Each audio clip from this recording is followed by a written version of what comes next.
Salute to everyone in the chat. What's going on? Thank you for stopping by. I hope everyone had a good. Let me turn this off. That's my that's my iPad. Just want to make sure the volume's working. Well, I hope you guys had a good 4th of July or wherever you at. Wherever you at in this world, salute to you. I hope you guys are having a good day or a good night, whatever the case may be.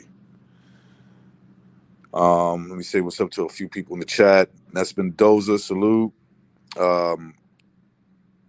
Gerson Medina, Mr. Popo, salute to you.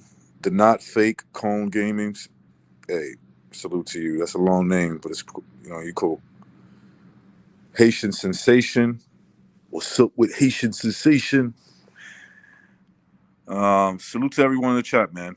I just wanna today just kind of freestyle it. You see the title. It's Boxing is Life Talk, because I believe it is. Boxing is when you look at boxing, it is it's basically it shows you with the guys that we get to see fight. It shows you a lot about life. Some people deal with adversity. Some people deal with everything handed to them, and some people go on unscathed because they kind of like manage their who they fight, who they're going to go in the how they're going to be marketed. Some people got to take the harder road, so I definitely believe that that's and there's more than that, obviously, right? I think it reflects a lot about life. You take guys that have to start from the bottom, they work their way to the top. There's not many stories like that, where guys basically started from the bottom and they're superstars today. Whatever the case may be, they're from a different part of the world, and there's not enough promotion for them. Someone like Manny Pacquiao, right? That's the one. That's one of the guys that come to mind. Even a guy like Roberto Duran before him. These guys got to take the long road, and then you got guys who come out of the amateur ranks with a lot of potential, a lot of backing, a lot of money behind them. You see some of them are built for what's good for boxing fans, but for the most part, as we can see today, a lot of these fighters that are pretty much sheltered, they make for bad fights, obviously. And even when they do have good fights, it doesn't benefit the fans, it just benefits them. And so I just want to talk a little bit about all that stuff and some of the upcoming fights that are on schedule to happen. Obviously, towards the ending of this month, you got Tyson Fury versus Wilder for the third time. As the fight gets closer, I am kind of interested in the fight. I won't lie. I believe I know what the outcome is going to be, but you never know. Boxing is boxing should be that way. It should be one of those you never know what could happen kind of fight, kind of sport. Because it's really not a sport, right? These guys are fighting. They're good athletes, yes. There's rules, but it's a fight at the end. It's definitely a fight. Salute to Triple J, Wilder versus Usyk for undisputed. That could happen. That could definitely happen, man. That would be funny if it turns out that way. But I don't know. I have a feeling that if Fury was to lose this fight for whatever reason, let's say it goes the distance and they give Wilder the nod, you might see AJ dump the belt. You know, because he might see it as, well, you know, why fight? Why take this risk, a risky fight like that? And then he loses, and then you got the two, you know, the two biggest names in the heavyweight division, not, you know, not with belts. So I can definitely see a scenario where AJ might be looking for the result of that fight, and that'll determine whether or not he's going to face Usyk. I could be wrong, right? I could be wrong about that, but you know, he's one of these privileged fighters that has the media by his side. I'm sure they'll spin it. They'll try to spin it as best as they can in his favor, if that was to happen. All right, man. Of course, I only like doing this stream when people could jump on and join the show, make it easier for me. So that's what I'm gonna do. I'm gonna drop the link in the chat. See if anybody wants to join. Give me 1 second. All right. No trolls, no trolling, no coming on and having a picture of somebody's, you know, penis on their profile pic. I won't let you on.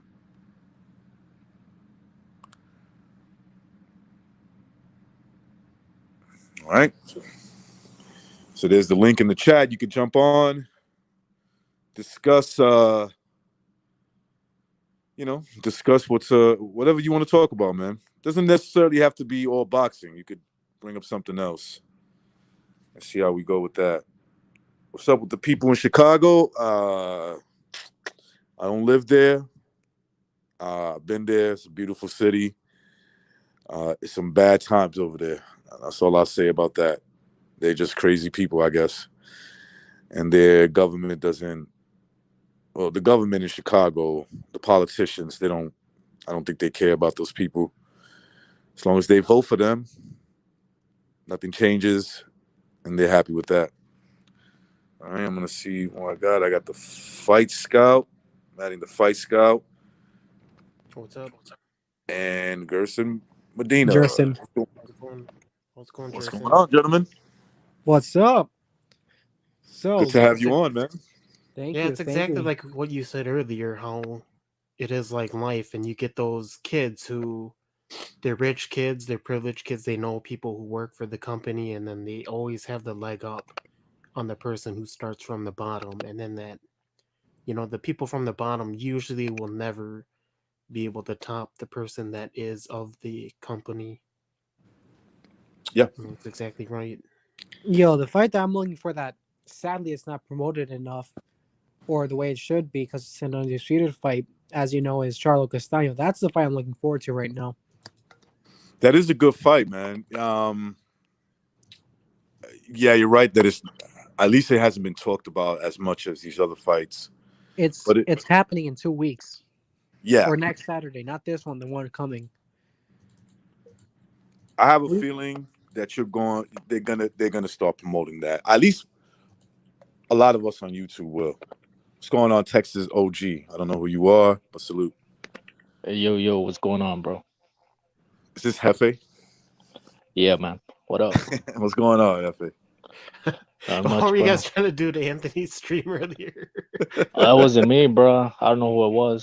Yo, I put in the private chat, like, yo, you want to take that out because you might get your stream taken down. You know what I mean?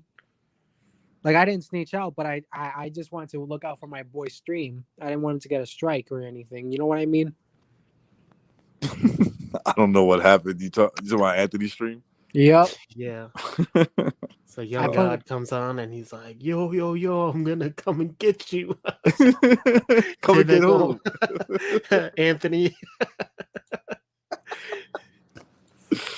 Oh Lord, man. Yeah. Thunderdome doesn't fall for that stuff though. It's just like, see you later.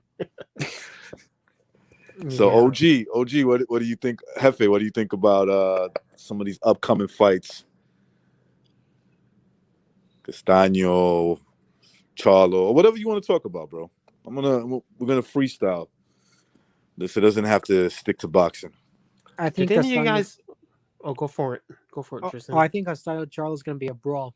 Like someone's gonna get stopped. I don't think it's gonna be like a Branching Zepeda kind of thing, but a lot of punches are gonna be thrown. It's gonna be a shootout, basically, but with fists.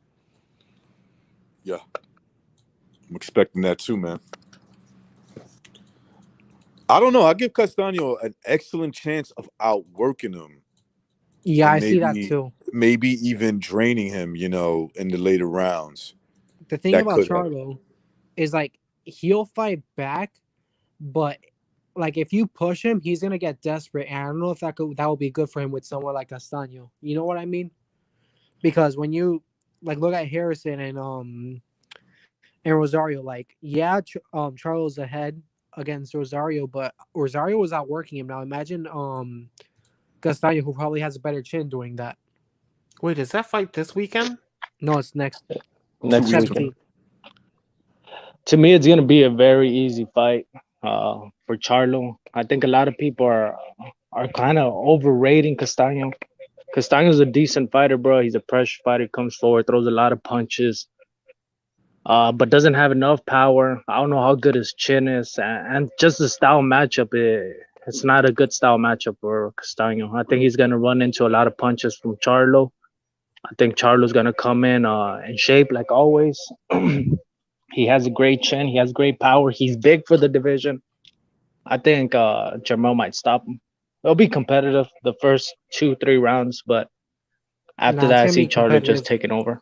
I think it's gonna be, I don't know. I don't have someone to win, but I actually think a lot of people are underestimating Castaño because people forget that he's really good at cutting the distance and cutting off the ring, especially. And I think that could play a major factor with Castaño because even if he hasn't fought the best opponents, his ability to cut the ring is really good.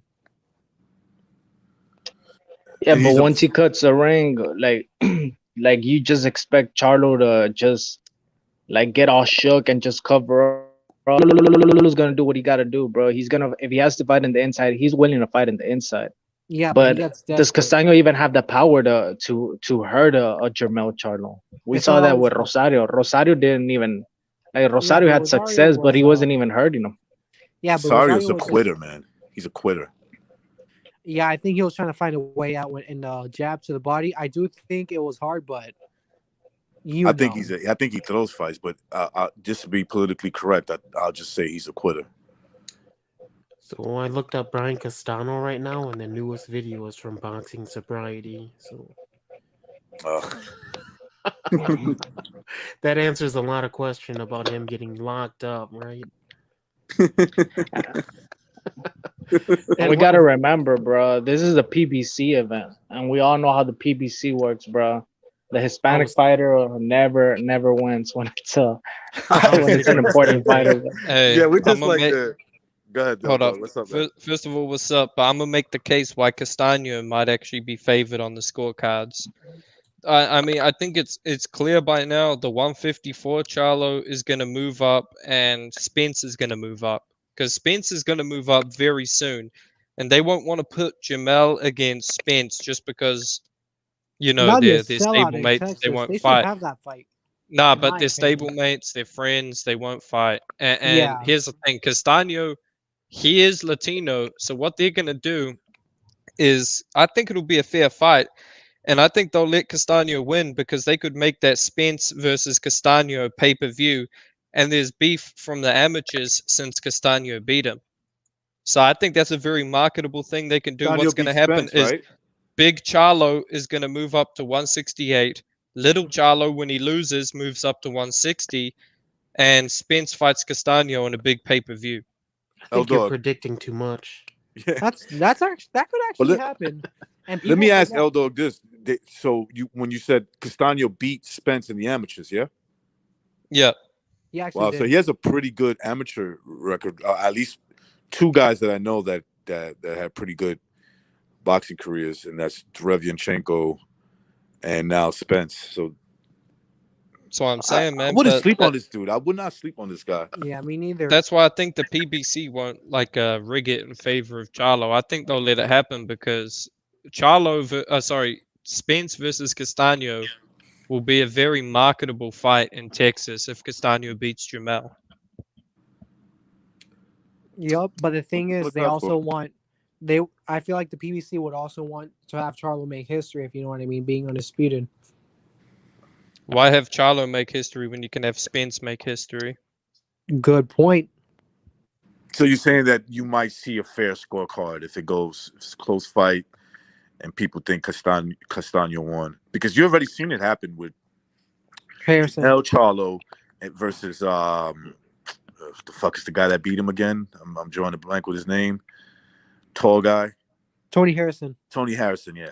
Plus, we all know that Jamel Charlo has been off code. So if Al Heyman is a true black man, that's a good point, man. Actually, like, Off he's code, been what do you off mean? code trashing PBC fighters, and he's already got a loss. So the PBC, when you get a loss, you're almost thrown to the wolves, they're because trying they to can't treat market you like anyone. shit. Yeah, but They can't then, market anyone who's not an undefeated black fighter.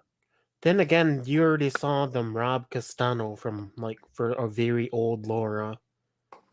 Yeah, he beat Lara in that fight. I thought he. I never saw easily that fight. beat him. How was it? Was it entertaining? He's good. outpointed him. It was good because you see the new Lara has no choice but to fight, right? And you saw that especially with Jarrett Hurd. And so in this fight, he did try to like be slick. You know what that means, right? Like run. But like Castano was kind of like up in his face and made him fight. And the fight was decent. It was good. I thought Lara won some rounds, maybe like 4 or 5, maybe. Yeah, like maybe 4, maybe 3.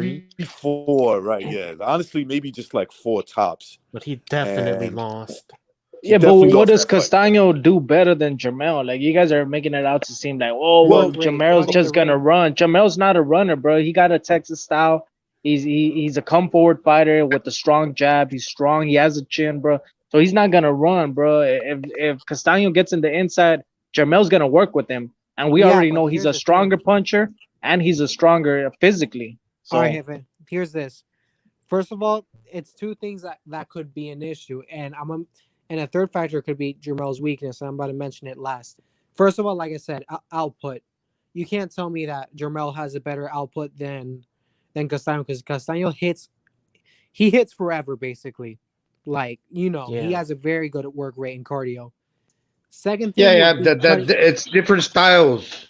Yeah, Because Charlo's more of a counter puncher, so he doesn't want to throw as much as Castano, because he's gonna want to wait till Castano opens up and punch in between whatever Castano offers. My big worry with Castano's power is that the fighter he fought from Brazil, Teixeira, he threw everything at him, and he couldn't knock him out. but they could have So stopped if it at a certain. So if he throws everything at Charlo and Charlo just stays conservative and saves his power till late, then all of a sudden opens up with the bomb, man, that just could leave Castano a little vulnerable. That could But be it's a true. 50-50 fight, man. Absolutely. And hello, Gonzalo. Hope you've been well. Yeah.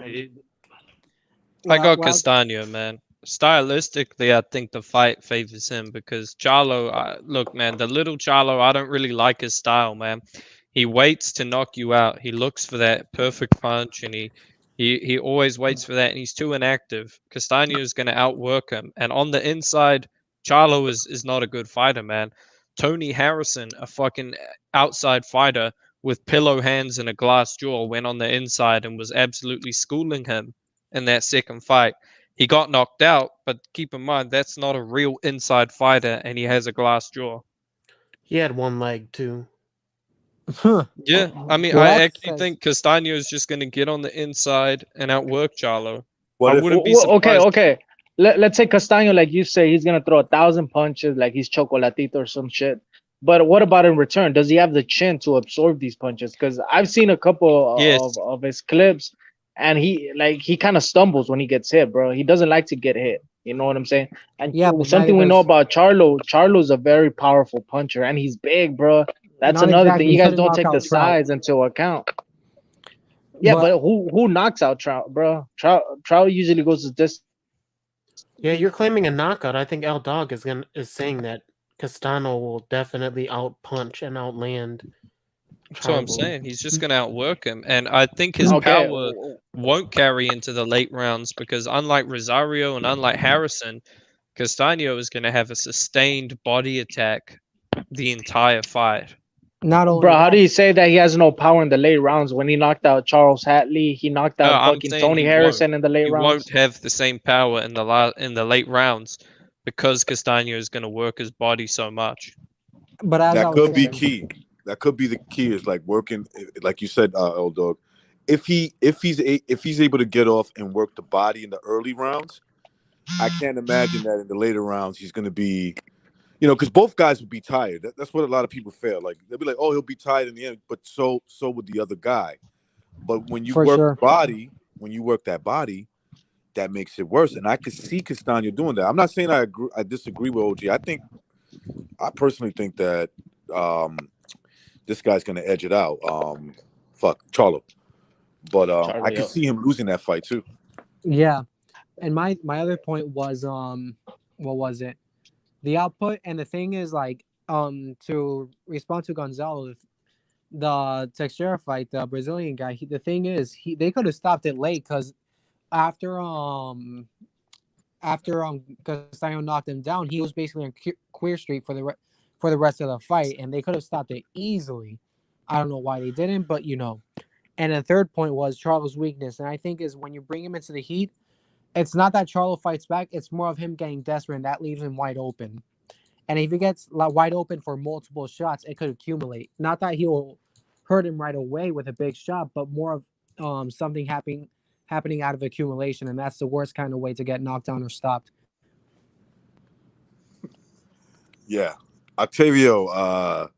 If you would like to donate to me, I'm gonna put my Cash App in the telling me what to do. So you can pay for like StreamYard service to add like more people if you want to, right? Yeah, 10 people, yo. Okay. I'm I gonna thought do it was that. more than that. I'm gonna do that. Yeah. I can't do it right now, obviously. Well, actually, I probably could, but Don't it's be a not Jew, bro. Just do it, man. But hey, bro, hit the like button, man. Drop the kid a hit the super chat if you can. Yeah. Hit the like I button. already and, hit the like before I got here. Thank you. Okay, real quick, man. Wilder Fury. Any shot? Anybody? Go ahead. Any shot for Wilder? No, Hunter's chance. I'm not gonna even say he even has a. I'll give him a chance. quarter, bro. 25%. I think Tyson Fury. A lot of people don't look into the training camp, bro. Tyson Fury. I like the work he's getting, the sparring partners. He's taking it very serious, bro. And compared to Wilder, man, Wilder's still doing interviews with these fucking weirdos, bro, on YouTube. He's still making excuses, not only about the past fight, bro. He's starting to make excuses for this upcoming fight. So I'm not liking how he's looking mentally coming into this fight, man. So I'm gonna give him 25%. Did you guys hear what Wilder said on that latest 78 interview? No. He said ooga booga ooga booga. No, he said that for real? Like he said it like that? Yeah, No. bro. No, he's I have to ask, man. I'm not trying to be funny, but I had to ask, did he really say that? Nah, he said a bunch of good things like, "Oh, Fury and the white supremacist system tried to buck break me in front of the whole world." He also said, "I'm not Did he really African say American." Yes, he said that. He said that. He said he got buck broken in front of the whole world. No, he said they tried to buck break him. No, they didn't try. Dude. No, because he didn't get knocked out. That's what I guess he was meaning by tried. Trying Like, to break me. But then he also said, "I'm not African American. I'm African." Oh. So then move to Africa. That's all he has to do. He'll make it official. Well, yeah. I mean, so if he said, so when he said that, I was like, well, no more bitching about, oh, why don't Americans support me? Why don't Americans support me? Well, you said it yourself, dude. You're African. Yeah.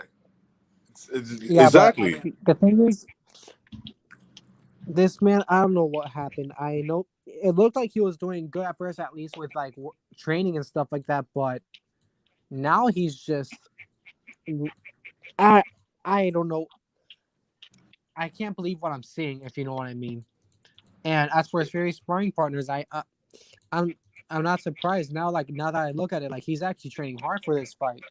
He knows how dangerous Wilder could be. So let's just hope Fury can just run right through him again, and we can get that AJ fight going. Because the Did you thing see is, some of his pictures, bro? That he posted on IG? Like he was bruised up, so that's how you know he's getting good at sparring. yep. But the thing is, as I was saying, was what was it? People like to talk about the whole July 24th thing, but um Wilder only did this because he wanted attention. Because right when they were done signing the deal, because we forget that the contract expired in December. Y'all remember that? If I'm not wrong. Yeah, yeah, yeah. And then Wilder revived it in court, and that's the only reason why we got this fight. So I'm just tired of the whole people saying, "Oh, this person evil, this person's this." It's just like, bro, Wilder just came in and he put it on delay, at least in my opinion. You know, before this information came out about how Wilder won the court case, I was just like, there was some bullshit going on. But I really now, after like some of the information that I found out from some pretty good sources, is that yeah, I think there was an agenda there, not like something that was Bob Arum and what's his name Fury knew was gonna happen, right? Like they knew there was an outside chance, and they just said, "Look, fuck it, let's just deal with it. If this happens, let's just deal with the fight." That judge had a lot of prejudice going in, and he was gonna, in his mind, he was gonna fuck over Fury. You know, that's my take. That's my take on it. That's what I think it came down to. Because if you look at all the what was in the contract, Wilder wasn't really entitled to anything because he failed to respond at the deadline. Exactly, and I think they could have countered it with that, but well, I remember when Wilder was asking for 20 million for step aside because me and my parents are fans of the sport too. I'm not gonna say which one, but one just immediately just gave a middle finger to that. Like, bro, are you serious? Step aside for what? You got nothing, right? You know, I think Fuck that's what he Deontay was. Wilder, man. You know something? I think he was aiming for that. And I'm gonna tell you right now, if you see some weird bullshit on Wilder's side, like the fight ends on some weird shit, like like why is he quitting, or why is the fight stopped, or does it look like Wilder quit? Maybe that's why he hired Malik Scott, because if anybody knows how to take a dive, it's that dude. Maybe, but hey, on a real note, in the heavyweight division, Del Boy made a great video today. The entire top 15 of the IBF ducked Filip Hrgović. Mm. The entire top 15 rejected the fight. Why do you think they're ducking Hrgović? It's just low risk. Bro, high risk, low reward. Probably. Yep, that's exactly it. But there's a lot of sparring stories about Hrgović busting up Pulev, busting up David Haye. He definitely busted up Wilder. I mean, we can see that. That was a real buck breaking in private. And then there was Hrgović and Klitschko. I'm starting to think, and Dubois, I'm starting to think a bunch of these rumors might be true, man, because these fighters, they know, man. They know when a rumor is like has some weight to it or not. Like none of these And not guys only are that, accepting the fight, man. if that really happened, they know they know that certain things that happen in sparring translates to a real boxing fight. It like you could go in there with a guy, right, and you got headgear and you're going a little bit slow motion, but second gear kicks in and you're like, oh shit, that dude got serious power, or he keeps catching me with that one shot and I think I can see it and I don't see it. If you get what I'm saying, and that sticks, Yeah, that stays in exactly. their head, and they talk to their promoters, and they're like, "Hey, man, I sparred that dude, and I don't know about a real fight. You know what I'm saying? Like I don't know. Dude, Eddie Yeah, but Hearn even sometimes- had to call out some of his own fighters under the Matchroom stable for fucking rejecting the fight. Martin Piccoli and Huey Fury in particular. So I he can't beat these believe guys it. up in sparring. Is the rumor? It's probably like he's just landing that right hand at will, and these guys just know it. Yeah. Like without the headgear, they're gonna get busted up. Yep. That's the thing. No, like a lot of these guys, they just want to pad their records so they can be a voluntary and Yep. get knocked out for $5 or $10 million. What I mean, I don't heavyweight blame 'em. prospect do you guys think is going to be a champion soon? Or in the Nobody. future? Prospect? Hrgovic. Is I Usyk a would say prospect? Hrgovic, but they're freezing him out.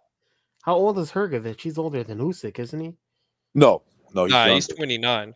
He's 29. Usyk is 33, 34, something like that. I think Usyk's going to last a while along with Loma. You see, I but don't know, man. Usyk, I knew with Usyk signing with Hearn, I knew this was the deal. He's going to be very inactive. Okay, part of it was him being injured, but look, after the injury, I mean, he fights as he's had. What, like, damn, I think he's only had 3 fights with Eddie Hearn, and that's like in the span of 3 years. So 3 fights in 3 years he's had. Yeah, but I It's think the it's ru- more of Hearn. I think it's to fighters like him.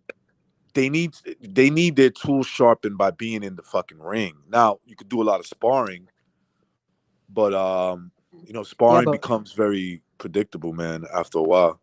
Yeah. That's why at least Usyk's in shape. That's all that matters. You know what I mean? Yep. Like you can tell. See, that it's like this, man. It's like working out, right? You work out. You keep doing the same routine, your muscles won't grow. The reason why your muscles won't grow because you got to shock the muscle in order for it to grow. How do you do that? You mix it up, right? You got to mix it up. Sparring is like I'm sparring this dude. That's it. We're not trying to win. I'm just trying to like sharpen some tools of mine and keep the blood flowing. But there's nothing like a real fight. That guy's going in there trying to beat you, whether he's on your level or not. That was I think this was orchestrated, man. This is what they wanted. But Usyk's about to get his biggest fight that he could ever want, bro, against AJ. It's basically done and sealed, bro, for October. And he's but he's gonna got have to like Pavlichenko. really knock him out. Yeah, but he's getting his opportunity. At least this motherfucker, he's getting that payday. He's getting that chance against AJ. I think he wears him out. I can't see why he can't. I think he wears AJ out. Not only that, but he's got Pavlichenko in the corner, and that could be very interesting, especially with what we saw with Loma and Nakatani. But I think the key thing for Usyk to do is just straights to the chest. I think Usyk's gonna be game in the first few rounds, but I just feel AJ's punching power is gonna be too much for him, bro. I think AJ just needs to touch him, just get the correct punch, and he's gonna spark him out cold, bro. We've seen with Usyk, he's too small. He's frail. We saw it with Chisora. Chisora was fucking moving him around when he hit him, bro. So yeah, but a lot of I just see him getting knocked the fuck out, bro. But he's gonna be game. I'll give him that. Yeah, but hopefully it is by hook and not by crook. Yeah, but you also can't forget that Chisora was pretty dirty very early on with the low blows and stuff like that.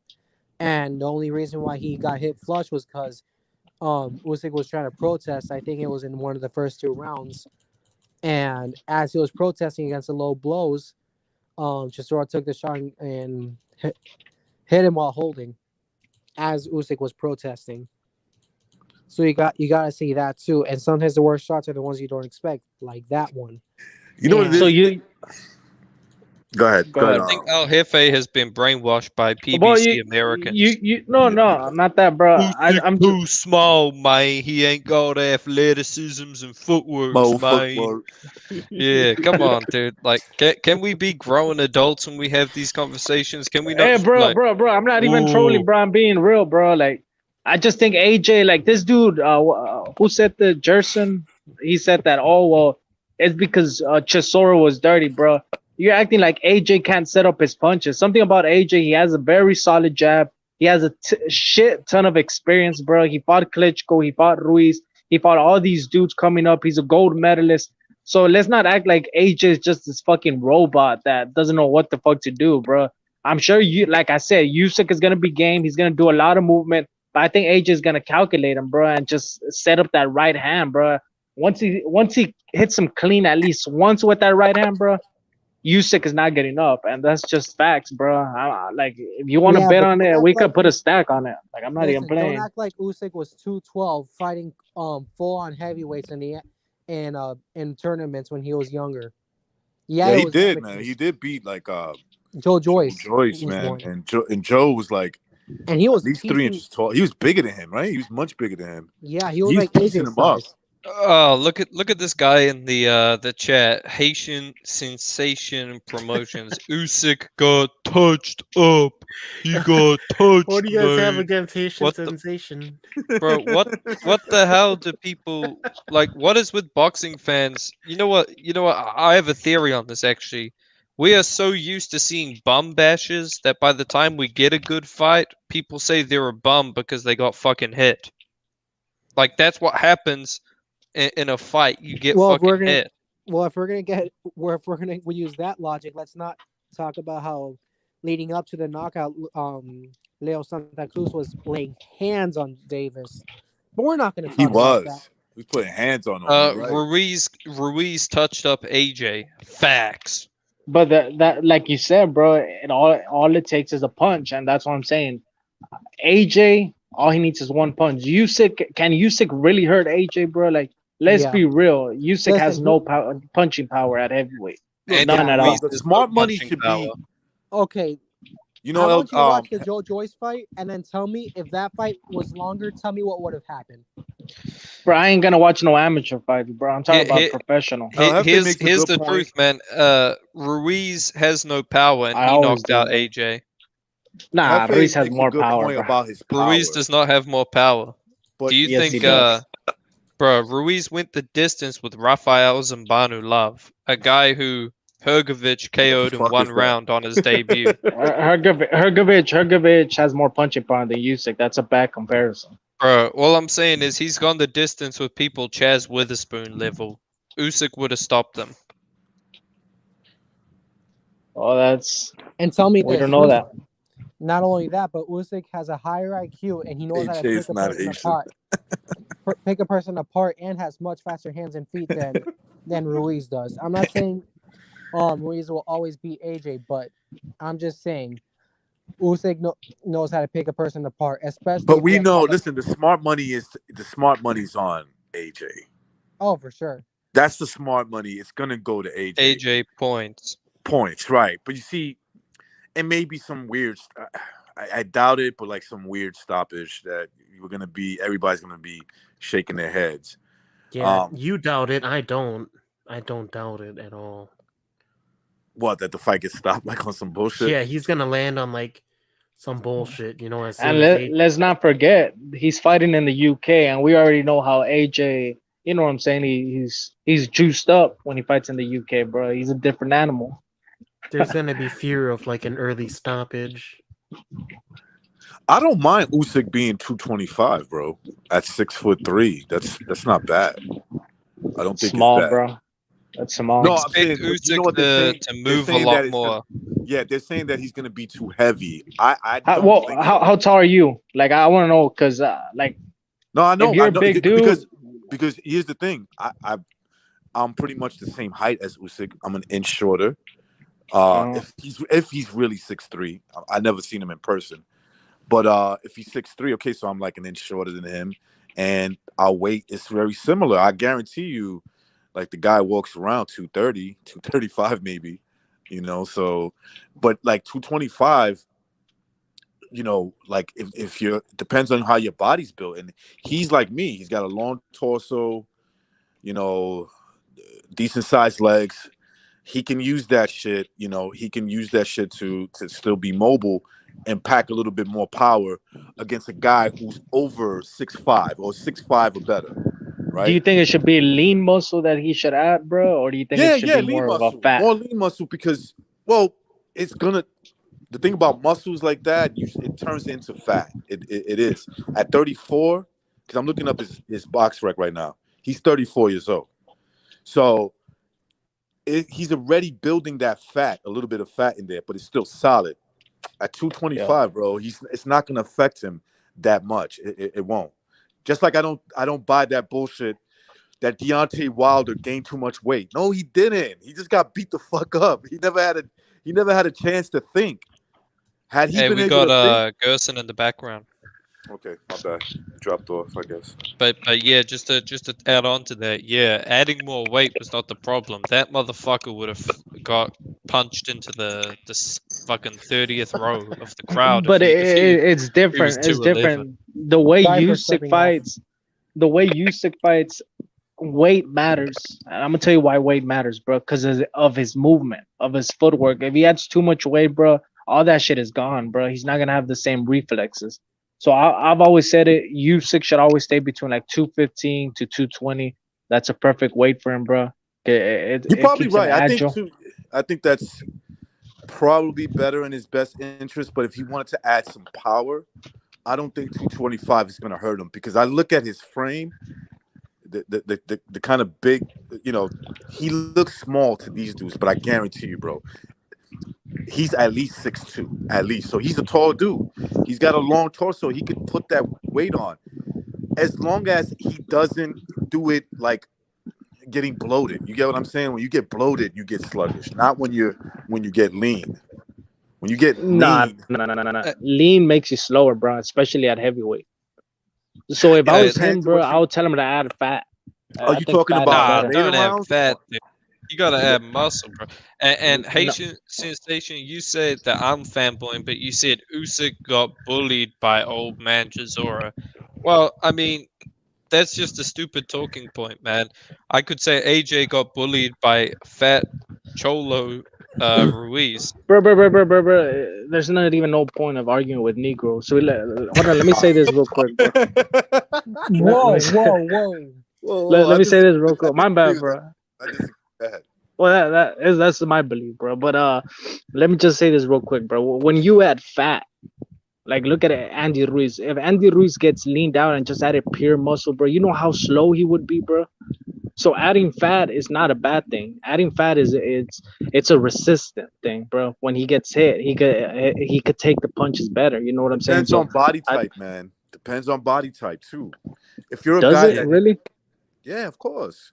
So if you're a lean person, like if you're a person that like Usyk, who fought at 200 pounds, where the weight limit was 200, and he's lean and he's using his speed against guys who should have as much speed as him, but he's got the edge in that.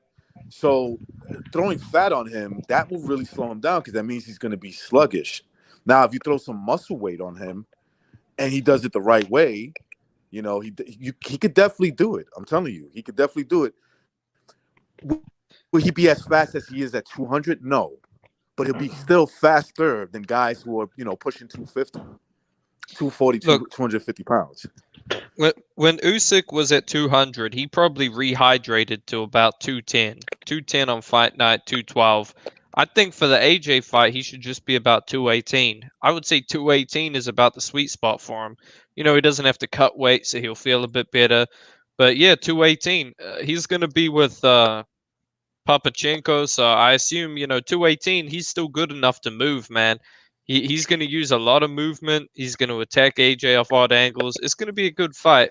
I do think AJ is going to catch him some point late in the fight.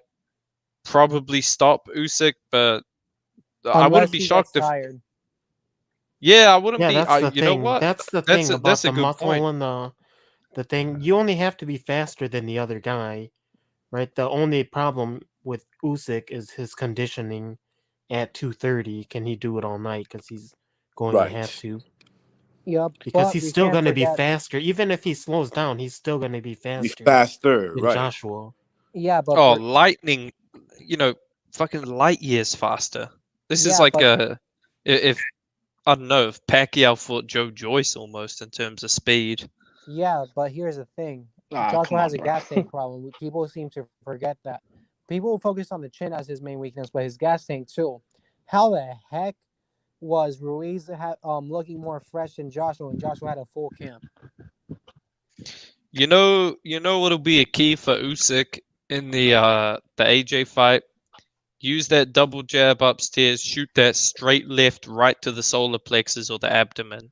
Bro, You that's what I was over, just thinking, bro. God over damn, the you read course my of the mind. fight, man, AJ, if he gasses, he's fucked, man. He's That's And fucked. what I'm body saying. punches, yep.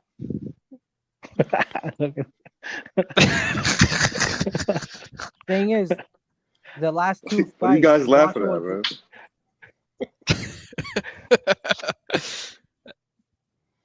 That's Haitian's teeth. God damn, them shits are yellow, bro. bro, people in the white TBC be mean. Hey, I thought the Clintons sent you guys toothbrushes. Oh, Jimmy, I know he's been talking and to us Skillbender. Holy shit, bro, Jimmy. Whatever happened to that thing the other day? Was that a sting? Recognize? Was that an actual sting? Oh, so what happened was, okay, so it turns out that was this one of my neighbors' son is on the run. So from what I heard was that the guy was like, listen, I'm not hiding my son here, and my son and I don't keep in contact anymore. So the son is on the run. So they were like, fucking, like they came over to my house and they were like, do you know that neighbor over there? I'm like, I don't know who you're talking about. They're like, yeah, we just need to talk to him. Like, but you would like, why are you all the way across from one house? It's like, okay, picture being 200 feet away from another house. Mm-hmm. Why would you be there, like by somebody else's house? It didn't make any sense. So Like me you were being hiding. paranoid, I'm thinking like they coming for me. They coming for me. I thought, I'm like, wait a second. Is it what I said on YouTube? What do you say, bro? The Hey, feds Is finally it arrived. stuff that I said? Hey, we got some breaking boxing news. Boots Ennis is moving up in weight to 160. What the fuck? 160? Check his IG Are you story. He said his serious, next bro? fight is at 160. Bro, what the fuck? Yeah, he What looks the like he's been fuck? packing muscle. Bro, Why, Yeah, bro? he's not going to return to 147. He's going back down. He's going to go to 154 probably. He's Well, not but gonna why do even you think make he's moving up? 154, man. Because Yeah, he's the he's biggest fucking welterweight huge. anybody's ever seen. Hold on, Yeah, let me he check it out. literally is, bro. He's a huge welterweight. That guy is He a reminds me of like middleweight. what Roy Jones would have looked like.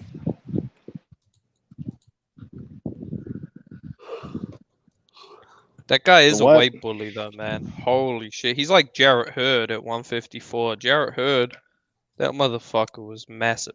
But L Dog, if you're struggling to fucking make 147, wouldn't you move up to 154? What the fuck, 160? Because He's he probably had outgrew a both tune-up weights fight, though. already. Bro, he probably had to kill him. He probably didn't even make weight for his last fight. They probably just rigged the scales.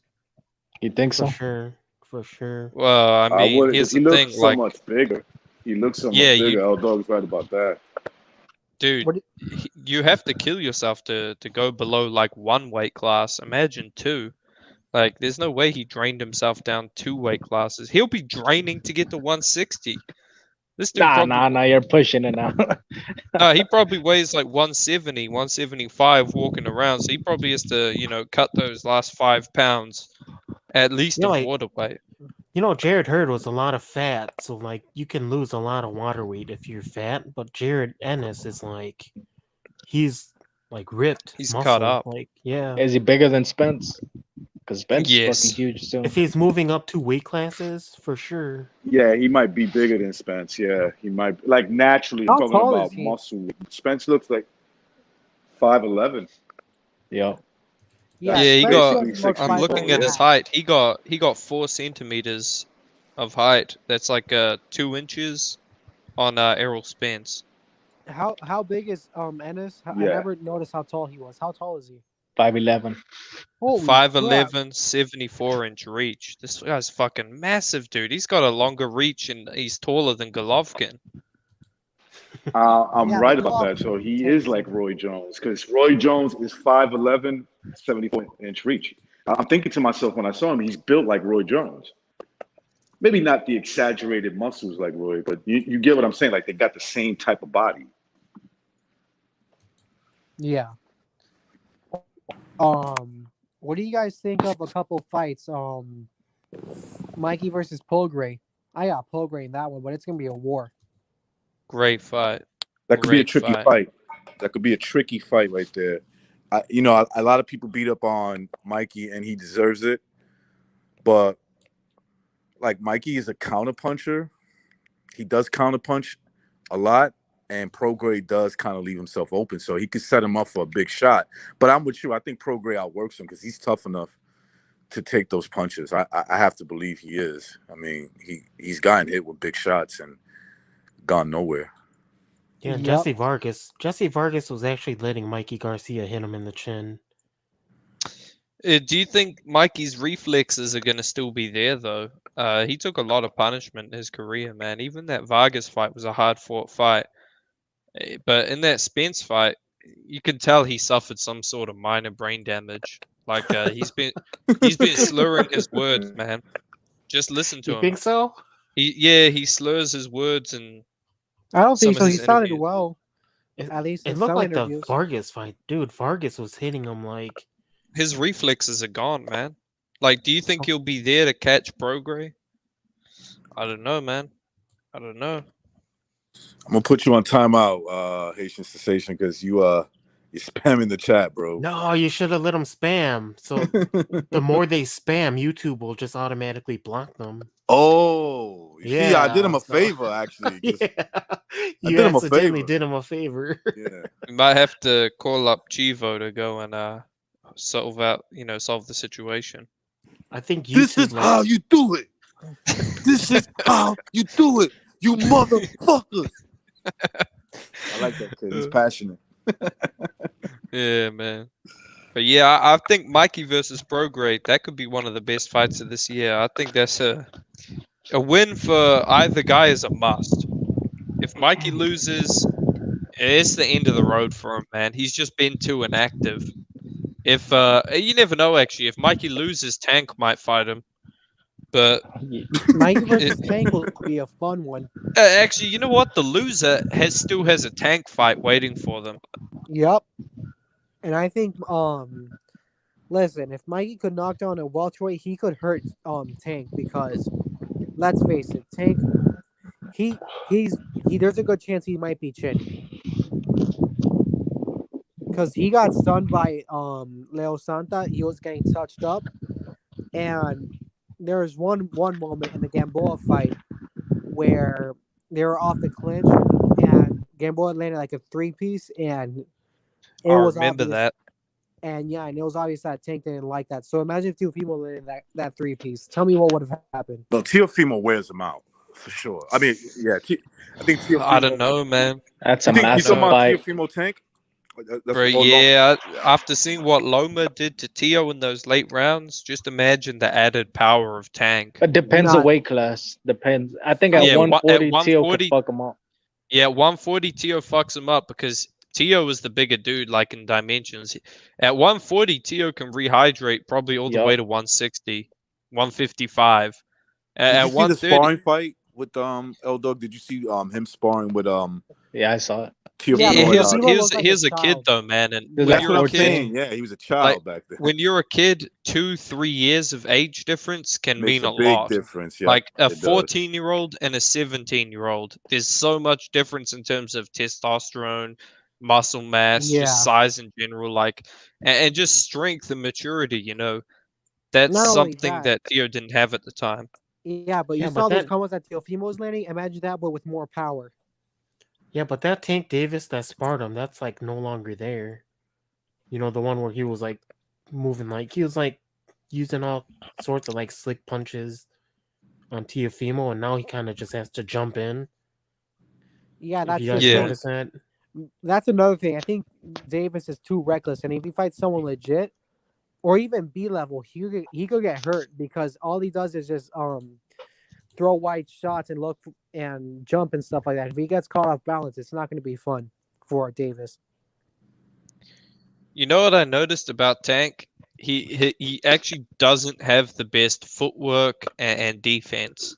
Now, you know, the typical characteristics of an African American fighter is their footwork, their defense, and their athleticism. Tank doesn't really have the footwork or the defense. So Tank is eventually, more if he fights Mexican. if he fights a Mexican fighter, like a real Mexican fighter, okay. But I don't know if there is one at the moment. Let's say Subriel Matias, because he kind of has that Mexican style. If he fights that guy, it's not going to end up good for him, man. Subriel might beat him up, man. Even if he loses, it might be too much of a beating for him to fuck If up it's his a mind. Tank real doesn't fight- want to go to that place to where he has to dig that deep If because it's a real fight, Subriel He'll is going to quit. push you, man. He might quit. Yeah, that's exactly it. He might quit that fight, man. Subriel's he's just a grinder, bro. He's just like a bruiser. It looks like when he hits you, at least at that weight class, looks like when he hits you, man, these guys are like real uncomfortable in that fucking ring. I mean, we Imagine saw You what know he who I put- think? Go You ahead, know who Mo. I think would give him a fucking great fighter? Might even beat him. The Russian dude that Mario Barrios allegedly beat. I thought Oh, Barrios Akavov, actually beat right? him. I watched that fight and I thought. Yeah, I thought I had the Barrios Russian beat dude him. winning. I thought Yeah, Barrios. Barrios. All right, when I watched it, Russian I dude thought won. Akhmedov won, but when I rewatched it, I thought Barrios actually did not. He banked a lot of the early rounds, and I think that they did enough. But man, when it comes to Matias, dude, that guy, I can't wait for him to just demolish these so-called four kings one by one when they get to the 140 division. If Matias can do that, if he can beat the fuck out of Haney, Lopez, I mean, Ryan Garcia will retire due to mental illness if he even has to think about fighting Matias. And Tank, you know, I think Tank will just duck him. But, you know, if Haney and Tio are dumb enough to fight this guy and he beats them both, he'll be my favorite fighter, man. Bro, can you imagine Haney versus Matias? Fucking Haney would hug him every fucking second of the I fight, think bro. so, yeah. It wouldn't work. Matias is too strong. Yeah. He's too strong. He's a physical, strong dude. It looks like That- it hurts the fighter when they try to hug him. You know what? You know That- what these fighters got to do when someone goes for a clinch.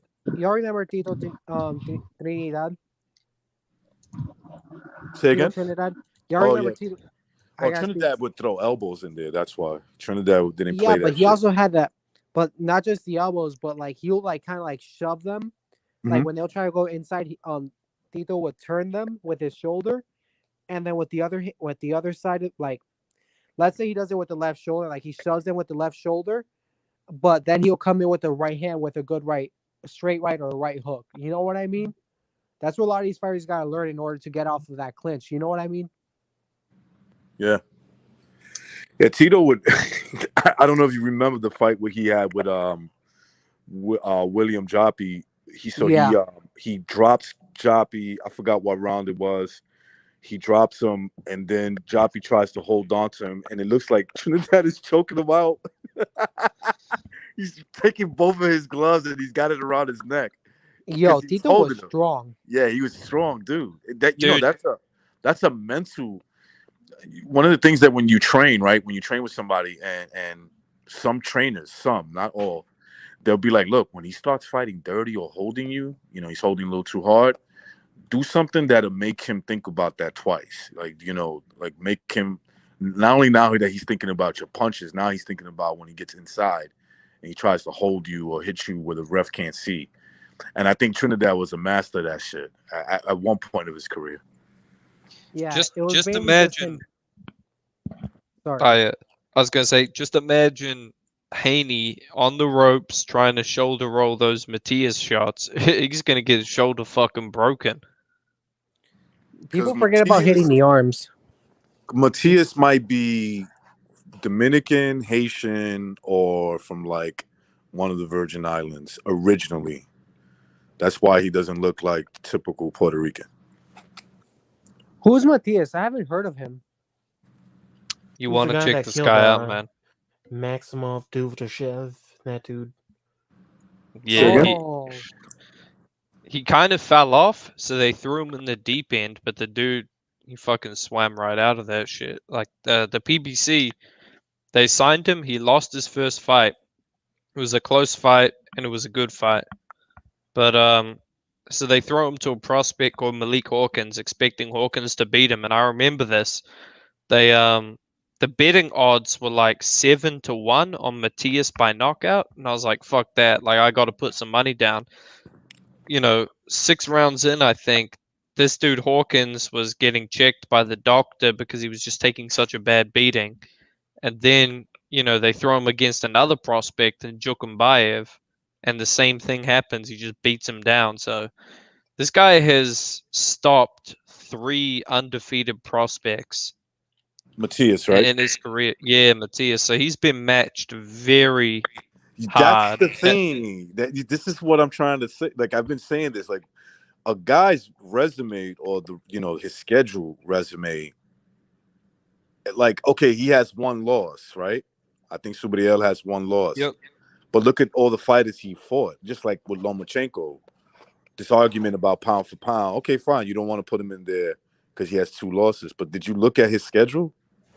You know what I'm saying? His last 2 opponents were 18-0 prospects. One was a Golden Gloves winner. One was a internationally renowned amateur. Like, he's beating guys who are fucking decent, man. And he beat Dadashev as well. That led to his death. I mean, the Petrus Anian, I actually remember watching that fight.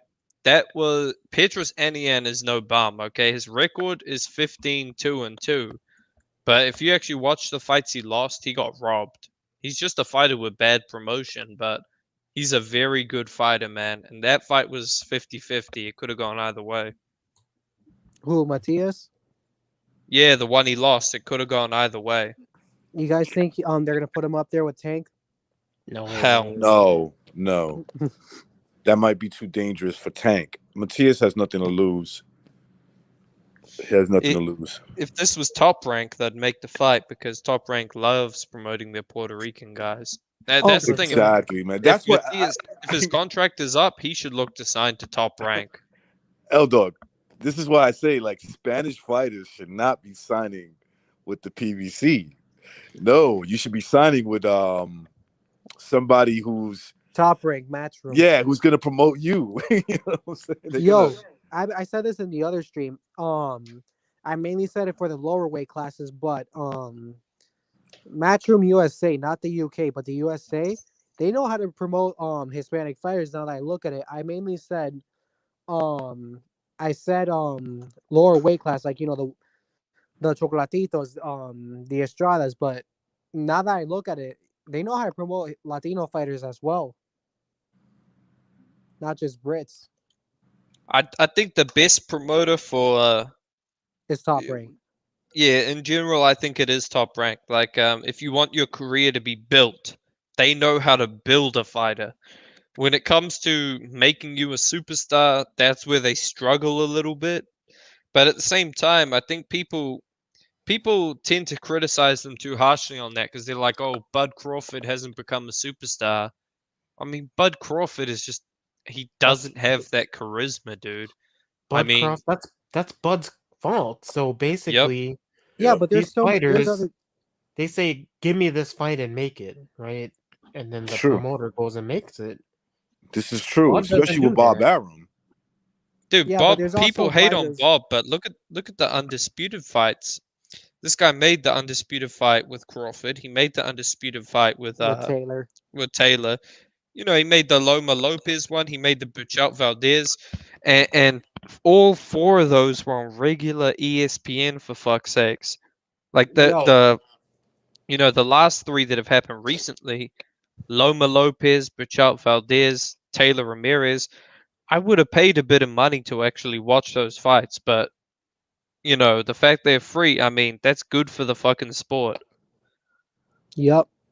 And they Well, brought it's a on lot of ESPN attention. Plus, so it's not free.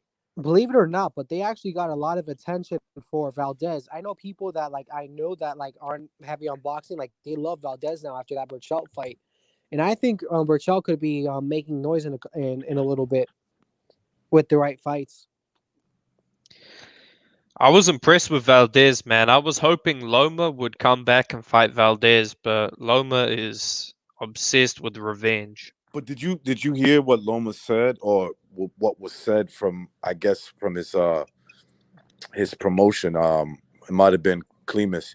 He said that the only way he would be interested in fighting at 130 is for all the belts. That's it.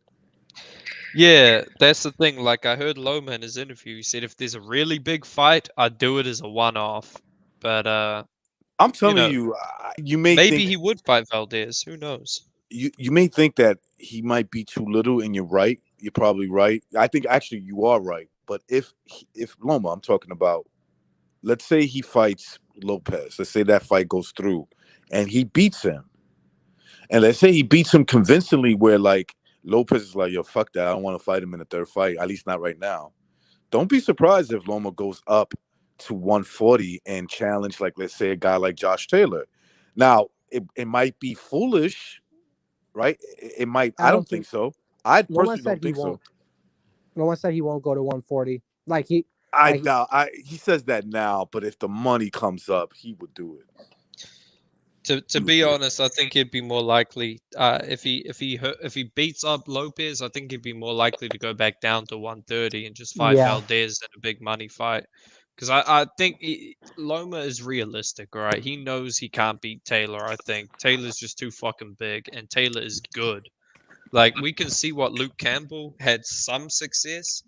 Like, Luke Campbell lost that fight pretty wide, but he was still competitive. I mean, Josh Taylor would.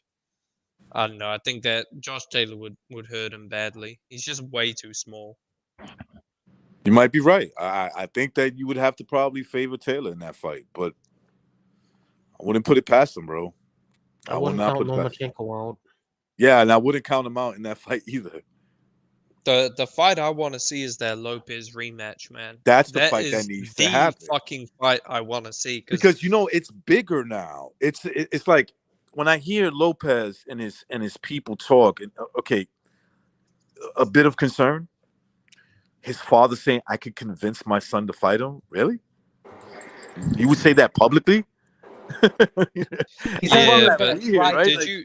This guy was terrified on Punch Drunk's live stream the other night, man. You should have heard the shit he was saying. He was saying, Loma has nothing to offer us. I didn't hear about this. Okay. I expected him to beat Nakatani by knockout, even though Punch asked him before, and he said it's a 50-50 fight. He said, I expected Loma to do that to him. And he said, Loma has nothing to offer us. He got to come to 140 to fight us now. I think, all right, you can say that Octavio Sanchez, but if anyone was close to getting stopped that fight, it was fucking Lopez, man. Exactly. I agree with that. People say, but Loma only engaged when he got tired. Bro, so what you're saying is Lopez got tired after 6 rounds against a guy doing nothing. Yep. If Loma does what he did in the second half for 6 rounds, Lopez is going to be beyond fucked. He'll have no power, nothing, and Loma will just stop him.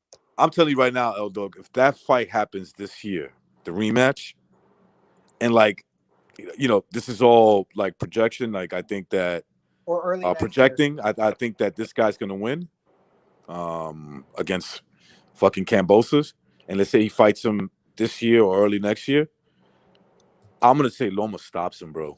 I said it before in the first fight. It almost came to fruition, but not quite, But it is what it is. I think this time, the way he was using both hands in that fight, he does that against Teofimo. He beats him, bro. He beats him easy. That's why I was so confident picking him in the first fight. It just didn't turn out that way. Yep. Yeah, that's as long as if if Lomachenko's 100%, like with both arms, healthy, not sick or anything, no injuries, you know what I mean. And same goes for Teofimo. Both at their best, I think Loma takes him. Late stoppage, mid to late, like 8, 9, 10. Yeah. I mean, I think so too, man. But here's what I want to ask you guys: if Loma, if Tio just fights once this year, and he's pretty adamant of fighting Loma next year, like early sometime, maybe March, April, do you think Loma should maybe take a risk and fight Devin Haney in December, or try and fight Devin Haney in December? I don't think That's not a I don't think risk, they'll man. take it. Yeah, it's not a risk for. I don't think it'll be too much of a risk I for. think the Haneys are dumb enough to take it, dude, because You think Haney, so? he didn't renew his exclusive deal with DAZN, so he can now go to any network and take a fight. So I think those guys are fucking dumb enough to actually take that fight. He If might I'm go to the PBC Lomachenko, just to watch. I actually see Haney going to PBC with the Wave Force yeah. with the No, Wave Force he's season. renewed with Eddie Hearn. Oh, he's renewed. Okay. So He's Oh, renewed okay. with Matchroom on a co-promotion, but he's not exclusive to DAZN. So I actually think Haney wants that fight. So if I'm Loma, I'm thinking, man, you know what? There's a chance Tio just says fuck it and goes to 140. I'm taking that Haney fight for big money in December, and I'm fucking him up because I think Loma just annihilates Haney almost. Like Haney just has not fought. I don't think he's fought a single southpaw in his career. He's pillow fisted. I think The that'd guy, be too much for him at this point of his career, bro. Look at the issues he had in the last 3 rounds, right? It started in the 9th. Last 3 rounds, just getting buzzed, bro. Can you imagine Lomachenko buzzing him early? So what's gonna happen? He's gonna try to hold for the whole fight. that's what Linares actually gave a prediction. Someone asked him, you fought both, who wins? He said Loma. He said Loma. He said when he fought Haney, he could see his punches coming. When he fought Loma, he couldn't see his punches coming. Yeah. He said the Loma was quicker, like just an overall. Hey, Eldo, quickness. did you see that close up somebody posted on Instagram? It was a close up of the fight with Lomachenko and Nakatani, dude. Like it was ringside. You couldn't even see the punches, dude. You couldn't see the punches, bro.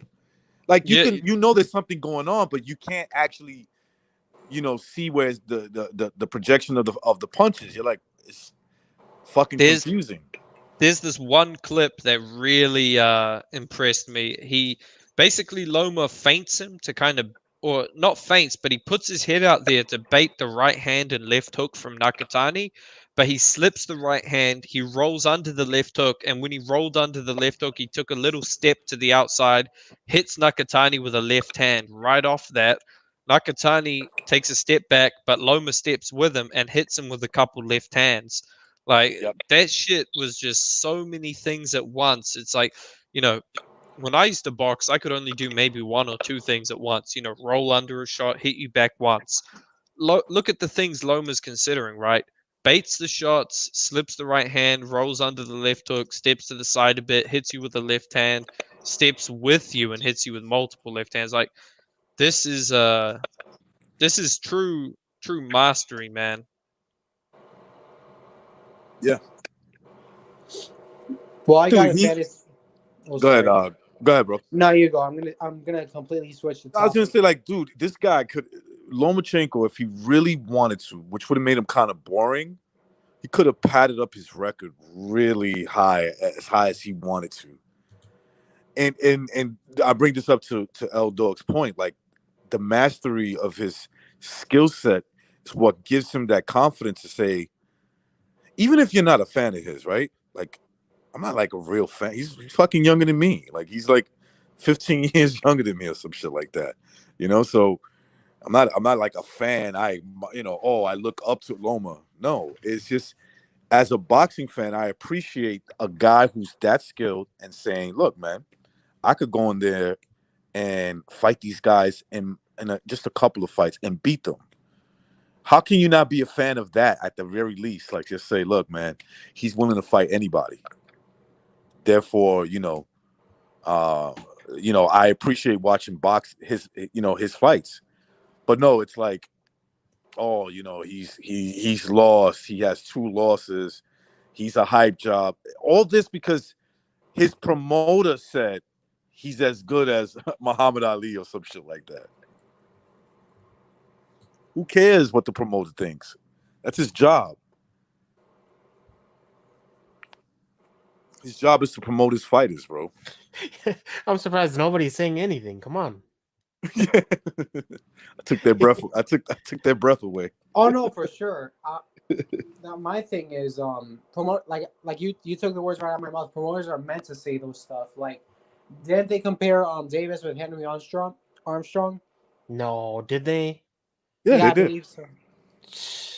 But I mean, look at the route he went versus Lomachenko's route. Like he's won belts in 3 different weight classes. Then at 134, a weight class where he's naturally the much smaller guy, he almost goes undisputed, right? He almost wins all the belts. You know, just 30 years ago or 20 years ago, he would have been undisputed with the 3 belts that he won. So it's like basically the guy went to a much higher weight class and went undisputed. Loma can emulate Ali's style. Ali can't emulate Loma's style in any way. Agree. To me, the greatest achievement in Loma's career is the 2012 Olympics gold. Because the other day I was actually looking at the group for the lightweight division. Loma, in his group, there was Lomachenko, Josh Taylor, Jose Ramirez, 2 future Olympic gold medalists in the 2016 games, Felix Verdejo and the Cuban guy. So there were a lot of good fighters in that division. He came out on top with pretty much ease. Did he win it in 2008 also? Yeah, I'm saying his second one I think was the better one because you had 2 future unified champions in the pros, 2 future Olympic gold medalists. You had other guys like Verdejo and Toledo, the Cuban guy. So, I mean, that had the cream of the crop boxers, amateur and pro, and he came out on top. Let me answer this. I just want to answer this real quick. Basically, when everybody calls Marvin Hagler one of the greatest because he had 3 belts, he was the undisputed champion. There was only 3 belts at the time, and that's my point. Like a guy like Triple G also had 3 belts at the middleweight division, right? He had 3 belts. That would have given him at that time. That would have given him undisputed status if he was, Marvin. If the rules still applied, but they made the WBO one of the main belts. So therefore, now you got to win 4. So I got a question. Do you think, and I could be wrong about this because Triple G obviously did it for the money, but how do you think boxing fans would have reacted if Triple G just dumped the Canelo rematch? They probably would have said he dumped him. But let's say he forgot about it. It was like, you know what, I beat that dude. And then he proceeded to fight, who was it? The winner of Billy Joe Andrade, if it were to have happened, and Derevyanchenko, and then went undisputed doing that. Do you think he would have retired? I don't know if he would have retired, but, I think at that point, he was just looking at the money. The Canelo money. The Canelo money was like, I can only imagine his, whoever's involved in his boxing career that makes, that he trusts to make the big choices. Like, you got to go with that. There's like an average of 20 million each fight.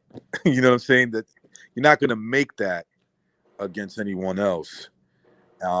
Sure, he's making a lot of money now with the zone contract, but at the time, that was his best option. Was he got fucked over, but in the scorecards, but in terms of like his bank account and the position that he's in, in his life right now, obviously that was the best choice for him.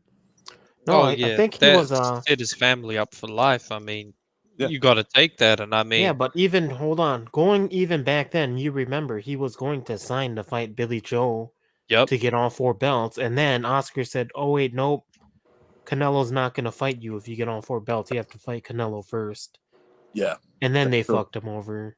Yep, I that is still true. think the Canelo fight, even though he technically lost on paper, it is kind of legacy improving because Canelo is a great fighter, and there's people know if you watch that fight, it could have gone either way. I personally had Triple G winning.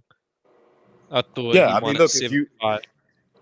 if you look at now, if you look at who Canelo is, this big superstar, and you look at the fight, how can you not say? And I've heard people say this, that Triple G is not like one of these great fighters that comes once in a while. Like, okay, so but you think at the same time you think Canelo is what? Yeah, where's That doesn't make no You know sense. what's Like, funny? You get a lot of like black fans on YouTube. They say, "Oh, Triple G's ducking. Triple G sucks." But what Triple G is doing now is no different than Tank Davis, pretty much. Like he's not fighting the best in his division, but he's getting a lot of money for it. Like, and I can Here's kind my of thing. understand where Triple G is coming from. The dude got fucked over twice. He's like, you know what? I'm at the end of my career. I'm just gonna make a bunch of money for my family. yeah, Who maybe who he's like, wouldn't do that? I lost faith in the competitive nature of Yeah, exactly. So of he's like, boxing. Yeah, he's now like, fuck these guys, man. $100 million deal for 5-6 fights. Fuck it, I'm gonna take it. yeah. Here's my thing. Think about it like this. In terms of resume, don't give the whole size what you call it, this whole size card, as I like to say it. But look at Triple G's last recent opponents: Jacobs, Canelo twice, Derevyanchenko, and then look at all the others. Canelo, a bunch of guys that knew they were gonna lose. Yildirim, are you serious? Jacobs struggled with Rosado. No disrespect to Rosado, especially after what he did a couple weeks Nah, ago. come on, dude. Canelo fought better opposition lately than Triple G has. No, here, I'll put my take on it. So, Triple G, all you have to do is you send the offers to the top guys. If these guys are saying no, you take the guy who says yes, because no one else is gonna fight you.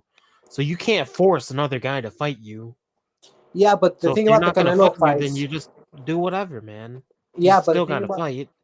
yeah, but the thing about the Canelo fights is like most of those guys, aside from Billy Joe maybe, and even Triple G would have pieced them up as well. They knew they weren't gonna win, and the guys that Triple G fought were going in there to win. You know what I mean? Yeah, but who is really willing to fight Triple G? No, I'm Who saying like really wants that work? To be honest, when I do think Callum Smith and I do think Billy Joe came to win. I just think they Callum found Smith. out No, they can't come to win. They can't win because they're just levels below. no, I think Billy Joe came in there to win. He landed some good shots, and he was actually outworking Canelo at spots, not completely, but at Nah, spots. I had Billy Joe winning maybe 1 or 2 rounds. Like when it comes to these guys like Billy Joe and Smith, people say they didn't come to win. They're just not that good. Let's be honest. No, Like Billy Joe. They I took think dives, man. It's pretty obvious they took I don't dives. know. They took dives, man. I just don't When think they're have you that seen good. Callum Smith just sit there like a sitting exactly. duck? Yeah, Even in Callum round Smith was one, just a walking when you target. look at round one, he measured Canelo with his right hand, and then around like the 1 minute mark left in the round one, he goes, "Oops, I'm not actually supposed to win," and then he kind of just backs off. Exactly. I don't want to bring But in the you mythical can actually see how counterpunch he argument. measured. You can Like, actually oh, see how he measured Canelo, because Canelo was just standing there, and then he was hitting him, and then he said, "Oops, I'm not supposed to hit him." but let's be honest, man. Callum Smith he's trained by Joe Gallagher, the same guy who trained Crowler, Liam Smith. Like those guys are just Doesn't UK matter, man. bums. Doesn't matter. Who is Reynoso? He was a nobody. I know they're making Reynoso out to be this god, and then I keep hearing this Canelo. And look, I'm not here He to did a say good job whether with Valdez.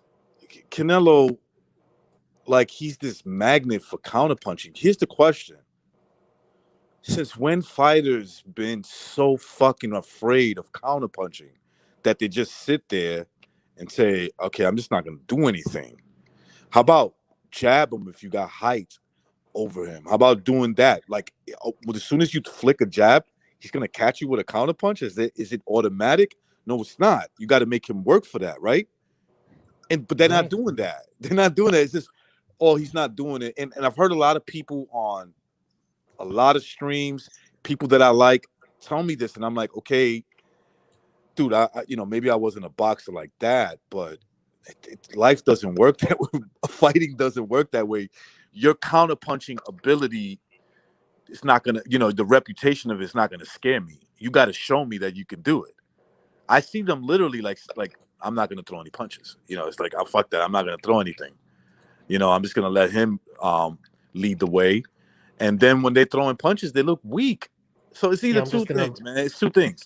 They throw in the fight, or they're so drained. They're so drained that they're acting out of character. They're not fighting in their natural way of fighting. Or Canelo punches extremely hard, and I will ask you, how the fuck did that happen? Because he wasn't a hard puncher at 154. He wasn't like. Have you seen his gloves now, though? No padding, no life. Yeah, you gotta admit, man, those gloves. Yeah, but even when you're getting hit by them, you don't just take a dive. Like if you're getting hit by them, you just start. If you can't battle him, you don't just sit there and let him tee off on you. That's my point. 12 rounds. Yeah, but that right there is my point. The guys that Triple G fought, like Jacobs, Derevyanchenko, Canelo, they went in there to win. Like most of the guys, not all of them, but most of the guys that Canelo's fighting are not going in there to win. You know what I mean? Come on, man. I think they went in there to win. I just don't think they were good enough. Canelo is a special fighter, man. He is a good fighter. I know a lot of people hate him and a lot of people rip me He's for good, standing but up. overrated. His punch output is whack. His hand speed isn't the greatest. What's up, Scalebender? His head movement is good. His power is solid, but Bro, his hand speed is That very icon good for is those funny weight for classes. Scalebender. yeah, but his output is whack. Like he only throws like what? At max, it'll be a miracle if he throws 10 punches. Nah, he throws more than 10, but he only needs to throw that many punches. I mean, he doesn't have to be like a Chocolatito. When you go up in weight, it's more about power and picking the right shots than it is. Yeah, I know, but he Running takes above. forever. Like the pacing of his fights are super slow. I don't know, man. I respect Canelo. I like Canelo. He is one of my favorite fighters right now, man. The guy has won Hey, me L over, Dog. okay? L Dog. Yo. I want you to understand. Previous to Triple G, pick a guy that went up weight divisions, like that really went up the fucking divisions. Pacquiao, Roy Jones. Just name them. Fill in the fruity blank. And whenever you've seen a guy go up the divisions like that and then just march forward, you never seen a guy come up from 154 all the way to light heavyweight and just march fucking forward like a goddamn, like he's like coming down from cruiserweight to fight these guys? Get a fucking brain, dude. Come on. What do you think's going on? Come on, Scalebender. I thought we were I'm cool, just man. saying, like, usually when they go up, the more movement they got to use, right? Wasn't never- that New Zealand lamb good, bro? That you were showing me on the Super Bowl? Oh yeah. I've been to New Zealand before. That's that shithole. Come on. Pete. No, I had a blast. No, I had a good time. I really did. Hey, how you guys making out in Tampa, man? How you guys making out over there? It's raining like a motherfucker. That's about That's it. it, right? Okay, cool. Just had to check in. I'm Hey, not in, hold I'm on. not in I wanted a Florida direct right hit. now. Like I'm I, not in Florida right now. I'm in New York, so. yeah, I'm gonna go outside here right now. Let's go check it out. But yeah, Hey, BDA has me dying when he plays those fucking Wilder clips, man. I was just laughing my fucking ass off for You know like who that is, 30 though? That's minutes me. of when he's like, woo! know that's Woo! Doing all that dumb shit. That's like what I think about Breland trying to talk to him. Like, okay, Deontay, look, let's work the jab, and then he just throws a right hand at the heavy bag, and then he goes, and Breland's like, fuck it, man, fucking forget it. That's why I I've already said. down That's it, why I dude. said my favorite quote from the new '78 interview was "Ooga booga, ooga booga." He really said that? Shut the No, fuck he didn't say this shit. He did. But the funny Tell him thing what he is, did say. the two times I've said it, people thought it was believable. No, because I swear to God, I mean, like, I wouldn't put it past him, bro. God damn. Yo, I didn't watch that interview, but I fucking You know who IOTBA is? You know these guys down in Texas? You know what I'm talking about? They go on late. So I jump on with these guys once in a while. I swear to God, one of them last night left his house to go meet the other one to fucking hook off with him in the front of a goddamn gas station. Are you Man, I'm going right serious? now. Motherfucker, I'm from Beaumont, goddamn it. Motherfucker. Where you at I'm then? assuming- Where you at then? Come on down here then. I don't give a I'm shit. I assuming don't they're give from a the fuck. same city, right? Like they're from the They're same both from Houston. Oh, And yeah, this kid's busting this guy's balls. He's like, yo, let me talk, man. And he's like, oh, fuck you. God damn it, I'm from Beaumont, man. I'm from fucking Houston. Come on. I'm getting on the goddamn toll road right now. And he fucking jumped in his car. He's driving around. This fucking guy. But the point is that I'm not going to watch a whole hour and a half of the thing. But when I looked on the conversation and Wilder's little screen said King Wilder and the other one said King, what's his fucking name? Malik Scott? King Scott. Like they wrote that shit on their own screens. You know what I'm saying? Like, you guys are fucking delirious, bro. You know that Malik Scott is a strange character. Like he has an OnlyFans, and he got his no, he does. He got an OnlyFans. No, he does, dude. You should Yeah. go to his Instagram when you have time and check He's got some a of his chubby- photos. Like Got like he a does chubby, like light-skinned Spanish girl, some shit like that. I don't know what the he fuck does she is. promos for his OnlyFans and like dude, this guy's cringe. Like he's autistic, dude. He So is he's a porn star. He's Hey, I'm yeah, gonna but be honest. I Like watched Malik Scott is honestly autistic. He made like a live on Instagram being completely autistic, saying oh, Mike Tyson was wrong when he said everyone has a plan until they get punched in the face. Like, look at this why guy. is he bringing up He Mike got- Tyson? He got punched in the face and he's still stuck to the game plan. It's like, dude, Mike Tyson is just saying in general, In people's general, calm fucking down. minds He's- change. Like, are you autistic or something? Like, it doesn't mean everyone, like, literally, you know, in the literal sense. It's like, dude, most guys you see fight, when they get hit, the game plan goes out the window. It's only the very good fighters who can stick to a game plan. Yeah. Listen, Yeah. here's the thing. What was I gonna say? Shoot, I lost my train of thought. Oh my goodness, I am so sorry. They gotta be trolling, man. They gotta be on a mission to piss off the entire fucking world, man. Why are That's they even what it bringing up is. Mike Tyson, man? Jesus Christ. That's Oh, what that yeah. is. I Like know what I Mike was gonna Mike say. Tyson is like the holy grail. He's one of those people that have that persona. So, you know, when he's talking about something in general and then you're like challenging it, it's like, dude, you do realize he's not being literal. Like that's He said like, that 20 years ago while you were in, It's like- when it's you like were in we middle hanging school. He out. said that shit. It's like we're hanging out, right? And we see like a group of 20 women, and I'm like, I would literally bang all 20 of them. And one of you guys says, how you gonna do that? I'm like, I'm not fucking serious. Like, I'm gonna bang all 20 of Yeah, them. bro. exactly. It's like when you say, "Oh, yeah, but he said this shit. you He know, said this shit everyone 20 likes fucking years ago, chocolate. though. It's Like, you when someone understand says- that? Why is he bringing Yes. it up? He said it 20 years ago. Yeah, He it's said it 20 fucking years forever ago. And these guys are like, oh yeah, and Mike Tyson talking about everybody's got a plan. Man, Linux had your number. You know, it's like, whoa, hold on a second. He wasn't even talking. Like you're bringing up something the man said like fucking 15 years ago. Nothing about. He don't care about you. Imagine Mike Tyson didn't even. Oh might not yeah, even I watch They're that fight. worrying about the wrong fucking Tyson, man. Yeah, it's true. Hey, listen. And here's the thing: Tyson it's like, Fury is not any less cringe worthy either, bro. Tyson Fury ain't no fucking yeah, this he is motherfucker will cringe. sing you he'll sing you an Aerosmith ballad after he beats Klitschko. He's a fucking boring fucking cringy bastard too, so fuck the both of them. Even though he's But- cringy, though, Dude, I will his say this- fans are not as bad as Wilder right fans. there you go. That's Well, yeah, I don't As for the autistic thing, there's actually autistic people that are actually smart. That's all I'm gonna say. Yeah, absolutely, yeah. I have family members like that. I can't stand. I don't know if he's They're autistic, smart. bro. He's just an They're asshole. He'll beat the living shit out of you and then sing a love song. right after that. He's boring as dude. This is gonna go like the first fight. This is gonna go just like the first fight, man. Like, I what- can stay awake. yeah, Right Aerosmith after and he almost Aerosmith, the killed- whole thing too. The whole right after Aerosmith he ballad, almost the whole kills fucking Wilder and thing. everybody's cheering.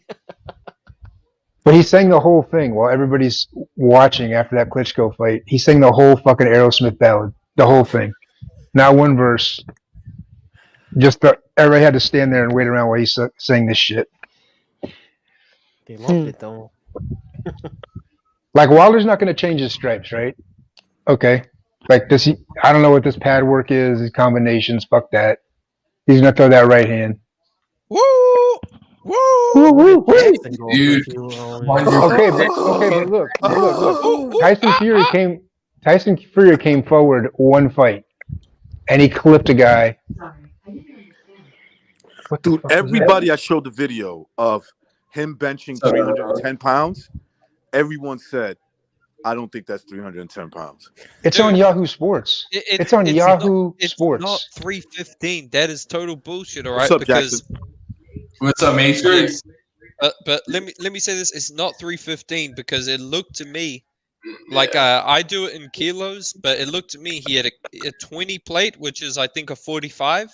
Yep. And then he had like something less, like a Yes, he did. like to me a 15 25. kilo or a 10 kilo, and then a 5 kilo, which is The 315 one- is 45, 45, 45 on the bar. That was not 45, 45, I think 45. Jackson is No. muted. Am I?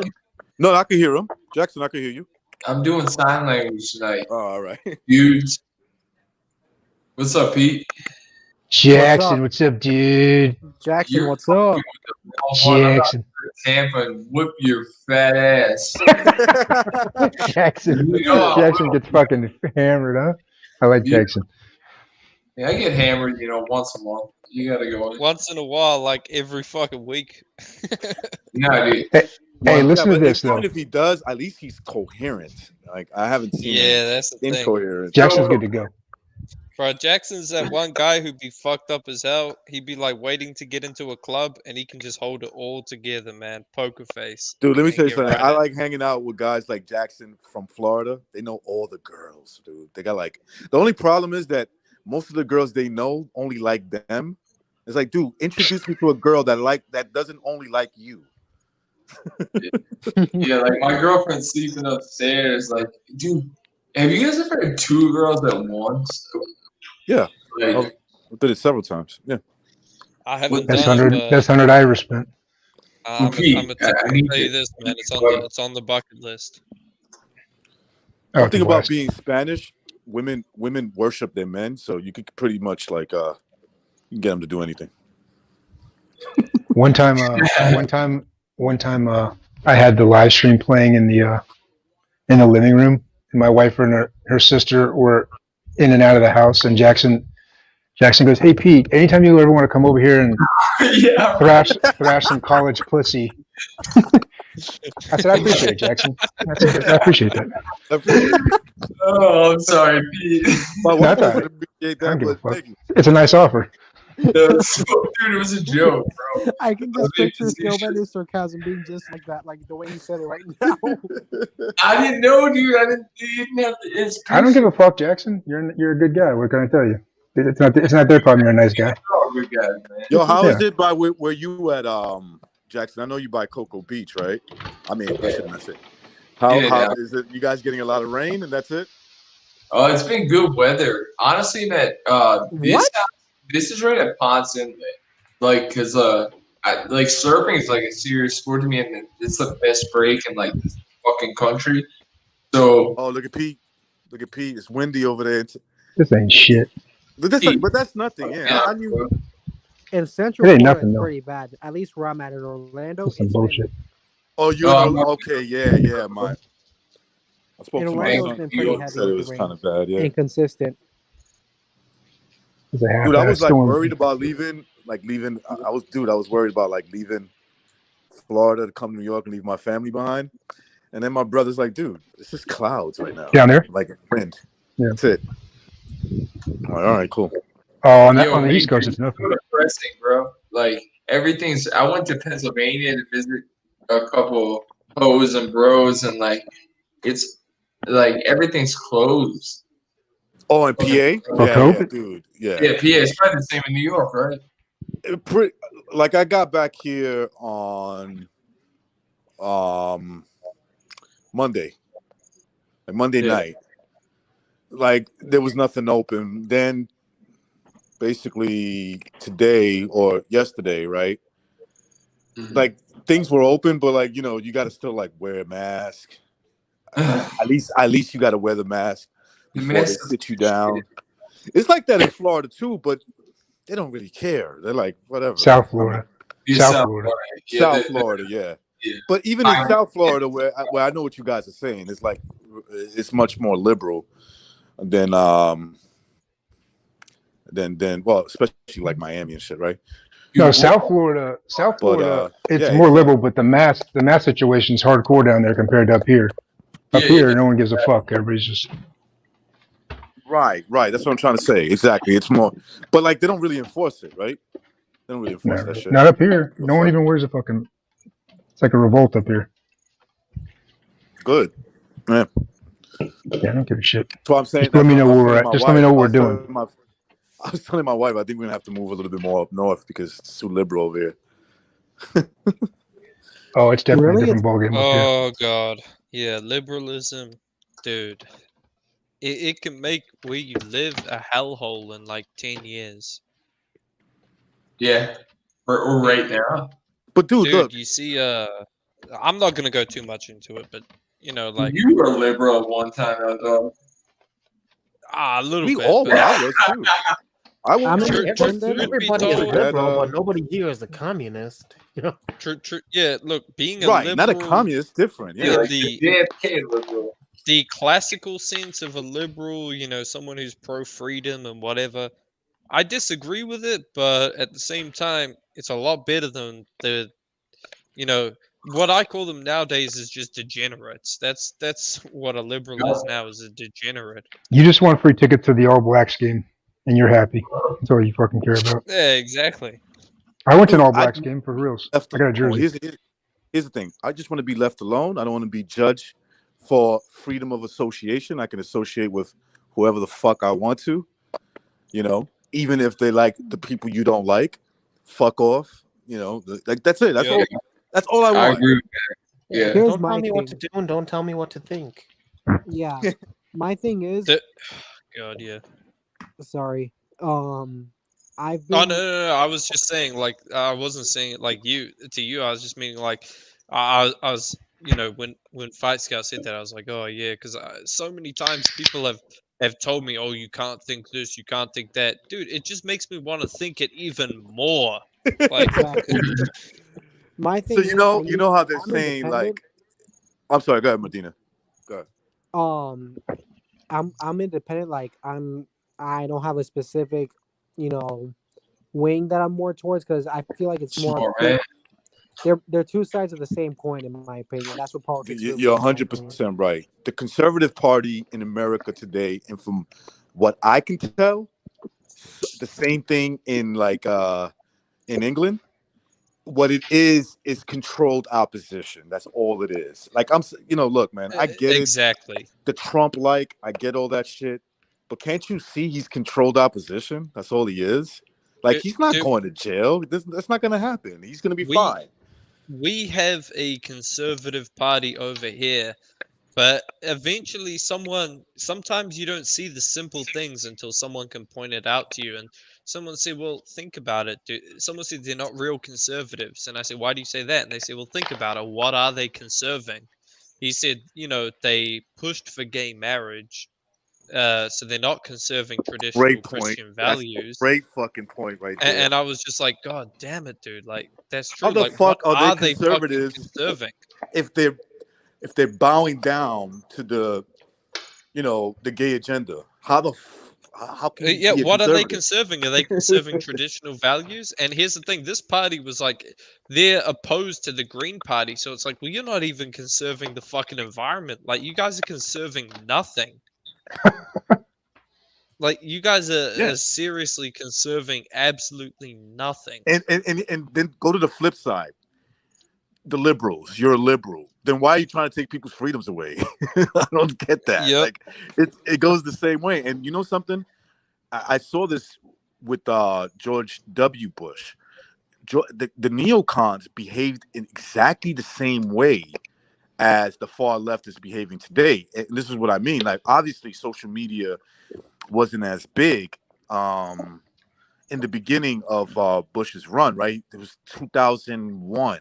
He won the 2000 election. They stole it from him. And basically, 2001. But he was saying the same things. Like, I'll give you a great example.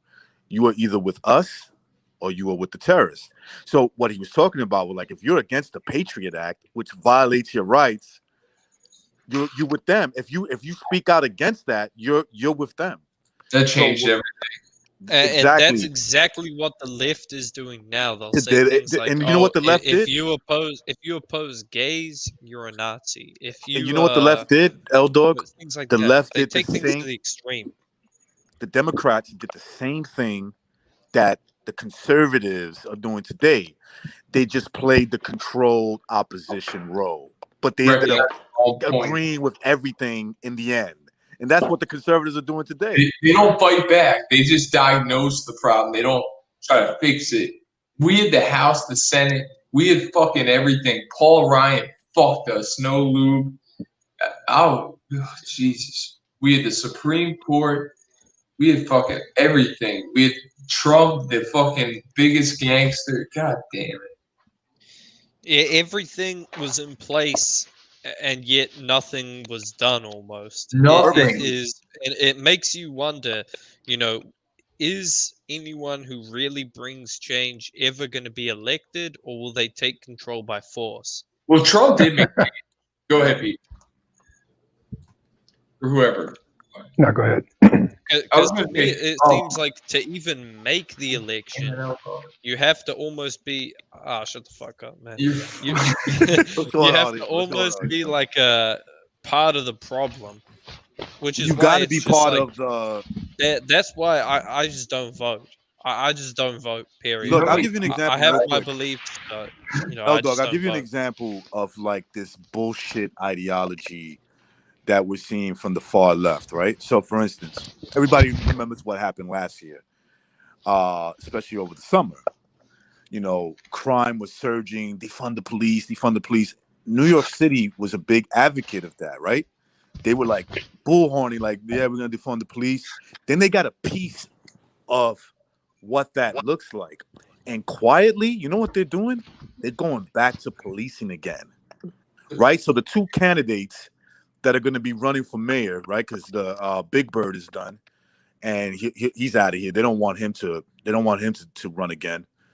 So the Democrat candidate and the Republican candidate are law and order guys.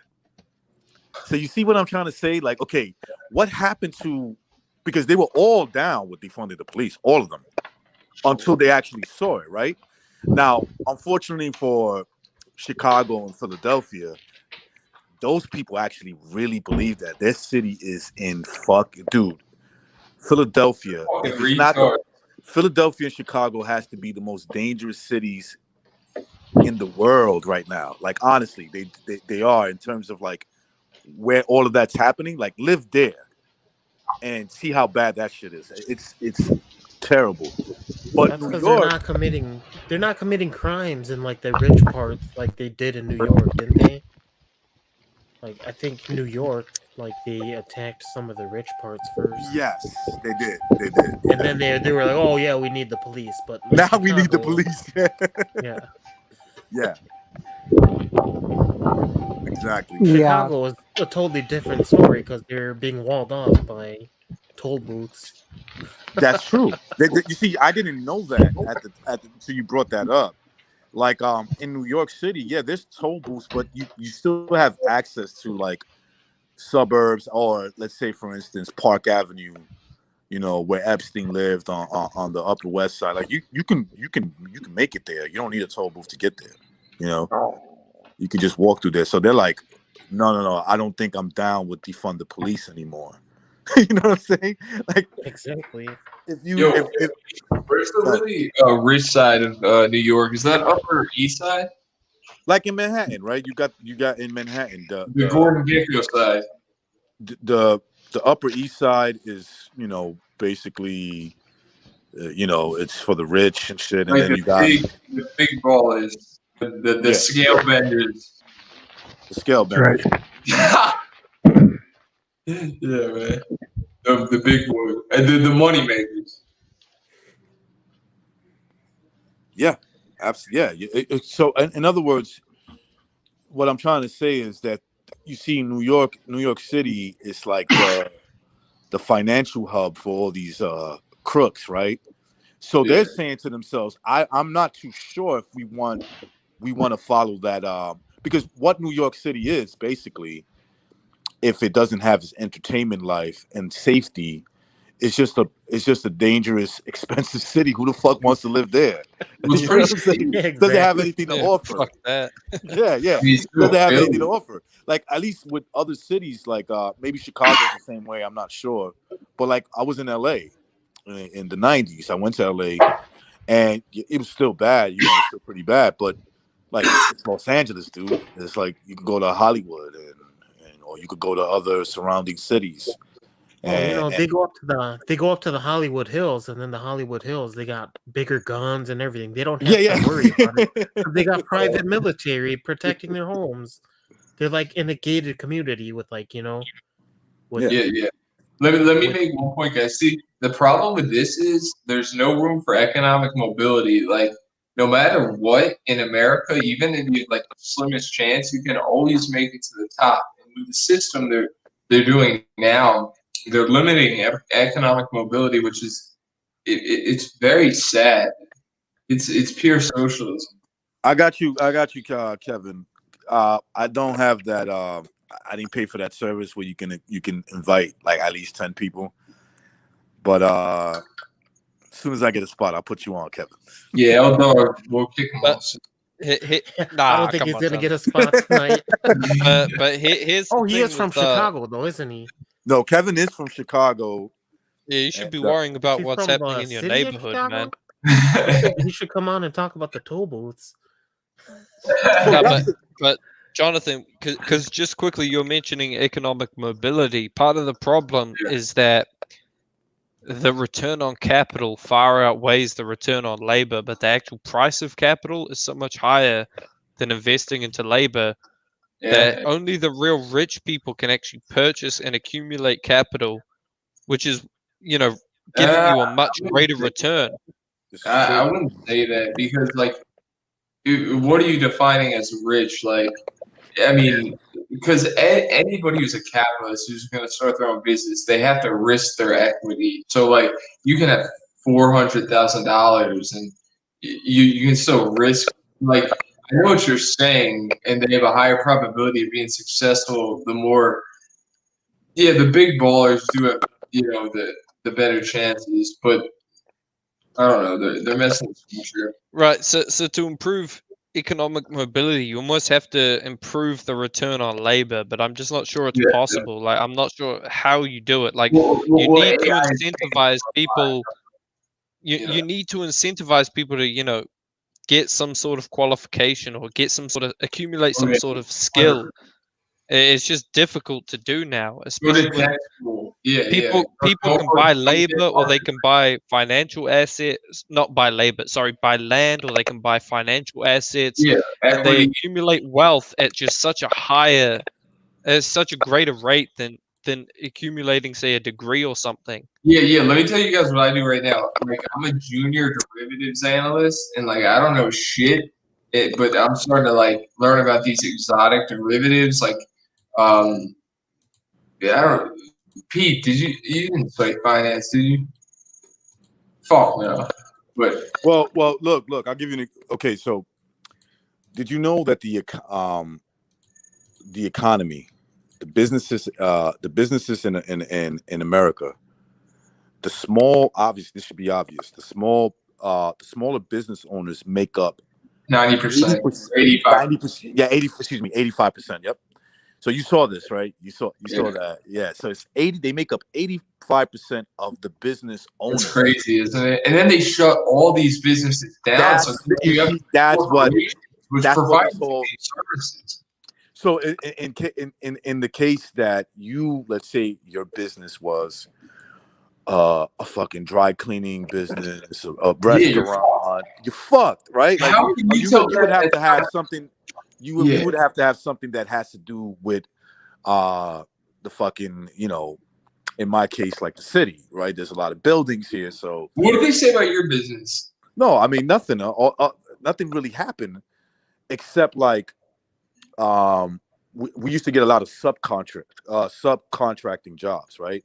So that money would come in handy for really just for my guys and myself, but mainly my guys because I can get them if they're looking for. Yeah, you get a little cheaper. You know, you can airdrop expenses right off. Exactly. Yeah. Exactly. So, you know, the subcontracting jobs were pretty good. Don't get me wrong, but like I'm not dying over it. I'm not gonna die over it. But guys that were in like the, you know, restaurant businesses, those are the ones I really feel bad for, bro. Yeah, they got fucked, bro. Yeah, it's funny you recognize because I work at the Bank of New York in Florida. Yeah. And yeah, man, this shit's hard as fuck, bro. I'm working like 10. This one getting smashed. Jonathan, the thing I love about you the most is that you kind of live up to every stereotype, dude. Hey, there's some guy in the back named K Dog. He wants to get on there. He's got a rant. I'm gonna kick back for a minute. Okay. Like you got to admit, Jonathan, that is kind of true, man. Explain yourself, Kevin. Hey, like Chicago, you're on. Is what's understood doesn't need to be explained. Like I'm an optimistic person. Like I'm fucking dream big. I'm serious. Like I feel like I can do anything. Yo, Kevin, was that you on Anthony's stream? I think everyone should have that mentality to some extent. Like, especially in America, the land of opportunity, they call it. Yeah. It should actually not be just a mindset, but a reality, rather. It should be a reality almost that if you desire something and you truly work for it, it can be achieved. Yeah. But unfortunately, in America and other places around the world that are similar, like New Zealand, Australia, Canada, that kind of reality is becoming less and less of a reality and more of an ideal. Yeah. Like the lefties say, it's like it's a fucking the American dream is just an ideal. Like no, it's the fucking land of it wasn't. It is an ideal. Yeah. The American dream actually, just like the New Zealand dream, the Australian dream, the Canadian dream, it was actually a reality, but it is becoming more and more of an ideal as time passes on. Yeah, well, I'm gonna make it anywhere I am. Like America's the easiest, but like I like Canada. I want to get property in like Quebec City, but like yeah, like you just have to make it. You just have to fucking. You just have to, like, dude, Matrix. Like you came from like a kind of impoverished, you know, background. Guys like. For what he came from is I mean, listen, if you compare to what I had when I was fucking living under my father's roof, you know, to now, it's I'm not saying just excuses. I was a millionaire, but yeah, you know what it is. They're trying it's this ideology that I don't even think they believe in personally. How they don't, because they get paid off. How can you believe in it if you like? Yeah, like if you're fucking in business, like you work for like a major bank making a lot of money, like how can you be how am I supposed to believe you that you're about distributing the wealth? Like get the fuck out of here. You're lying, man. Like how's Nancy Pelosi going into office with worth like 500,000? She comes out worth 120 million. You're serving the people. What the fuck?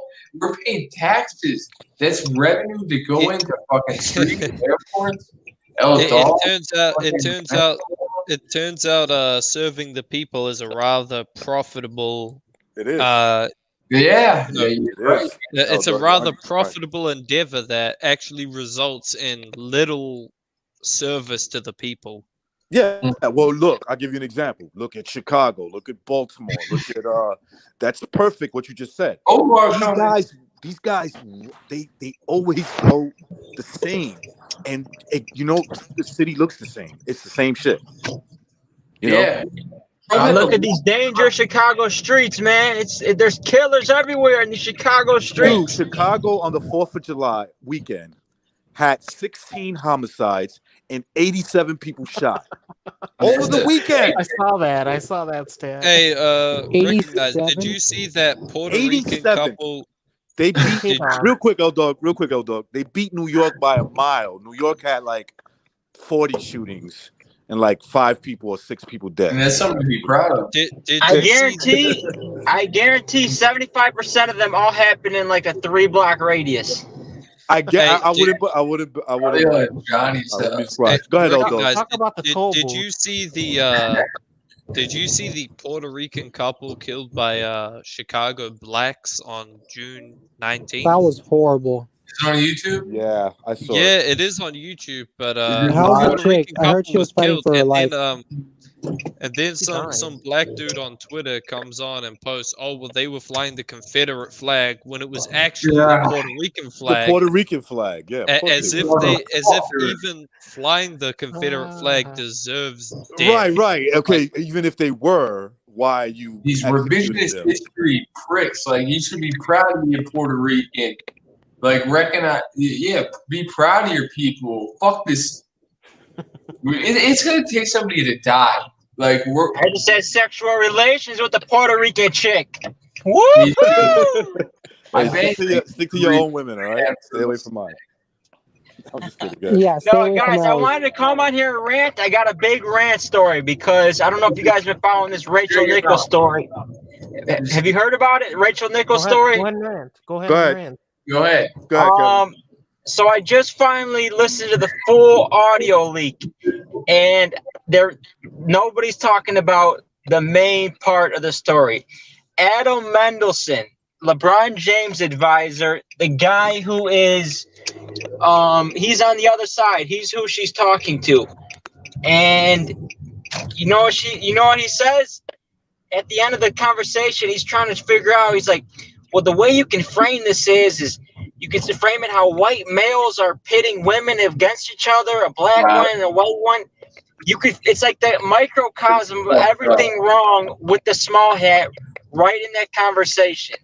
No joke. If you can go listen to the audio, and he's trying to figure out a way to frame it to blame white men and pit women, black and white women, against white men. And this dude's supposed to be like, he's like a Democratic operative. He sets up voting campaigns to help out Democrats. He's Al Sharpton, bitch ass. Yeah. Who do you think leaked the audio? it was a black woman, like Maria Taylor's friend, some black woman at ESPN got in trouble for it. She was suspended. How did she get the audio? How did she get the audio? Yeah, like how she conveniently got that audio? Because she was working at ESPN at the time. I guess she recorded it while they were still on. Dude, this is what you get when you cuck for these ideologies that are fundamentally at their core against you. They are against you. Like, do not cuck to these ideologies that are against you. Okay, you can turn a blind eye and say, "Oh, they're not against me. They're just against all these other people." No, they are against you. You can see it plain and simple. It's divide and conquer 101. That's what it is. It's a Jewish communist trying to pit a black woman and a white woman against white men. That's exactly what is happening. And it's just the microcosm in a nutshell.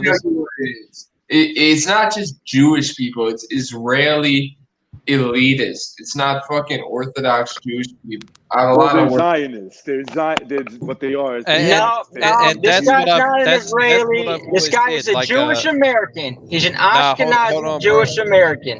Hold on, bro. Let me interrupt you. Let me interrupt you real quick. You can't blame an entire group of people. There's always elites with people that don't necessarily represent the majority of the people, but they control a lot of power.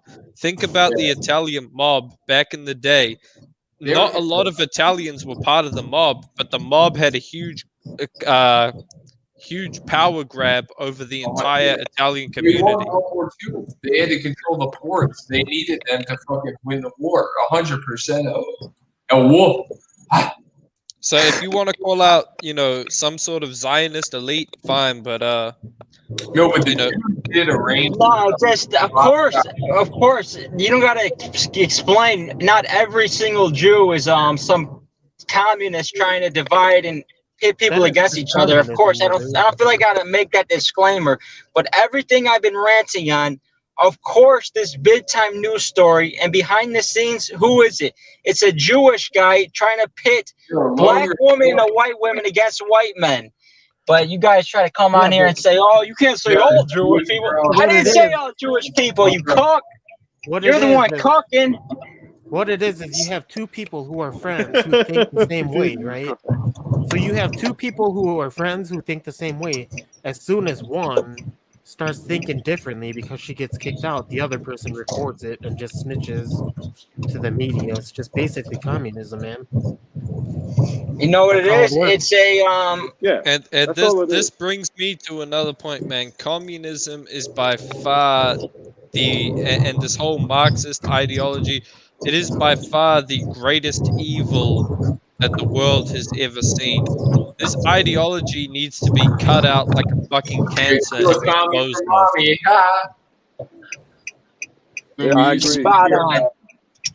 I agree with that. Yep. I agree with that. And you know what's funny? This Rachel Nichols chick, you should see her. She's a full-blown social justice warrior, guys. She's a full-blown leftist social justice warrior. She was all about the Atlanta.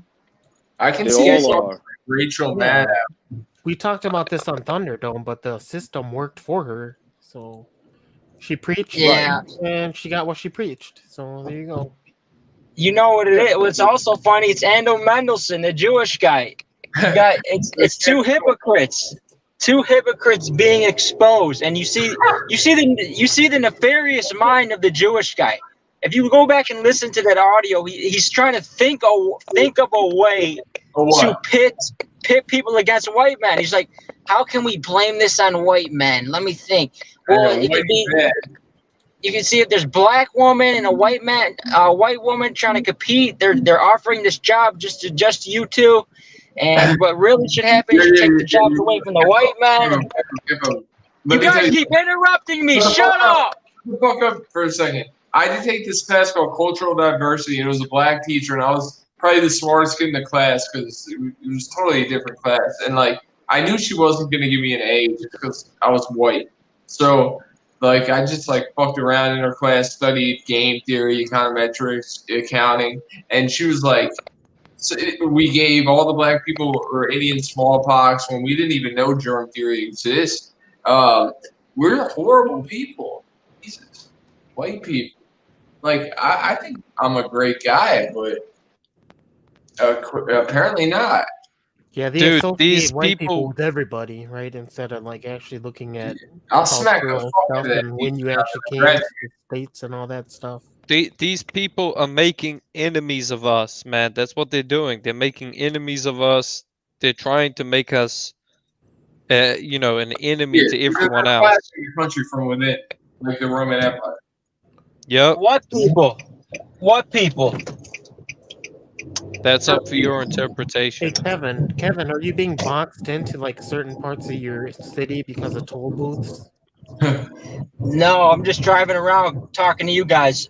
Chicago, let's be real. But I want to get back to this topic on the tribe because as soon as bro. Oh man, just quit interrupting me. Calm down. Fucking idiot. Are you Jewish or something? Come on, relax. I'm talking about the tribe for a second. Listen, the tribe. Not every single tribe member, but man, you gotta calm down. You're gonna have to calm down for a second, man. Just calm down for 1 second. All right, go ahead. Go ahead. You gonna interrupt me? You gonna let me talk? Go ahead. Go on. Are you drunk driving? God, no, man, I'm trying to talk, and this dude's interrupting me every time I try to say something. I say the tribe, and he goes, we're not the whole tribe. What do you mean the tribe? What? I'm going to explain to you if you let me talk. I think you're the one drunk. I wouldn't be surprised if Kevin was the one who put up that profile picture in Anthony's stream. My goodness, this man annoying tonight. No, I have people everywhere, bro. It's insulting. No, I hate when I'm talking and someone interrupts me. All right, I'm trying to get a point across and get interrupted. Time out, guys. Let Kevin speak. Go ahead, Kevin. Go, Kevin. Okay, I just want to go back to the tribe because when I say the tribe, you know who I'm talking about. I don't want to get this channel taken down.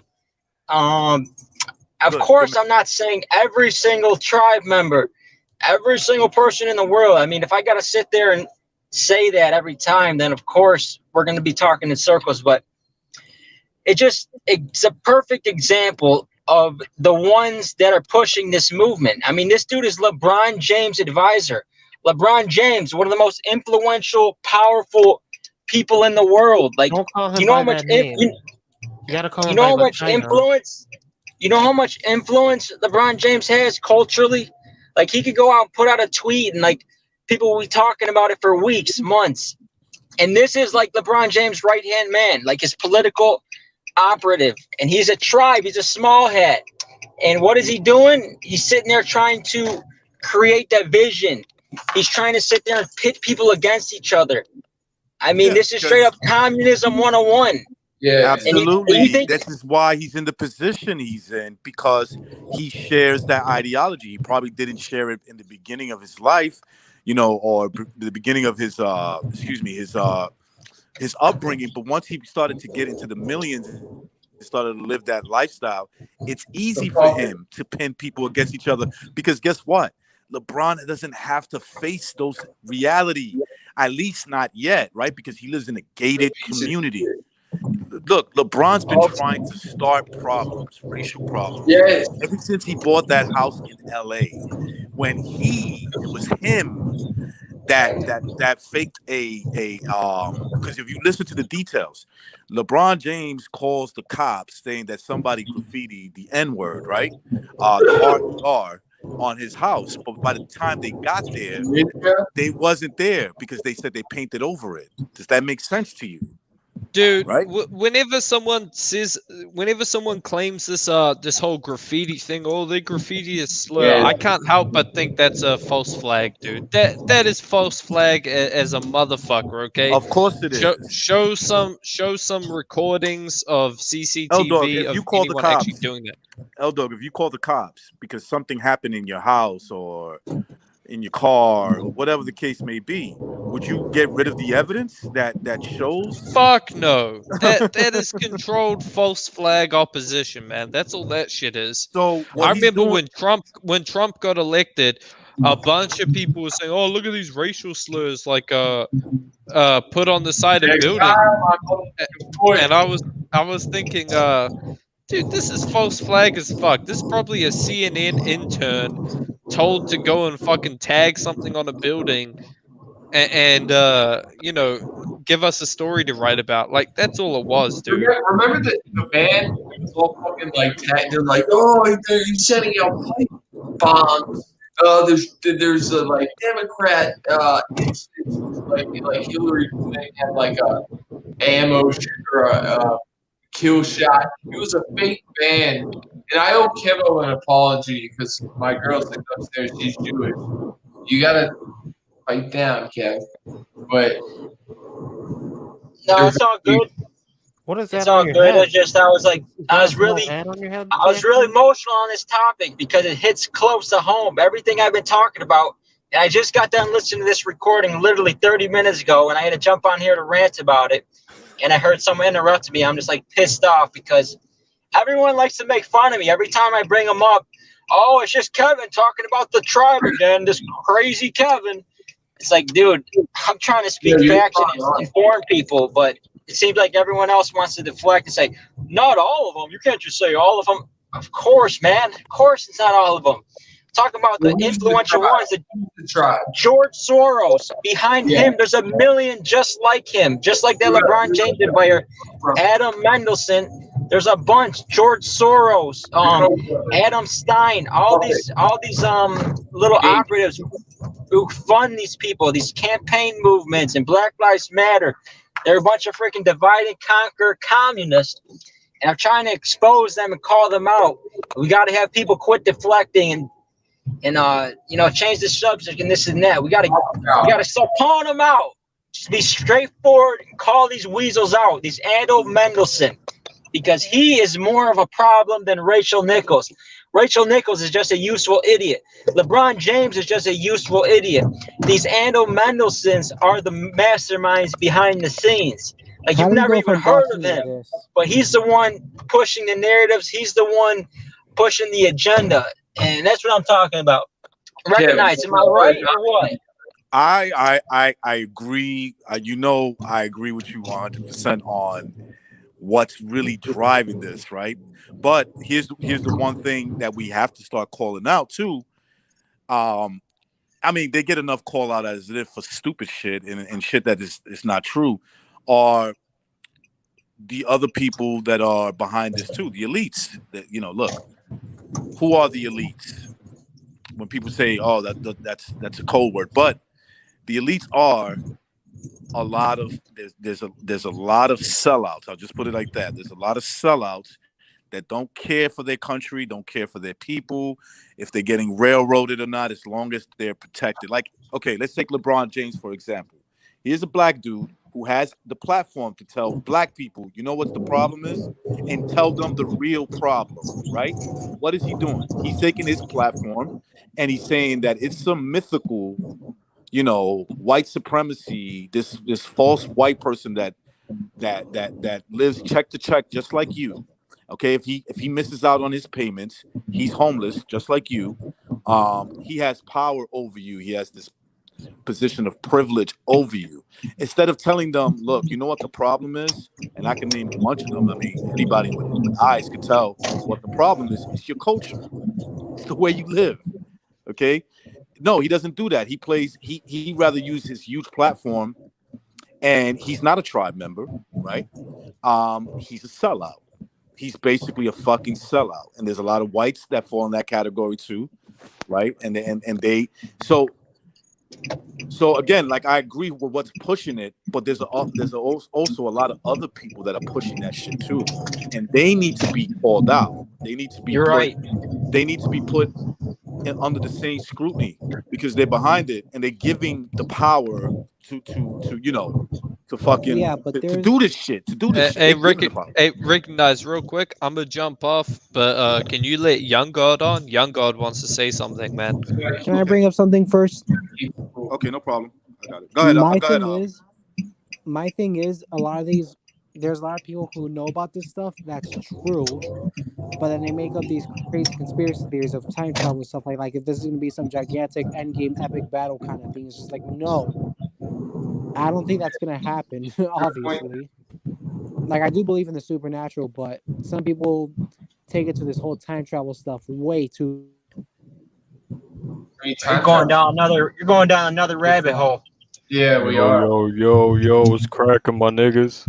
Yo, the 78 of the MX. Hey, bro, I heard we were talking shit about Jews. Calm down, young man. Calm down.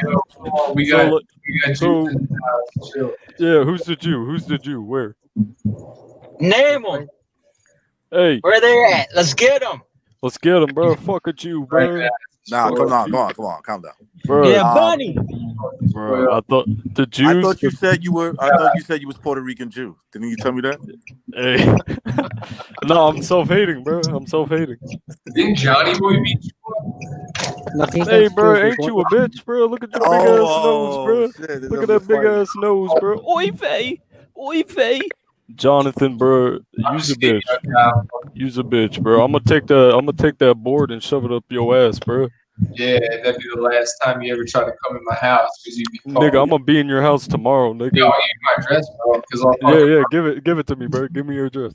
Yeah, because you like travel. Give it to me, nigga. Give it to me. Right now. Come on, man. Come on. We're having a deep conversation. We're having a deep conversation. Let's leave the fighting for another. I just want to say one thing, bro. The bloodlines are real. The Jews are real, bro, and they're taking over America, bro. Everyone needs to wake up, bro. Nigga. I just let him get it on because he just needs to get that out. That's all. It's gonna show. Absolutely. I know it. Go ahead. Recognize. I like your points though regarding calling out the sellouts, They're calling Uncle out Tom. LeBron James, Yeah, calling they're out the white people, the Hillary Clintons, the Trumps, the Bidens. These are all sellouts. But my point is, you got to look at the people behind the scenes. I agree with Because I feel like the people behind the scenes who hold the power, who hold the money, who are financing these people, buying and selling these politicians, funding these different political movements. I feel like those are the ones who are really the needle movers. Those are the ones who really affect change. But they're the ones behind the scenes. Like everyone's always focused on the politicians and stuff, but you got to look at the people behind the scenes. And every time I look at behind the scenes, 9 out of 10 times you know who it is. It's Kevo. Yeah. You high finance, right? You're not smart enough, probably. Yo, Chin Check, you on? Who are you? Yeah, man, and the thing is about this, it's spreading everywhere, just not the United States. It's going everywhere. Well, it's world communism. That's what they use. Like I'm Mexican. I can't even go to Mexico because they're spreading the same bullshit down there. They're burning down churches over there too, and all kinds of crazy shit. There's a bunch of feminists that are being like, someone's controlling these bitches, man. Well, they're giving them power, right? Because Mexico can end that real quick, right? The government of Mexico can just end that. They'll just send even if they didn't want to, they just send cartel members to behead one of these people, and they'll be over. Yeah, a lot of the feminist women. Look at these dudes working at 2 a.m. These dudes are working at 2 a.m, man. So are you, though, right? It's almost 3 where I'm at. Yeah, it's almost. You're driving in circles, man. I'm on the East Coast, so it's almost. Yo, I want to bring up a point. Like, who are the elites? We got some Israelis. We got some real smart finance people. It's everyone. You got to from everyone. But let's call them out. Listen. The elites are the people in charge of the money. The people who's controlling the money. The Federal Reserve. All these mega billionaires who are it's money, man. It always comes back to money. The money, like the old saying goes, follow the money, and but you're not gonna find those Jews. Maybe in the day with the Rothschilds, yeah.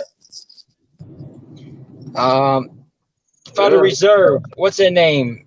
Bernanke. Well, look, why is this happening in Mexico? This is crazy. Chin Check, right? So this is happening in Mexico. Why the fuck would this be happening in Mexico? Well, the liberals there's Americans that are going down there spreading exactly. Bullshit. That's what it is. That's all it is, man. They're trying to start a race war too. Mexico would have never allowed this fucking 20 years ago, maybe even 30 years ago. Not even 30 years ago. They would have never 5 years ago. Exactly. You gotta look at the social media. The media. Everyone's got social media. Everyone's got a TV. They're pushing it. That's where they're pushing it. Just about every Mexican that's serious. I'm not talking about, like the ones that hang out in the streets. I'm talking about Mexicans that are serious, that go to work, and that's the majority of them, and support their family. They don't. Feminism is nothing to them. They look down upon it. Like, fuck that. I don't care about that. My wife stays home. I work. That's the way it goes. Well, they're trying to change that. They're trying to change that. Of course they are. Or liberal. The religious ones are usually safe. It's the secular ones who buy into the liberalism, the left-wing social activism, and all that crap. I feel like the religious ones, they got their values set. They got their belief system. And it's the ones that don't got their belief systems who are co-opted and able to be corrupted buying the shit because they don't got their values in order. Facts. Yes, and that's a lot of these social climbers. That's what they really are. A lot of these social climbers, they don't really care. So you take the average woman, in corporate America today, or just consumer America, they don't care if they have children. They don't give a fuck about that. It's like, let me get mine. They don't care about good character in men. But that's programmed. Obviously, that was programmed by the last 50 years of you know, the media just pumping out basically communist ideas, right? Because you got to break down the family first. You got to break down what was known for centuries as the way to live your life. You're a man, you meet a woman, you marry her, you take care of her, you have children with her. Okay, that's the way it was. And then they started, and then they always knew that there's no way to brainwash people like that. You can't brainwash people like that. You can brainwash someone who lives for themselves. Absolutely. Or just people, like, people should be watching CNN and turning it off. And it's on every airport in America. Yeah. Yo, Kevin, mute your stuff, man. Yeah, Like, Kevin. Yeah, Kevin, when you're not talking, bro, just whenever you feel like you want to talk, just unmute, bro. Why? What's wrong? No, because I can hear when you're driving. No, because like you can't have like a lot of audio sources, so your driving is like cutting off Jackson whenever he wants to speak. I feel like my bad. I'm driving slow on the road. You can't hear me now. No, we can still hear you. Okay. Nice car, by the way. Nice car. What kind of car is that? This is some shitty Japanese, some little basic Japanese car. Reliable. You're a sellout. Japanese car. What is they it? take away It's the a- police from your area, it's gonna become my car. It's a Probably where you Nissan. live. It's 2016 Nissan. Puerto Rican, a David Duke, diversity. Slugger Sam. That's how they say in New York, huh? Yeah, You're right. He's right about that. They do. They go, There huh? was one thing that needs to be clarified. Not everyone is in the elite because some people take it way too far. No, of course not, bro. Listen, like, let's just take the tribe. The tribe uses the ordinary, real, like the religious tribe members, and they brainwash them, right? Oh, you're always targeted. Everybody hates you. And it's like, no, like, if you don't have no power, you're not really trying to, take advantage of host nations. They don't care about you. You're not the problem. We're calling out the people that are saying, well, if you come after me for my misdeeds, that's just anti, right? And so it's like that's how they use them, or an attack on me, on my crony capitalism, and infringing on people's rights of freedom of speech, freedoms to protect themselves or whatever. It's an attack on you. That's basically what they're doing. Okay, they're getting the people whose only hobby is their phone. Like, there's a lot of people who don't do anything except look at their phone. Like, All right, guys, I'm gonna call you when I get back home. I'll be back. All right, brother. You guys ever watch Louder with Crowder? The conservative. Say again. Louder with Crowder. He goes to like universities. He'll talk to these like fat. Oh, I know dykes. who he is. Yeah, I know. Who Like, he is. there's a man and a woman. It changed my mind, and they'll be like, yeah, blah, blah, blah. Like fucking just say retarded shit, like just brainwashed by these Marxist professors. And I school these professors with like, they'll give you a bad grade. for sure. Yeah, well, it's designed that way. They're not giving you a bad grade because you're a bad, student. Yeah, these It's kids not are bad. retards in that class.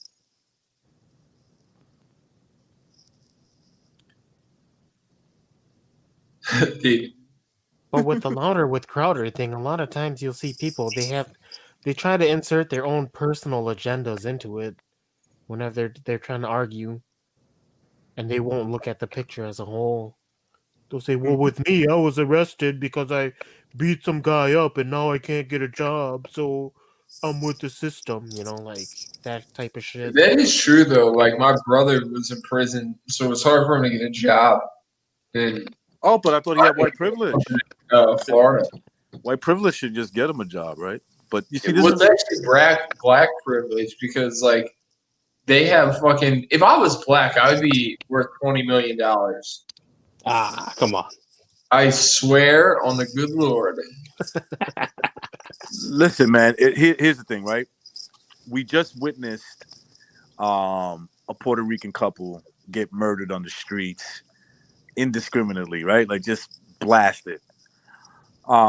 There's videos of other Hispanics getting beat up in like LA and shit like that, and I think even in New York there was a case where like some darker Latinos that look were jumping like a Mexican dude because you can hear them calling him Mexican whatever, right?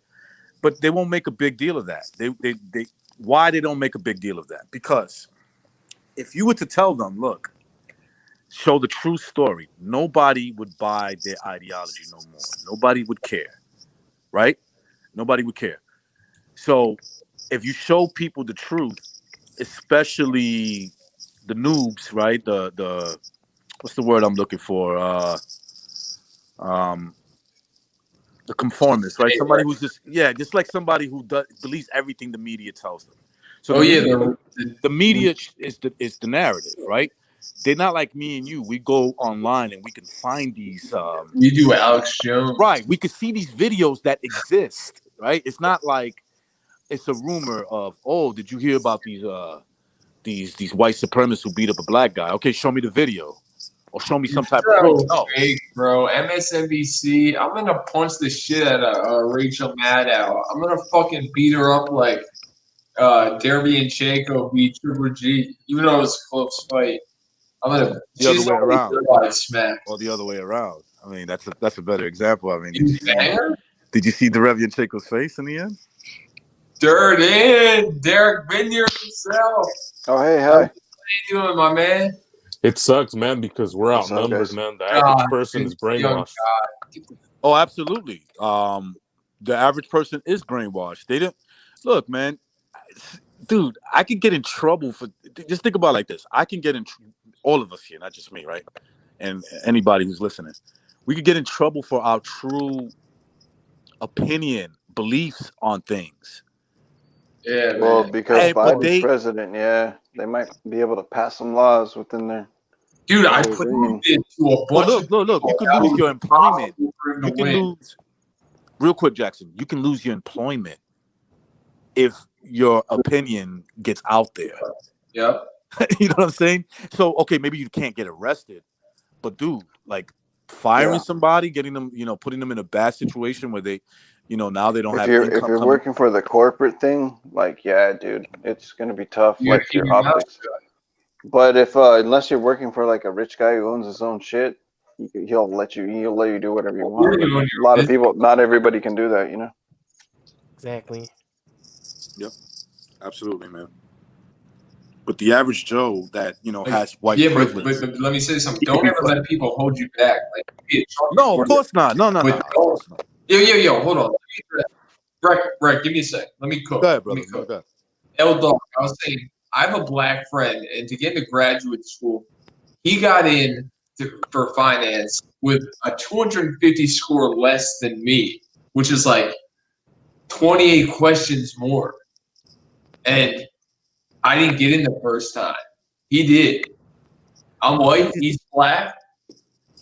Is that fair? It's because he's stupid. Yeah. When I don't get the fucking degree soon, I don't get the $100,000 job quick. Like, it's fucking bullshit. You gotta, use a little bit of bronzer. Put it in. Just when it says, how you sign your application, it says other. You just put that in there. But the most disgusting part of it are the sellouts because they enable these people, man. Absolutely. That's the worst part of it. That's the elites. Whatever, it's people going with it too, when they know deep down inside it's bullshit. Major wealth. Yeah. They want to keep their other whites down because that makes them more money. Yeah, because if they had to share it with all the other white people, they would lose less. They would have less money. It's not even just whites. There's Asians. There's Hispanics like bowing down to these people and throwing their people under the bus for them. It's fucking crazy. That too, yeah, because they got that money, but which is like influenced by some global stuff. Oh, I was gonna say something like my friend was saying something earlier, dude. Like that touched me pretty deep. It was like most of us like white Americans are like we're living in suburbs, kind of like herded like cattle, kind of like sheep or something. That this is your new spot. You're being replaced. Like you don't live in your cities anymore that your ancestors used to live in. Now you're gonna live out in the suburbs in this new place. This is like your new little. They keep pushing. They keep pushing tuts. they keep pushing the average white person, but not just white person, just the average family member that used to live in the city, and the city was pretty safe. They're just pushing them further and further out, like suburbs. Yeah, like the grandparents. Like my grandparents were racist as fuck because like they'll go back to the city and it'll be a crack house, and they'll be like, "This shit was the bomb." You know? Yeah. That's kind Absolutely. of like how Brooklyn was. Brooklyn was was beautiful. Like, yeah, in, it was a fucking beautiful borough. City borough. It's really a city to me, but whatever. It was a beautiful city, borough. It was nice, but then towards the late 60s, well, maybe even before that, it started to get, infested with people who commit crimes. Basically what it is. Well, I mean, it could be like it could be all by design for all we know, but it's all like everyone's being herded like cattle for like an agenda. Dude, there's beautiful, like I know Dirty, you're from Los Angeles. Los Angeles was not always like a gang infested city at one point. LA was actually a beautiful place at one point. Like you can go back to like the 50s, the 40s. It was wonderful, but it wasn't to like every big city. Yeah, like every big city in America got infested with just this degenerate, nobody gives a fuck. Same with Long Beach. Long Beach used to be really nice. Like yeah. Where do you live? I'm from the south, maybe Central Coast, South Coast, LA. I mean South California. Okay. Coastline. Yep. Are you near Huntington Beach? About an hour. Oh, that's sick, bro. You should shred some waves, bro. Yeah, people used to try to get me into surfing, but I used to skate, but never got into surfing, man. I don't like the seawater here. I feel like LA and California's water is like polluted as shit. Oh, I don't want yeah, to go in for that sure, shit. dude. Like, I went down there in the mid 2000s and like the water was nasty. I was like, damn. Yeah, Florida's not even right now. I said I'm not gonna even get in, and then I got in there. They've been finding But it like was great white nasty, sharks, dude. dude. Lately this summer, they found so many great white sharks. I guess they don't want to like eat people, but like a lot of people with their drones, like just videotaping stuff. They're finding like all these great whites like on the coastline right now. Like people are just with their kids swimming on the beach, like outside of like the beach of California or whatever. But there's like all these sharks like up and down the fucking. They don't even like care though. I want to go to Huntington. I was gonna go there, but you have to get the COVID vaccine, and people are getting cardiomyopathy. Fuck that COVID vaccine, man. Why? Shit, bro. Oh, wait, Now, so nobody has ever. No. Are you saying California? You just stepped into Yeah, California. You gotta be vaxxed. The vaccine to get into that with that faggot mayor they have, who's like, No way. Wait a second. Wait, time out. I mean, governor. So, yeah, Dirty, is this true? I need a Oh, I fax. mean, I don't know because I'm not from out of state. But if you're trying to come in, I'm assuming that's probably true with the way our system is here. They probably do accept. I hear, dude, like the De La Hoya fucking Golden Boy thing. I was like, man, I'm like, I got money right now. I'm like, it's close by. There's this card coming up this weekend. What happened? I'm like, I want to go to it, but like it's Ticketmaster, and Ticketmaster requires you prove your COVID shots went through before you can buy tickets. So it's like, fuck. Dirty. I try to get a financial position with Top Rank, and they are tribalistic. Because I don't have the Jew last name, but like I do want to do finance boxing, or I think that would be my passion. But like, Aram is that. I hear you. I'm my girl. What beach is that? What beach is that with the homelessness situation? Venice right now is pretty bad. Like homeless dudes are killing each other. They're shits in the Dude, stabbing each California's other to fucked, death. man. Get out of there, dude. It's And like fucked San up. Francisco, like people like shit in the streets. Even New York, like I had some video someone shared me. I don't know. Did you see it? Recognize like the Yeah, video of the guy yeah. shitting in the janitor's fucking toilet? I saw that I video. saw that one too. What the See, hell? you know what it is? I bet you it's like California. What New York did was, you know, like all the people that would be normally like in a mental institution, they just let them out. It's from California or New York. Yeah, I don't know. Or like people just like I see people just even in the suburbs, like just regular white people that are just like they're on some shit and they just do their thing all day. Like I don't know where they get their money from, but they're just on something like every day and they're just wandering around town, just tripping the fuck out. The big houses. But yeah, like you I know just that guy- yeah, there's like those people. That guy who took the dump in the dump It was in the thinking, like, subway too, man. the dude looked like he wanted to hit him, and then he was like, "I can't." Yeah, because they. It's like I'll get fired from my job, dude. It was another black guy too. Here's And the he's thing, just holding his exactly. head like, "God dang." But that's If what- it that's were what they like a white, created. if it were a white guy, dude, and he hit him for that, they'd probably say it was racist. Lynch him. Yo, I got pulled over for nothing. Like they're trying to like they He want got pulled over for being white, bro. Quota. Yo, I swerved a raccoon, and I forgot that I did it. Like this lady got like she was new on the Touching job. your balls.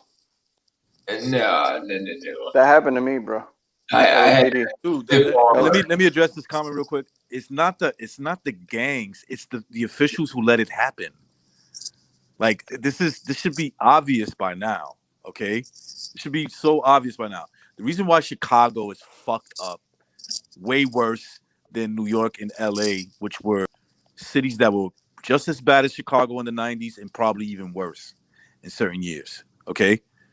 It's because they cleaned up the crime. They had an incentive to raise the property value, and the only way you could do that is by making safer cities. The reason why Chicago is a shithole is because they're not worried about some black guy who gets killed every fucking day over there. They know that those guys are gonna keep voting for them. That's it. You know what I heard in Los Angeles? They took off the gang task too recently. That's gonna be okay. So the yeah, gang they said it task- was racist though. They said it You was know why they racist. did that? You know why they did that? Chinchek, right? They did that because, yeah, you see, they did this in New York with the plainclothes unit, because the plainclothes unit is basically the gang unit. That's all it is. It's just they're the boogeymans who will come up to you in areas where they call it racial profiling, but it's called, to me, it's just called realistic policing. It's just you go where the areas where the shootings Where are. the crime is. Yeah, And- where the crime is. yeah. Why would you go to another neighborhood where there's no crime? Exactly. Yeah, Why would you do that? Profiling, like when you do search and frisk or whatever, like they did that in Philly, and like so many people had guns. Like, dude, did you see Philadelphia? Dude, yeah, they're about I to. went back. I recognized I had friends that got like hooked on that heroin, and I like paid drug dealers to get the fuck away from them. Philadelphia is now the worst city with 1 million and above people. It's like they do it's- categories. God. The cities with less than 1 million always going to have a higher crime rate than every other city. They just do. Philadelphia. Philadelphia, dude. In I think we're in July. We're in July. They already have 300 homicides. And the 300. overdoses, bro.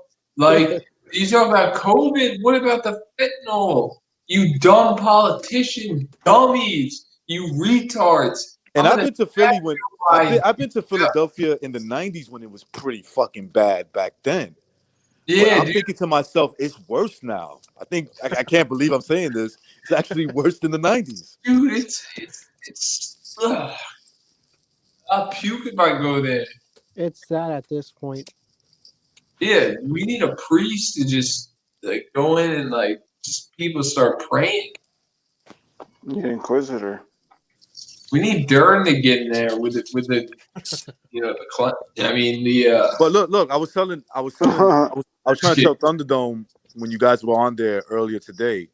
like look what's going on in New York right now, right? I'll give you an example. Like, so they were one of the, I said this on the stream too, actually, but like earlier 2020, right, when they were like all about defund the police, right? So they got a piece of that for like the summer, right? June, July, and August was like, it was really bad.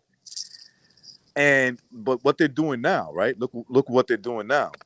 Now they got two candidates who are known for like stopping crime. That's what they always ran on. On the Democrat side, it's a black dude, but this black dude was a cop under Giuliani. Okay, so he was part of like he's a gangster, right? So he was part of those task force, those undercover task force that like strategize and know how to lower crime. And then you got on the other side, this guy who used to be like a guardian angel. I don't know if you guys ever heard about these dudes. They were like they came out in the early 80s. They had like red jackets, red hats. I don't know if you remember them. Anyway, so the guy's running on the Republican side, so he's all about that, right? He's like, crime is the number one issue in New York, right? I disagree with that, but whatever. To them, it's the number one issue. So what are they doing quietly? Quietly, New York City, the people that control New York, the elites, the ones that were out there protesting defund the police, now they got a little piece of that, and they're like, and these are New Yorkers, you could tell, that didn't live here in the 80s and the 90s, right? You could tell because they left as soon as it happened. As soon as it happened, they left. They're like, I'm out of here. These pussy boys. Yeah, pussy boys, right? As soon as they saw that, it's like, oh shit. People are getting shot like that now, and people are getting robbed and beat up in the middle of fucking Midtown Manhattan. It's not now. It's always happened. It's just they didn't care about it until they saw it.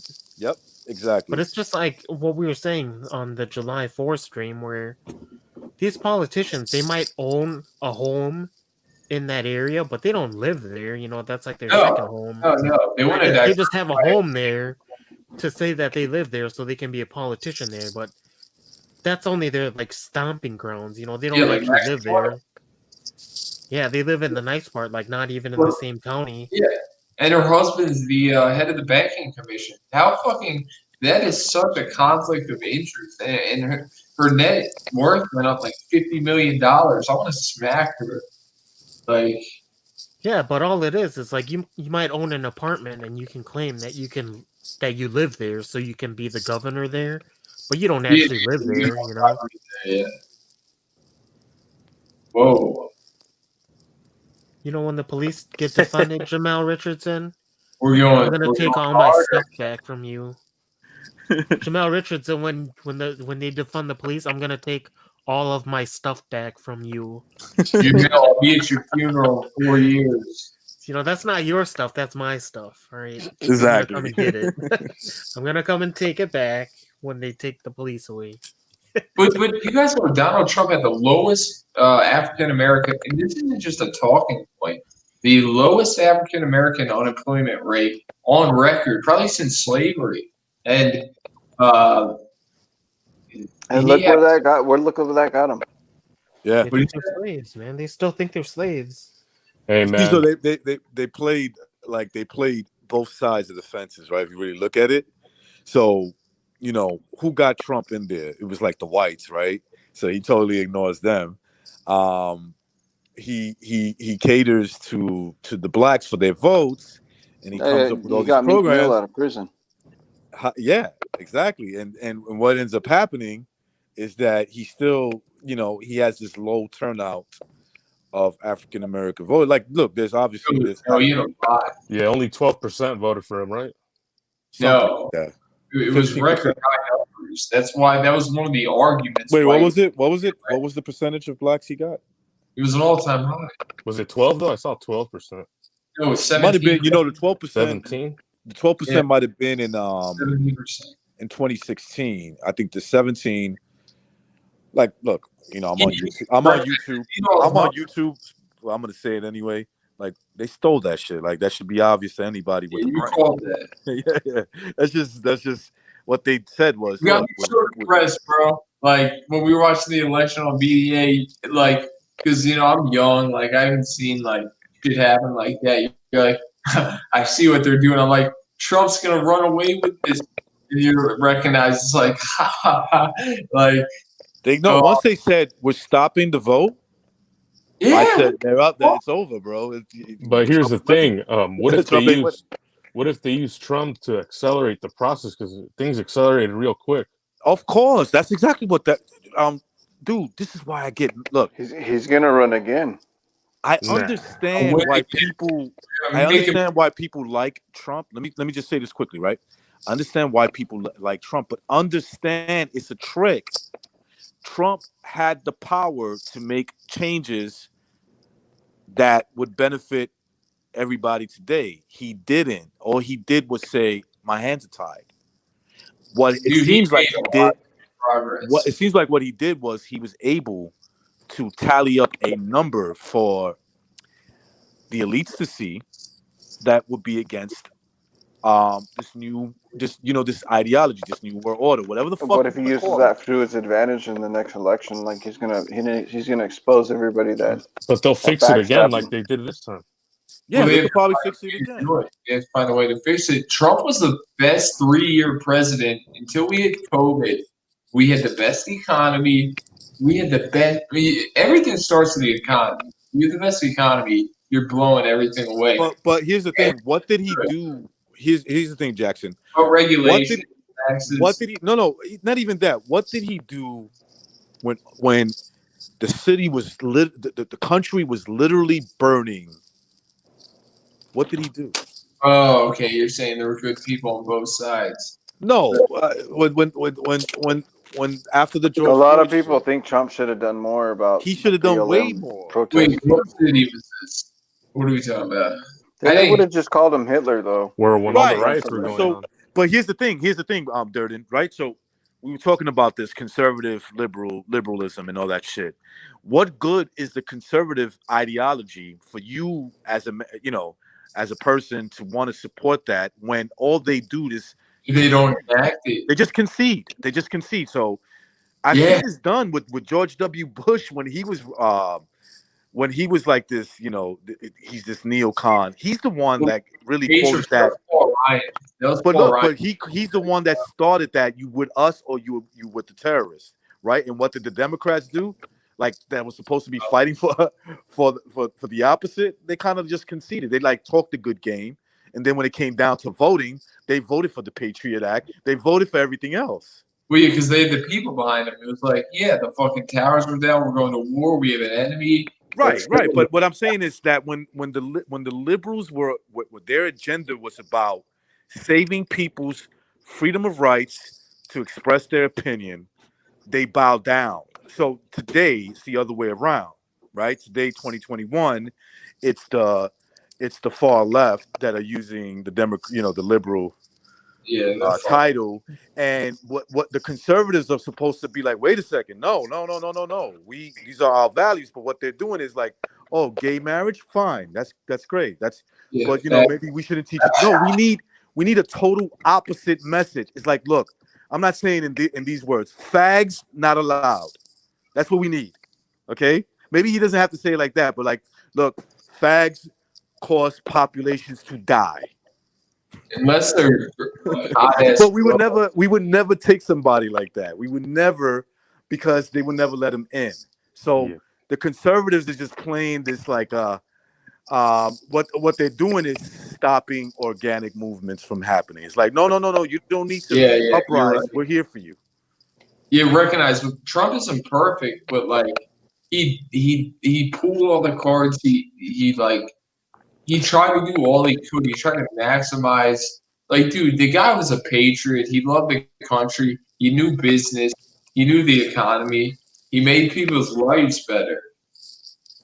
Look, I don't disagree with that. Right. But what I'm saying is when it came time to say I'm the total opposite of what they're trying to do, he didn't. He just didn't. He was afraid to be called a racist. I don't look. If that's your position, he might not win another election. They set him up for that because they knew he was gonna. they knew his personality. CIA. They knew he was going to be a narcissistic. He made a pretty sick speech about the Babbitt girl that got shot during the January 6th thing. Trump's gonna be a hero to me because I saw what he did. No special interest. He went in there like fucking Pacquiao, slaughtering people. I think the reason why they didn't want Trump back in office again for another 4 years is because there's certain things he was not willing to do. Exactly. Yeah. He wasn't. But he's one of them though. Yeah, they used him. Our point is that they just used him to accelerate the process. That's it. Yeah, That's all I'm saying. I think you're right about that. I think we're fucking social. Yep. Hey, I think if they want a national divide, then maybe they'll get it. Well, I know you want that, but I don't know why would you want like a national unity? It's like it's been so lost for so long. Like from when it really started as it's just a crazy place now. Well, I gotta go. So it was great talking with y'all about all this. You're the man, Gerson. All right, come on, brother. Y'all take care. God bless. Peace. I'd say a couple more things because this is the only channel we can talk about this shit. I hope nobody ever hears this because I'll never get a job again, ever probably. But it's worth it. I mean, I'll start my own business. That's why you never show your face, man. Yeah, that's why I don't care, dude. I'm gonna rock out my cock. Really. But I try not to show my hands. Voices are harder to track. Like it doesn't matter. You show your face, not show your face. They will find you. Yeah, that's pretty true. FBI probably knows your face, so they could just hack into your phone. No, it's the algorithms. Like if you notice, like you go to your work computer and your home computer, 2 different profiles. They don't need your face. They don't even need your face anymore, dude. Yeah, it's true. They arrested somebody for like a Facebook post of like their hand. And they should give us a medal just for going against the system. Fingerprints from the post. Exactly. We are in trouble. Like, we all have to rise up. Like, we might be a little different on our opinions. People just need to get actual woke. Like these that's woke it. idiots aren't actually woke. They're actually being suppressed. Like, yeah, it makes no sense. These people think they're being rebellious, but they're on the mainstream media side. Exactly. How can you be? This is like my argument with like certain family members of mine. It's like how are you revolutionists when you're you're speaking what the Google HR department prints out. That's why I can't make an Apple ID. I don't want the 5 FANG companies in my shit. I know it's a free market. It's not even a free market. But they can, tap into your information if you make an Apple account. I don't mess with Apple. Never have, just because of that. Yeah. I don't have an Apple ID. Yeah. Yeah, it's better not to have one. I learned a lesson. Like we're in trouble. Dude, I learned my lesson back in the mid 2000s with Facebook. Somebody was like, "You said this about this person." I'm like, "What are you talking about? I never said anything, right?" So they pulled up the Facebook account and he said, "That's exactly what you said." I got banned from Twitter. I said, okay. And then my Facebook was deleted and I never went back. When Twitter first came out, like the first couple of years, I had a big Twitter. I don't want to say what I went under and what I was talking about, but you was real popular. I was, yeah.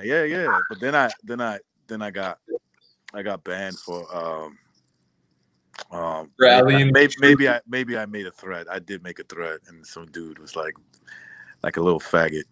Dude, I just destroy people because like my lawyer is a liberal, and I fucking own him. We argue, we debate the fuck. He's a big druggie too, smart as fuck, but like he's doing like bad drugs, and like I'll school him, and he's just like he's part of the cult. So we would just go with whatever the cult goes with.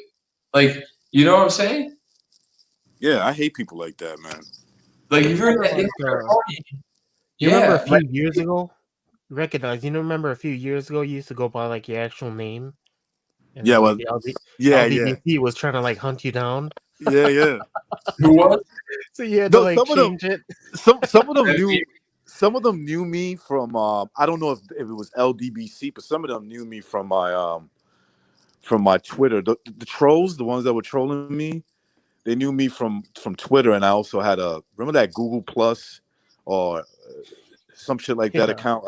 Yeah, so I had one of those where I literally show my who I was. Everybody knew who I was. They saw me, you know. That's why I used to say, they were always I like, know "Yo, I'm gonna go find you and do something to you." yeah, that's why I would be like, And dude, you're I know you saw my pictures. No, you won't. And You it's better not- be as big as me and have some hands, because I'll knock you out with one punch. You know what I'm Because saying? it's not like you're gonna get to me. Like if I get to you, right? Yeah. It's like, I don't want to have to do something to you, so I'm just Like I don't want to chasing hurt it. you, buddy, but I will though if you do come my way. If you actually find me where I'm at, like yeah, you're gonna get. Oh, it's fucking. Yeah, I'm gonna hurt you. Yeah, you pull out the shotgun, then if somebody comes to you, and like fuck fighting, I'm getting the gun. I mean, I love fighting, but I'll get the shotgun. It's not true, J. Kyle. I didn't threaten Kodo. I threatened some bitch that was just constantly. No, this dude was just constantly like saying shit and making like this and this and that. So I just like finally said, "Hey, look, we can meet up, bro. You're in the same city as me. Like, just fucking meet up with me." You gotta spark that boy. Yeah. All I did was show my fist on a video, and I said, "Picture this fist on your skinny face." Okay. Let's see when I touch it, what happens. Right? Let's just see. I'm not saying what's gonna happen, but let's see what happens. And they're like, "Oh, you violated." I hit the flag. Right, Damn, that's a big fist. And they just hit the flag. It's just like the guy was like a skinny, just a troll. Like people probably know who he is. Fuck it. I don't want to get into that. I'm over that. Yeah. He's a bitch. And this dude saw me before. He saw me before, and it's funny, right? I saw him. I was like, "You have nothing to say now, right?" And he's like, he's just like looking at me like, "No, I don't have a problem." Yes, you don't have a problem, right? I almost got into a fight with this Twitter. It was hilarious. I go, we can take it to land. This guy ran the fuck away. When I'm sitting on my surfboard, I'm always shadow boxing, so people stay away. Listen, Jay Perez, did you ever see H Money? Like, he's crazy. Okay, I did what was right for me. I stayed away from him.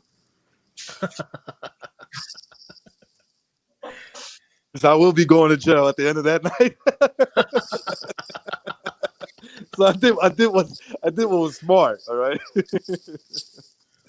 Dude, he was standing next to like one of those New York handrails, and he was he had like a picture of him standing next to a handrail, and he was like tiny. Like, dude, you are not intimidating anybody. Like, you know how you can use you can use things to like figure out how tall they are. It's like one of those things. Like, you can see him walk through a door, and you can figure out how tall they are. Look, yeah, but the fact is, he's retarded. That's the most important part.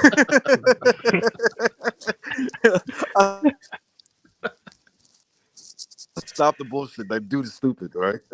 He's like, I know that shit. He's dumb.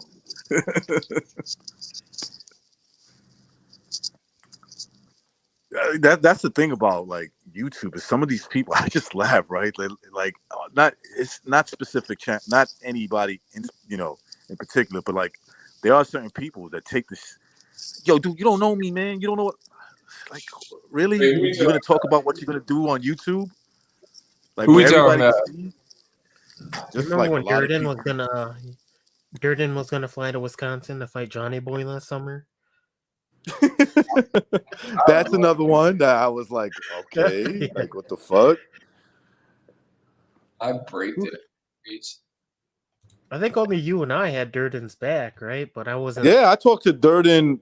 Durden knows. I was like, why? Why would you even like? Not that Durden was gonna go. Not that he was starting this shit.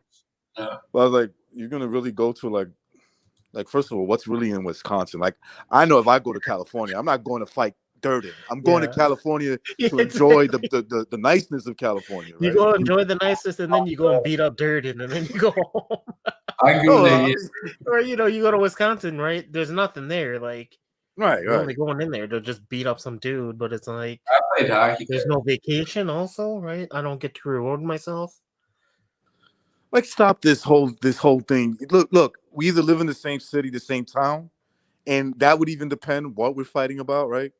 But like, if me and you live in a total different part of America, we're not meeting up for fights. Let's be honest, right? We're just talking shit. That's all we're doing. And you're gonna be cool when you see the dude. You know what's up? Like, yeah, you're not gonna fight. Like, recognize that was such good advice when I was gonna fight. What's his name? Because we were close to each other in Pennsylvania, and I was just in a bad mood. One hitter. And like, advice, he was like, I don't think these guys should be meeting up. And it was just like spot on. And once I heard him, like, I recognize he's a friend. He gives good advice. So, and I apologize. No, listen. I understand. I've made stupid remarks too. Like, I'm not gonna lie, but I don't really mean it. You know what I'm saying? Like, I'm not gonna. Dude, I'm not going to wherever you're from. If you're from a nice state, the only reason I'll be going over there is to enjoy the best parts of that. Like, I'm not going over there to fight you for what? First of all, I could get killed. Like, I don't know who you are. Yeah. You know what I'm saying? You could be a fucking crazy gangster motherfucker, and I go over there like thinking I'm gonna fight you one-on-one. Next thing you know, I'm kidnapped. Yeah, Florida's like brown state. I was gonna fight this guy. We kept cutting each other off on waves, and I went up to him, and I was ready to. Even though the police were there, I was so mad. I was gonna break his face, and I thought he had a gun in the truck, so I pulled out at the last second. Dude, I remember one time I was in, I think in some part of Jersey. I think it might have been Trenton, and I was there with a friend. This dude, whatever the deal was, he wanted to fight, and I wanted to fight him too, because the reason why I wanted to fight him was because he was like, I felt like he was disrespecting, like he was like, you're nobody, that type of shit. Yeah. And, like, my friend told me, dude, we're like in a different state, and we're deep in Jersey. Like, what if we have to like make a run for it? You don't know this area like they know it. You know what I'm saying? You might run right into it, like you think you're safe, and next thing you know, you're running right into into their group, and they could kidnap you, fucking do whatever the fuck they want to you. Exactly. They'll take you for ransom. Like, I've been in 4 street fights, won 3 of them. And I almost killed one kid. Like, he had a seizure, and that could have been my life. That could have been murder. Yeah, of course, bro. Absolutely. Fucked him up. Like, dude, it was highlight reel. Like, so first of all, like when people challenge you, they're not serious online. That's not serious. Oh yeah, but online. If they are. Let's just say they are. Why would you go to their state? Why like, are you insane? You're setting yourself. Okay, let's say you beat him up. Let's say you beat the guy up and you put him in the hospital.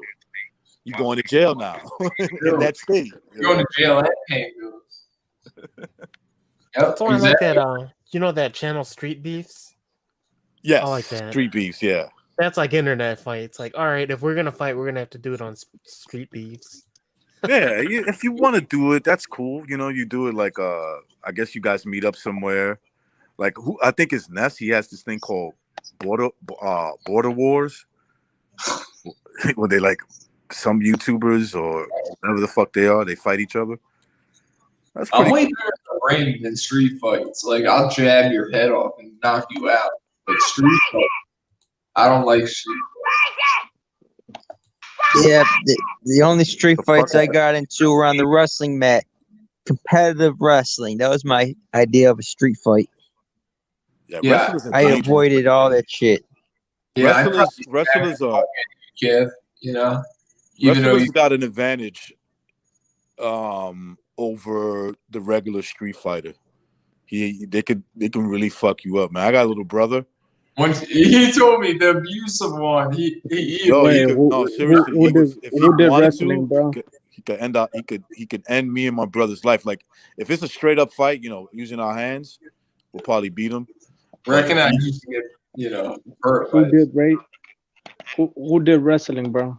Because I used to do wrestling. Kevin for Oh shit! No. I used to do freestyle wrestling, bro. Back when I was in high school. Dirty boxing match. What, bro? Can me and you we'll have a YouTube boxing community little charity scrap in the ring? Bro, I'll beat the fuck out of you, bro. You want to see what Well, bro, to tell you the truth, bro, I wouldn't mind. I wouldn't mind beating the fuck out of you, bro. I'd hurt you. I'm being serious. You're a kid, bro. Show your face, bro. Show your face. Bro, I'm like 190. Hefe, you always say that. Show your face. I beat the fuck out of you, dude. Relax.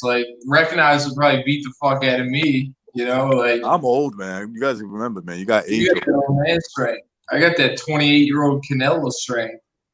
Yeah, that's gonna be more dangerous. Yeah, I'd fuck you up, Fefe. Bro, you're a little bitch, bro. Show your fucking face. I show my face. You show your face. You never show your face. You ugly shit. Hefe, show your face. Show your fucking face. You Hefe, show your face. Show your face, Hefe. Show your face, Hefe. Shit, bro. You showed your face before, remember? You showed your face. Come on, Hefe. Oh, hold on. I'm about to show it right now, bro. Hold on. I'm gonna put him on. There you go. You ugly motherfucker. Oh, come on. There it is, white bro. man. You're a white man. You scared, Hefe? You scared ass bitch? Show that face. Man, shut the fuck up, Kevin. You's a bitch. You fucking snitch. You went over there to snitch on your boyfriend, fucking Thundercoat, bro. Whole ass fucking faggot. Well, why you gotta get? Yeah, I had to get you out of there talking about bro this and bro that. Bro. Once you bro my dick, you bro. No wonder fucking Hitler fucking killed y'all fucking dumbasses, bro. Fucking dumbass pose. Shut the fuck up, fucking faggot. Hey, don't forget Germany came and colonized Mexico too. Don't forget that, shit, bro. They're asking for help. They're asking for help. A lot of kids, bro. Relax. Hefe, explain your case. Go ahead, Hefe. Explain your case. Explain what case, bro? I don't know. Just say what you got to say. You got the floor. Nah, bro. I just came in here. You guys were having a real good conversation about the small hats. I popped up, and suddenly I'm getting attacked by small hats and their fucking pose, bro. But it's all good. Dude, I'm German. Nah, he ain't fucking German. He's a fucking kike, bro. Shut the fuck up. Come on, man. You can't say that. You can't say that on here. I disavow you for saying that. That's the worst insult anyone could be given. You just called them that name. Hey, but recognize this is going on private, right, bro? Huh? This is going on private for sure. I don't know, man. I might have to keep it on, man. Because charity, me and Hefe. Hey, bro, I don't want to fucking the ADL no, because to put, you know what it is. I website. disavow what you and okay. So you're good. You're good. Hefe, you be on the ground. That'd be funny. What do you want, bro? God damn. What the fuck do you want? Dude, nobody's talking to you. Damn, what? Bro. Is that true? Damn. Being racist is just preserving your race, bro. So. Did you get kicked off the other stream? Like I left for a minute and then I came back and you were gone. Look at his big German head. You ain't knocking that out. You ain't knocking that out. Damn, man. Kevin says, Jackson says that confident too, bro. And I got like 6% body fat right now. Oh shit! How big are you? Wait, Hefe, time out. Are you still on the wheelchair? You get slept, bro. Are you still on the wheelchair? Bro, I'm off the wheelchair now, bro. I can't fight this dude. I'm off the wheelchair, bro. Okay. The wheelchair was only for, you know what I'm saying, for only a moment, bro. for a fucking half a fag, you're all right. Damn, bro. Jackson, shut the fuck up, bro. What you gonna do, bro? Jamal Richardson is You kicking gonna the wheel your ass out right here? now. You get Jackson, the Jackson, you're just a fucking drunk fucking idiot, bro. Shut your bitch ass up, bro. Okay, what do you do for work? What are your degrees in? I hustle this fucking work, bro. I hustle your people this work, bro.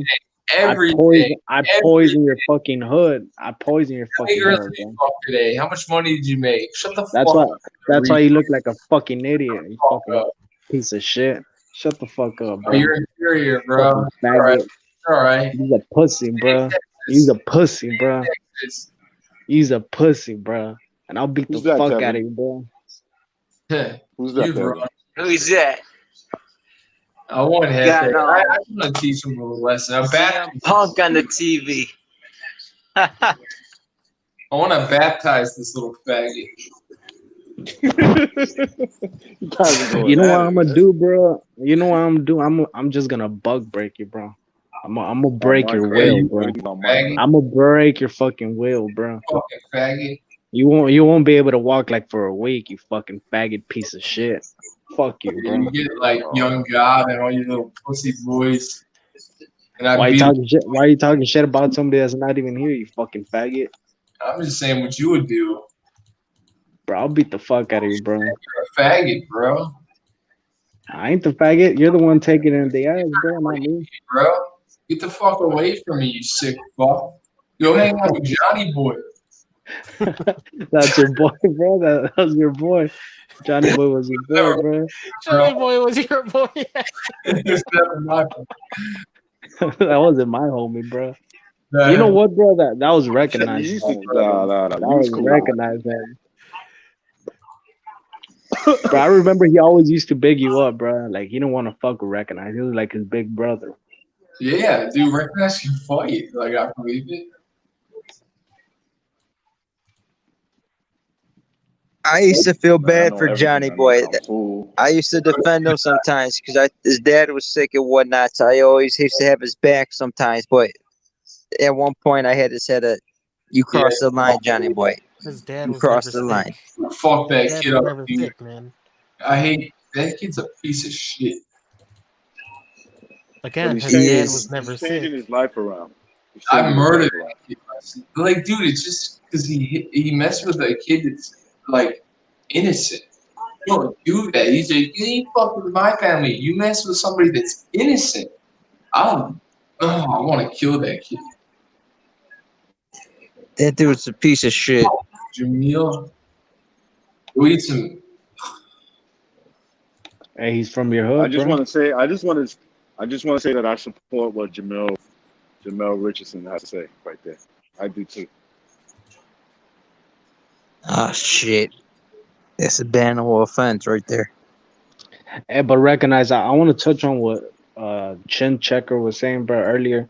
That is true, bro. Like with the same thing that's happening in Mexico and fucking here in the US, it's happening in Mexico, bro. Like it seems like the whole world is That's what I'm just saying. this big fucking melting pot of fucking degenerate fags, Negroes, Jews. The basket of It's- Pepe deplorables. Bro, shut the fuck up, bro. It's like it's especially now that we live in the internet age, bro. It's spreading faster more than ever. Well, the internet is just like where every degenerate could go on. Like anybody could go on. Like not you guys. I'm not saying you guys are degenerates, but Well, I'm talking about in general. I don't know. generally Hefe, just I stay think off Jackson the will beat internet, you man. up though. Like what? Man, Jackson, this motherfucker thinks of me 24/7, bro. Like I just came this straight up. This motherfucker wanted to suck my cock, bro. Hefe, shut the fuck You know up, bro. how my Jewish girlfriend is, dude. Get the fuck out. Man, fuck your bitch. Bro. Fucking bang the fuck out of her. Your bitch is probably a fucking slut. Bro. Shut You up. ain't got no Jewish girlfriend. If she gives good head, I don't give a fuck. I'm not gonna marry her. Tell me you don't got a Jewish girlfriend. Shut the fuck up. Yo, wait, time out. Is this true, Hefe? Explain yourself. I'll have a place with chicken. Yeah, you sound like a little Chismo. You little fucking. Got explain. That's a hell of an Nah, accusation, bro. man. That's a. You didn't just say Yeah, that. but Kev, I do, bro. What's the problem? What, she's Ashkenazi? She's 100. She goes to the Holy Land. She goes to the synagogue and She got everything. big nipples. Israel. She got them So big you know if you Khazar have kids with her. milkers. But yeah, dude, no, she's fucking. But No, like, I ain't got nothing against individual Jews. Like I said, it's not every single Jew's bad. I'm just saying the but ones she that are. is like, yeah, with the elite. Like, dude, her family is. It's hard for me to get. I disagree with that, bro. If you want to get rid of the problem, you don't just cut off the trim of the tree, bro. You cut off the whole root. You take out the whole root. So, in my opinion, I think it's you gotta get rid of them, all of them. So River? you gotta get rid of the problem, bro. Oh, On going straight Minecraft. Hitler, huh? See Going, this fucking pussy. going straight World War II. FA, you would fucking jizz. So in like a second. I would I do might my have to put job, this on bro. private. I would do I might my have to put job, this video on and private. I would do my job and get rid of fucking Jackson, bro. So You say we're shutting this down, I'll right? start there, bro. I'll start there, bro. Why you gotta do this? I'm just fucking around. FA, we shutting I'm it doing down? that. Jackson's a good What? man. Let's keep going for a little bit. Jackson's girlfriend has more hair down there than you have on the top of your head. Oh, That's true. That's true. That's true. She doesn't have like the big nose though. Like it's an attractive nose. Can you kiss her, or does nose get in the way? No, she's hot as fuck, bro. Dude, I You wouldn't have to fuck you have to give like the side kiss because her nose is too big. You know how you have to tilt your head. I'm telling you what, when it comes to Jews, there's a lot of Jews that blend right in. You won't even notice. You can't even tell. Then there's the ones that are just obvious as hell. They got the curly hair. They got the big noses. They got the black eyeballs. When they got the big black eyeballs, that's a dead What? giveaway. Aren't they like different tribes or some shit? Like I know the whiter ones are what Ashkenazis, right? Some Dude, shit they're like just that. European. They're just Eastern Europeans that took on this Jewish identity. That's all. That's what it I really actually comes. think their DNA. I think actually their DNA is different. Yeah. It is. Well, For if you real. go to certain parts of Eastern Europe, right, you would find different than like Western Europe. You would No, we're talking about like the original Jew, like the DNA. Yeah, is yeah. Like different. they're from Israel, right? Not Palestine, excuse me. The original Jews were black, bro. Fuck you talking about? No, what they were is they No, 'cause mixed the in with the DNA was Europeans.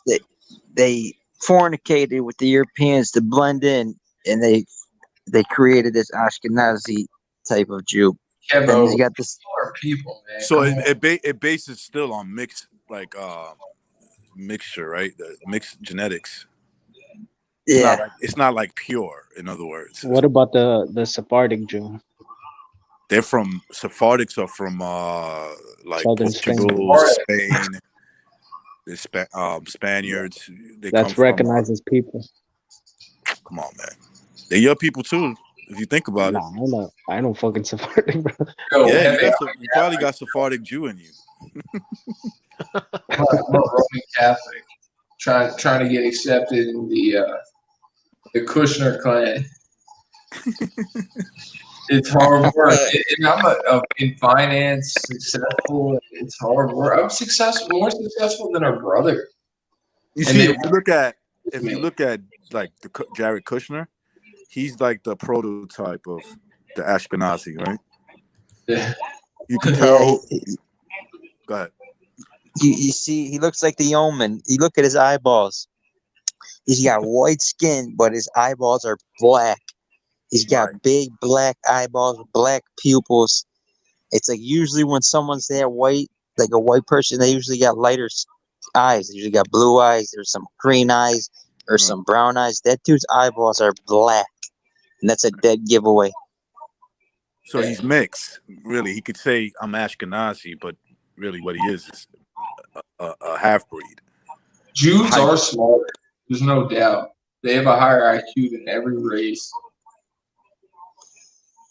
I don't know about that. I think that's a false. That's kind of like that's when you have surgery in your brain or on your brain, you want a Jew doctor, don't you? Right, Kevin? Dude, look, I don't know. I know racially they did IQ there are tests. some. Yeah, go ahead, Kevin. Go ahead. I was No, gonna say they did like, IQ tests in Israel, What are you guys doing? and they did some IQ tests in Israel, and it wasn't high. Like it was, I forget the results, but it wasn't that high. Some of them in United States, the Jews in the United States, their IQ was higher than average. But when it comes to the Jews in Israel, it wasn't that high. He got a fucking 1600 on his SATs. I got like a 7 something on math, which is solid. Schumer got an 800. That guy's a retard, but he's from the Klan. Perfect score on SATs. But what good is a high IQ if you're a piece of shit weasel?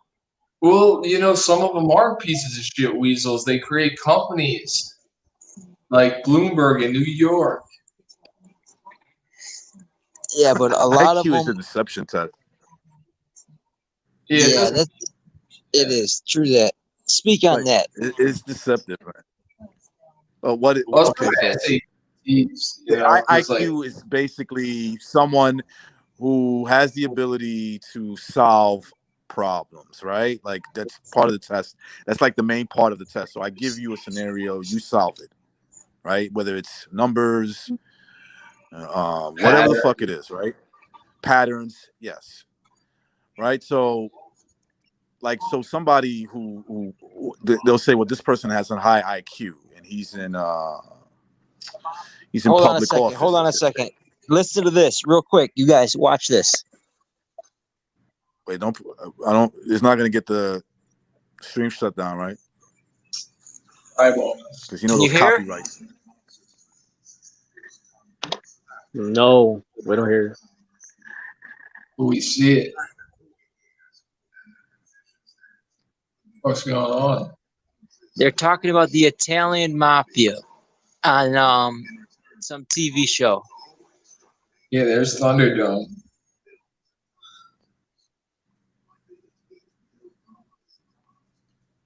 I hate these Sopranos. Yeah, watch this. You see what they're doing though? They always do that shit. They like to demonize Italian people. Symbolic. Yeah. The Italian mafia. Well, that's what they talk about that. That's what Giuliani's main job was, to go after the mob. And he won a little bit, kind of. Bro, you notice like in these action movies now, bro, like they never put like a black fucking or a white Jackson. Yeah, like you know what I'm saying? It's always like some Russian or Irish or Italian or a fucking Mexican cartel. That's always a fucking some always plays the bad guy, bro, and the criminal and shit. They never put the black dude. No. If you watch what's the movie? When they like party, blow up the house, the Jew kid convinces the white dude to do it. It's so symbolic of our country. That 100x. What's the movie where they have a high school party, and the Jewish kid just forces this kid to have a house party, and they like burn the house down. You guys know what I'm talking about? Yeah, there was that big cult movie. I forget what it was called. What was it? X something. Project X. Project X. Yep. Yep. The Jew is persuading this kid to fucking burn down his house. Symbolic. Very symbolic. And a bunch of movies are like Django. Kill white people, get paid for what's not to like. With that, and there's a bunch of movies. Yeah, Hollywood is just pure trash. Just like Henry was saying regarding the evil people, it's usually always Eastern Europeans, Slavic people. That's like the boogeyman. Some Russian evil people. So I like Russian girls, dude. I would. My girl from before, the Jewish girl, she was Ukrainian, and she kind of looked like Loma's sister a little bit. Bro, you're a fucking liar, bro. Shut the fuck up. Why you telling them that for? I'm sorry, dude. I mean, you'll lose your virginity one of these days. I've had lots of sexual relations with Hispanic chicks. That's been my thing over here in Chicago because I got dark hair, I got brown eyes. So I can blend right in with Hispanic chicks. They think I'm Hispanic, but really I'm Polish, and I look like Novak Djokovic with the dark hair. You tell them you're Polish? No. What are you talking No, dude, I'm not really. I got freckles and stuff. How many Mexican people you know got freckles? Canelo. He's Irish. No, ginger girls are hot. Yeah. I'm telling you, we talked about it the other day. I recognize. I'm gonna send you the picture of the girl I took to prom, bro. Keep it on the low. I don't want to fuck Claire's shit up. Fucking hottest girl ever. Oh, we going down this rabbit hole. We have to. Yo, Durden, you still there, bro? Guess not. He's sleeping, bro. I did. Yeah, you hear talk about this girl ever.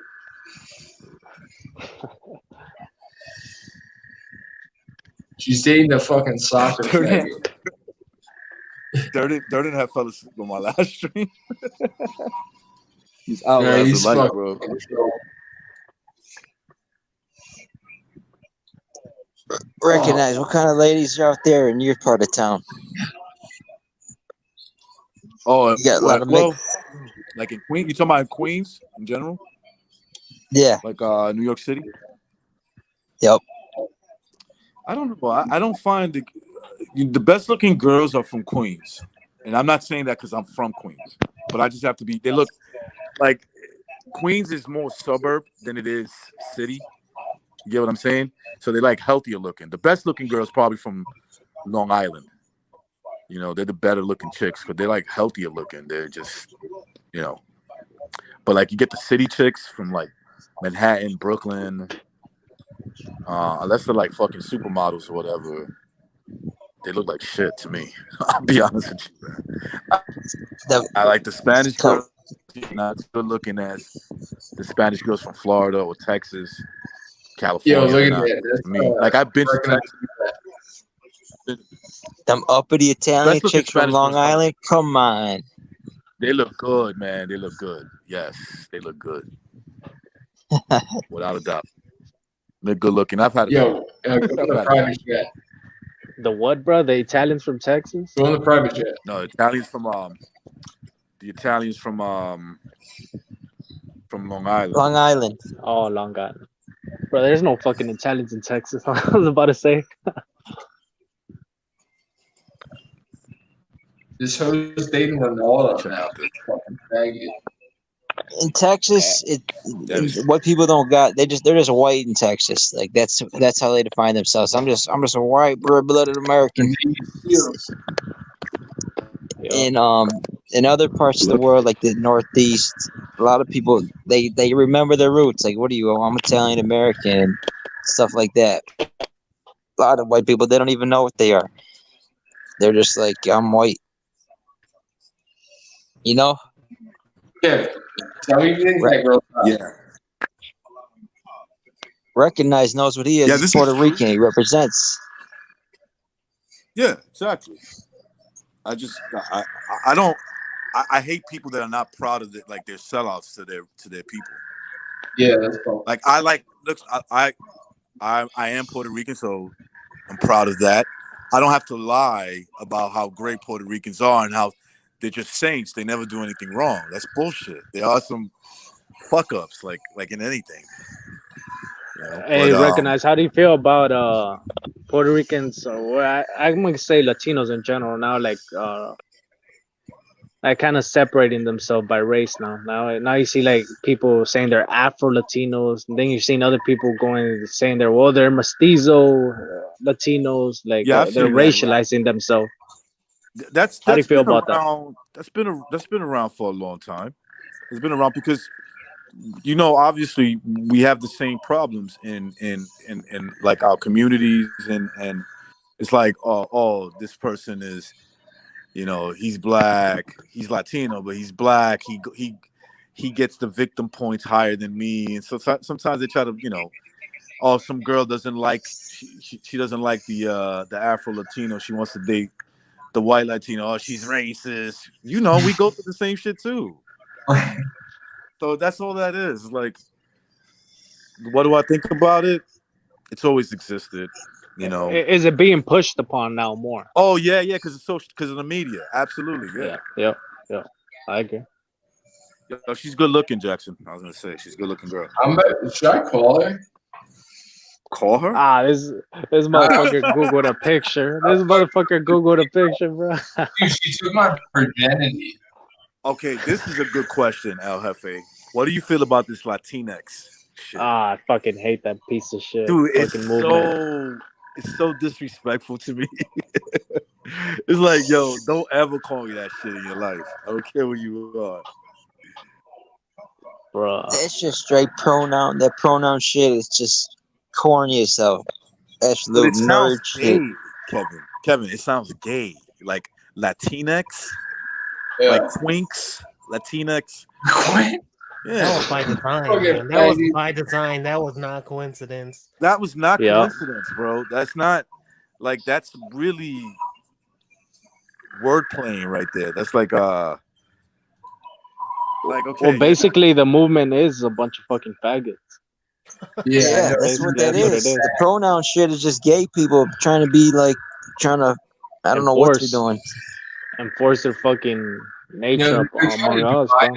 everybody. The fucking trans against the fucking purple lesbians, the fucking Asian rapists against the Mexicans. Like, it's divide and conquer. And they're just, America's gonna explode. Look at your mom, Rich. I do got a question for Recognize. The Puerto Ricans, there's a big difference. They got the light skinned ones, they got the black Puerto Rican. Is Puerto Rican a race? It's a race of people, right? Well, okay, the island has a lot of different race, but the majority, like if you do and I don't know how true this is, but it's out there, right? And I think it is. Puerto Ricans are on average, I want to say 60 to 70% of European descent. 60 to 70%. Depending on the individual. No, I do remember that. It's like I do remember that, seeing that. So you figure that 60 to 70. Now, of course, there's people who've been living in, that's a weird noise in the background. I don't know who's doing that. What is that? That's crickets or some shit. Yeah. But anyway, bro.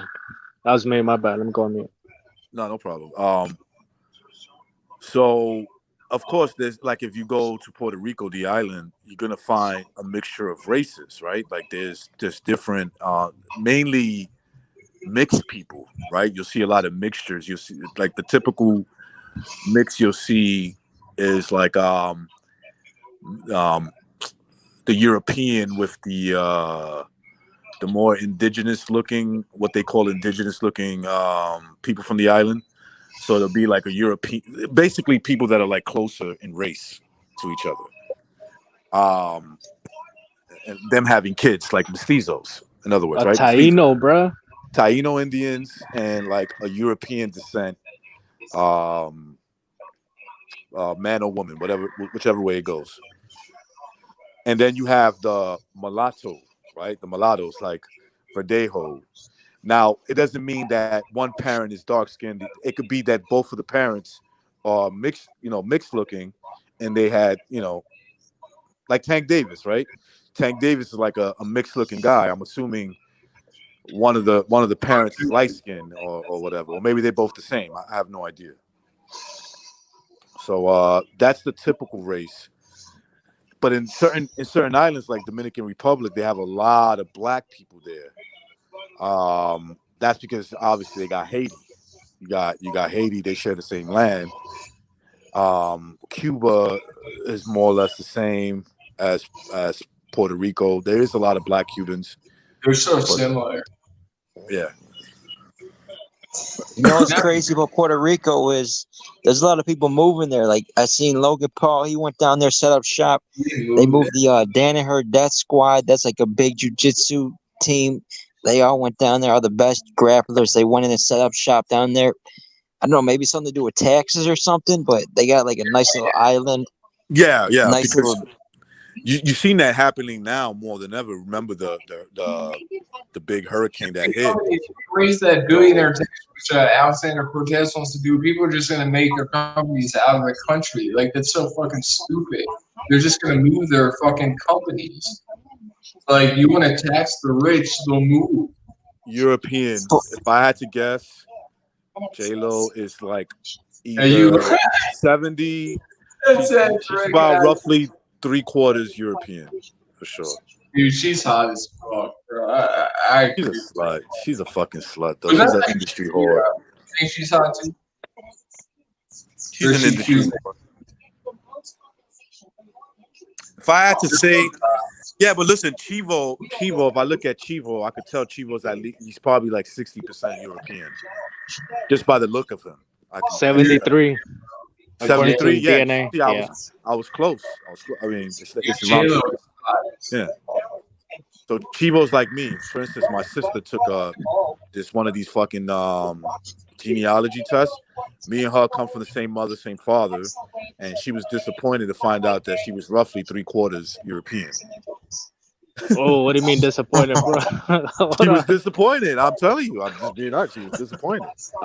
She's a Latinxer then, bro. Yeah, exactly. You got it. So she thought because our grandmother, who comes from St. Thomas, but looks like, I hate to use that as a comparison, but I'll just give you a comparison.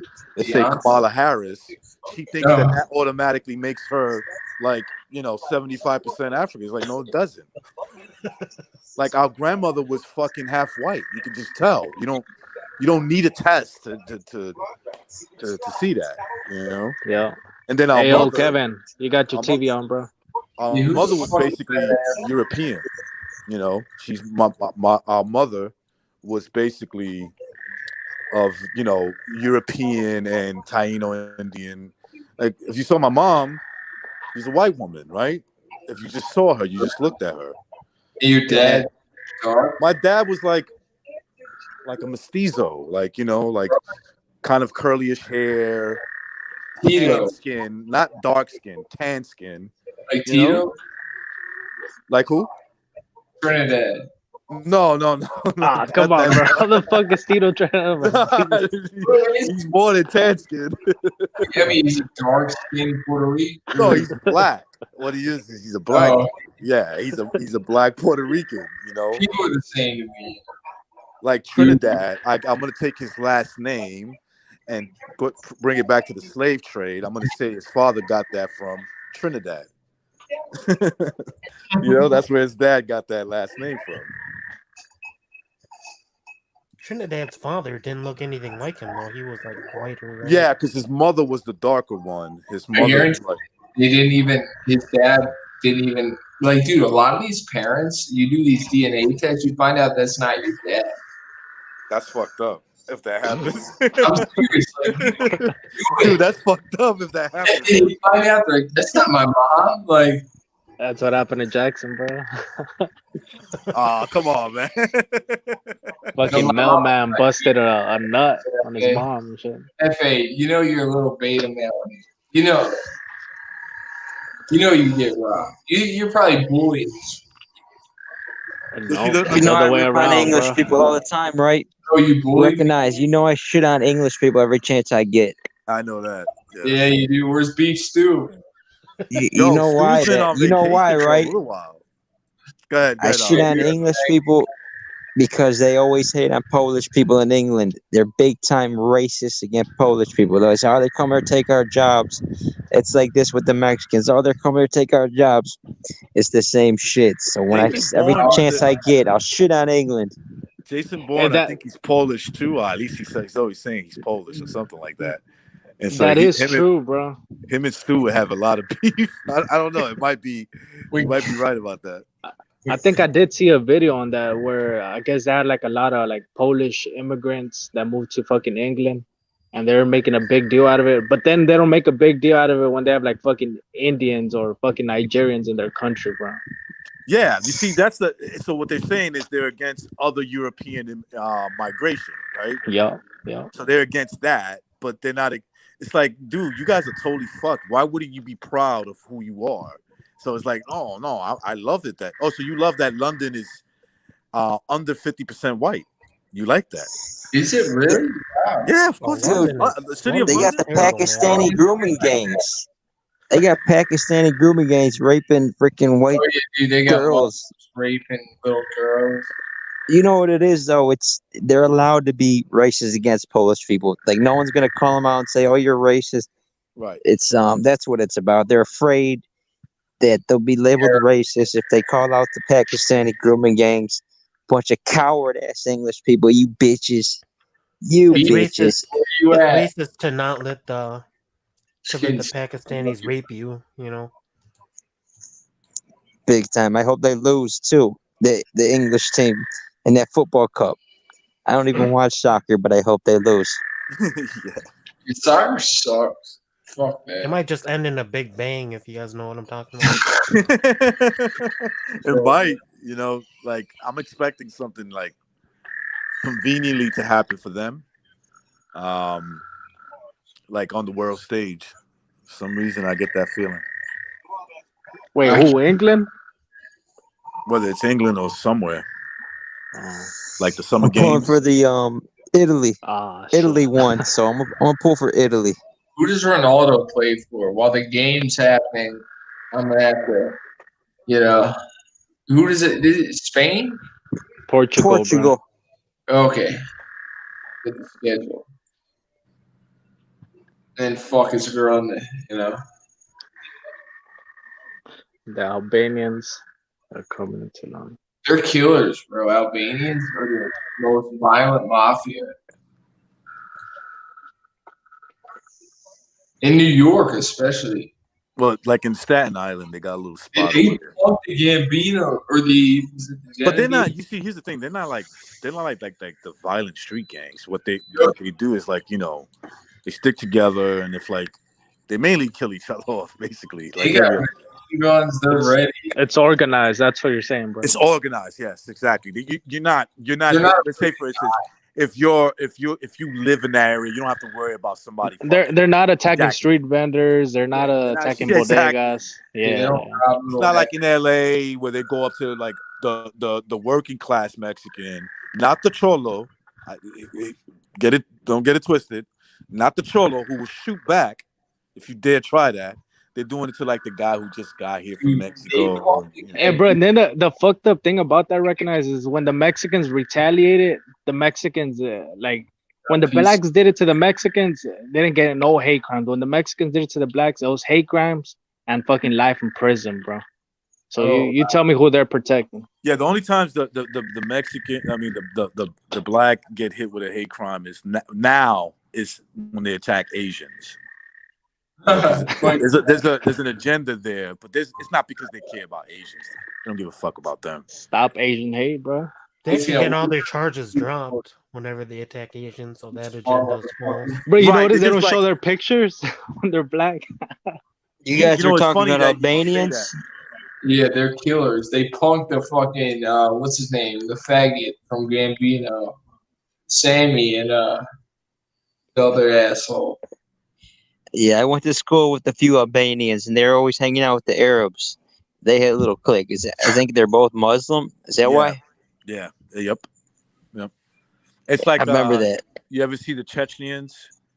Oh. When you the average Czech will like they talk in their Russian language, but they use a lot of like salam alaikum, wa alaikum salam, and Allah Akbar, and shit like that. They do a lot of them because they're I always see that click. I follow all them MMA fighters. They're always doing that shit. When they talk, Salam when they talk to alaikum. each other, they're saluting themselves in Arab dialect. Yeah, they're Like, big time alhamdulillah, Muslims. they win the fight. They're like alhamdulillah, alhamdulillah. The alhamdulillah is praise God. Oh, thank God. Excuse me. Thank God. I think it is. Recognize. I got no problem with them. Fuck up, Kevin. The Albanians cornered like 5 Genovese capos, and they backed down. And like I think like Chin with like the big boys and these Albanians all had machine guns pointing at the most powerful crime family. The pussy. In New York, right? Yeah, it was in fucking Bronx or wherever you're from. Fucking Queens. No, I think it happened in Staten Island. They might have. They put it this way: the Albanians are based out of like Jersey and northern Jersey.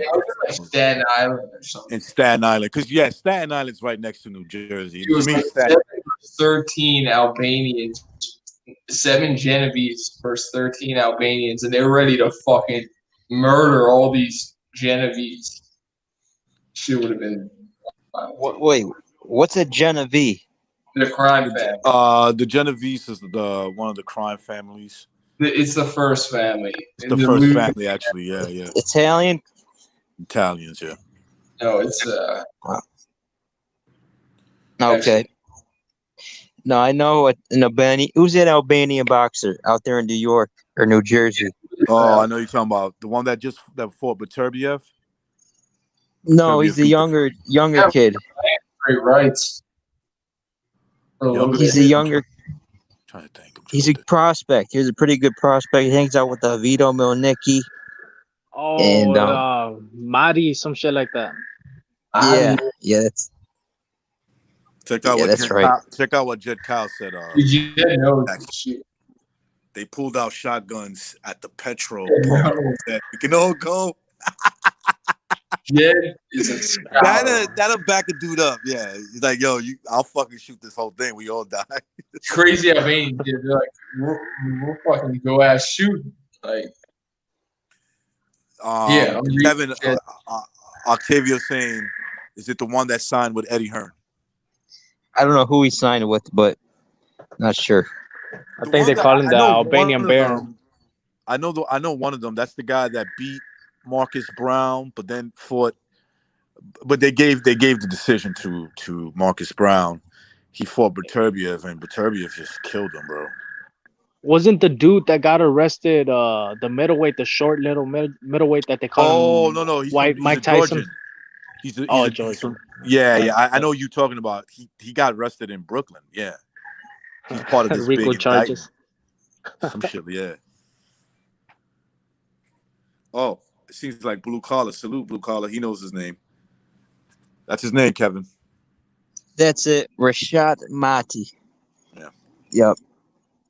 Yeah, I was watching a video on Albanians, and Albanians, they said, what's their favorite country? And they're all listing their favorite country, and it said they like Greece. They're big fans of Greece. I don't know what that's about. There are a lot of them there. And in Italy as well. They're one of the bigger ethnic groups in Italia. Okay. So they say they only know a couple of words. They say no parlo italiano. You got it. Hey, seriously, we should have a little rumble, bro. We could make money. Man. Jackson wants to fight Hefe, bro. Yo, I'm gonna take it easy on him. Like we'll pump up the community. Damn, bro. I'll spark you out, bro. Set it up, bro. Set it up. I'll spar you 6 rounds, man. I'll pay for everything. But I get where you at? You're in Florida. Where you at, bro? Where you at? You're in Florida. I'm in Florida. I will set up everything. You are the B side though. Bro, you know what, bro? I'll go to fucking Florida and spar you, bro. Just tell me the gym. Look, let's get everybody here. Matrix. I think it might be too small, bro. How big are you? I don't even know how big you are. 5'9", 185, shredded right now. Like 7% body fat. Damn, bro. I don't know. Listen to those crickets in the backwoods of Texas. El Jefe's in the backwoods of Texas. Yeah, the you crickets chirping. Man, I take it easy. I'm in the woods, bro. You guys thought I was lying when I said that. Yeah, No, but I'll fuck you up, bro. Just tell me when and where. F8. He's like, yo, yeah. Let's get back to the subject. Man, like, we should do this. Fuck the Jake Paul shit. Let's speed up little Hefe. Bro, 6'4", 250, bro. Get your weight up. Get your weight up, bro. Damn, that's kind of big, Jackson. He's 6'4", Yeah, but 250. Fucking like fit, like. I'm big, bro. But there is a picture going around that I don't know if it's true, Hefe. I gotta show it to you one day. It showed like a little shriveled up dude on a wheelchair. Is that you? Yeah, you're on a wheelchair. Nah. Everybody swore by it. I think it was Punch Drunk. He was like, "Yo, that's 100% you." That's what. Punch Drunk he likes to fuck around, bro. I don't know where he got that picture from. All right, I just want to imagine I'm in the woods, bro, in a fucking wheelchair. How the fuck am I gonna move? Efe, you'd probably get hurt, but I take it easy. Like, what, bro? It's funny, bro. That's why the Albanians like it in Greece. Right Don't there. be. Greece is falling apart, bro. Yeah, they It's got over too for much Greece. faggotry over there too. Economy shit. Population's down. There was the small hats. That's payback from the time in ancient Greece. So they ruined that country. They still not over that. Whenever you allow degeneracy into your country as the norm, and I'm talking about sexual degeneracy, fags, trans, all that stuff, it's the fall of your it's the beginning of the fall of your country. It actually it accelerates the fall of your country. Unless somebody stands up, unless you got a fucking champion. We had Trump, but they rigged it. Look, man, I understand, man. You remind me of my brother when it comes to Trump, and I get it, man. But he would have done flawless. I feel like he was the con man, bro. He was just the ultimate. He was in business, but you gotta be a con man. But he would have. Like, no, when I mean con man, I don't talk. I'm not talking business wise. Like, fine, that's they're all con man at the end. But I'm talking about like he was like the guy that was there to stop like organic movements of like, I'm tired of this nonsense that's happening in our country. Yeah, he was that guy. Now he might have really meant well, but I kind of doubt it because of his background. Like, look, you know who Trump is? Because I know a lot of guys like this from New York. Just a playboy who likes to make a lot of money and likes to see a lot of people. But check it out. But he likes to see a lot of people make money and look at him and be like, salute, because he's the Dapper Don of that. I'm the guy that you guys look up to, and I make opportunities happen for you. He's not a bad person. He's one of those cool dudes from New York that everybody likes. Like New Yorkers are real arrogant, and a lot of people don't like them, including like somebody like myself. Like, I'm from New York, but I hate the average New Yorker. They just I think they're just arrogant people. But he's one of those guys that you do like. He's international. It's like, I'm in your city. He pays your city respect. He comes and he salutes you. He brings gifts and all that shit. Like that's the kind of guy he is. 7 years old. But it's like he's that dude who he likes having lots of friends, and then yes. You're calling him a racist, but you're looking at Biden and he's giving the eulogy to Exactly. Yeah, exactly, man. Trump was the best president since Lincoln. No. Trump was connected with the tribe. He was a tribe. He was part of the tribe clique, man. Jared Kushner, Sheldon Adelson. You got to look at what he was Steve supporting. Bannon. He didn't stop censorship. He promoted. He let that shit happen. He allowed it. He got himself kicked off, and he still didn't do shit. He's a bitch.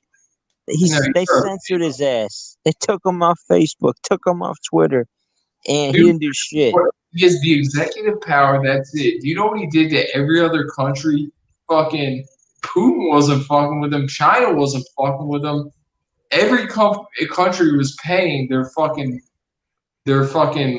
whatever, their budget for military fucking access. And dude, we were booming. Dude, I will my say cousin. that. Dude, I will dude, say that. stop, listen, my cousin was in the military for a few years. He was able to buy a mansion because fucking Trump administration paid for The half of best it. president ever.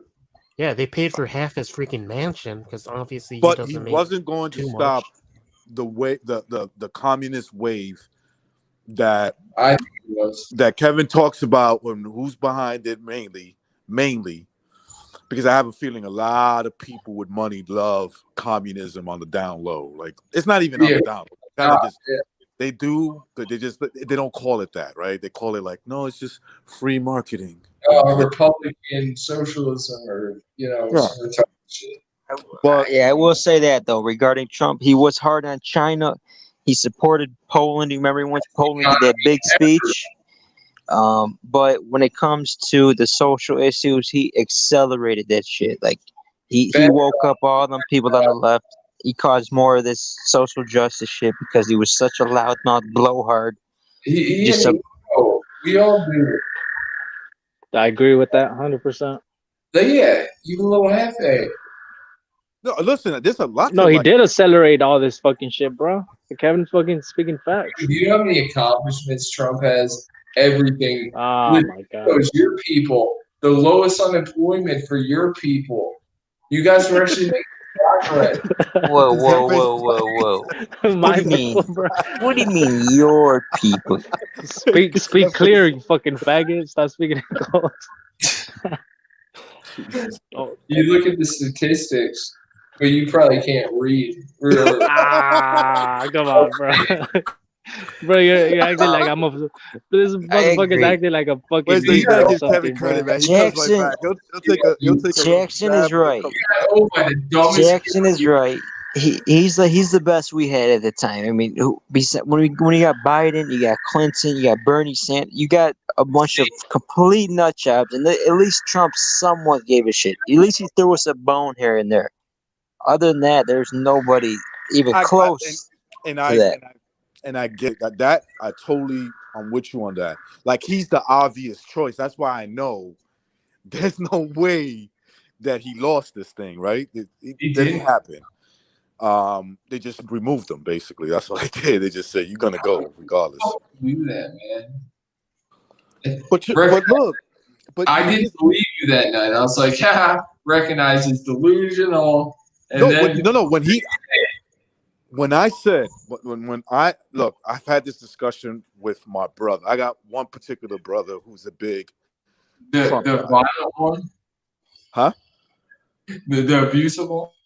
No, the wrestler. The one that, the one that could kill me and my brother if he really wanted to.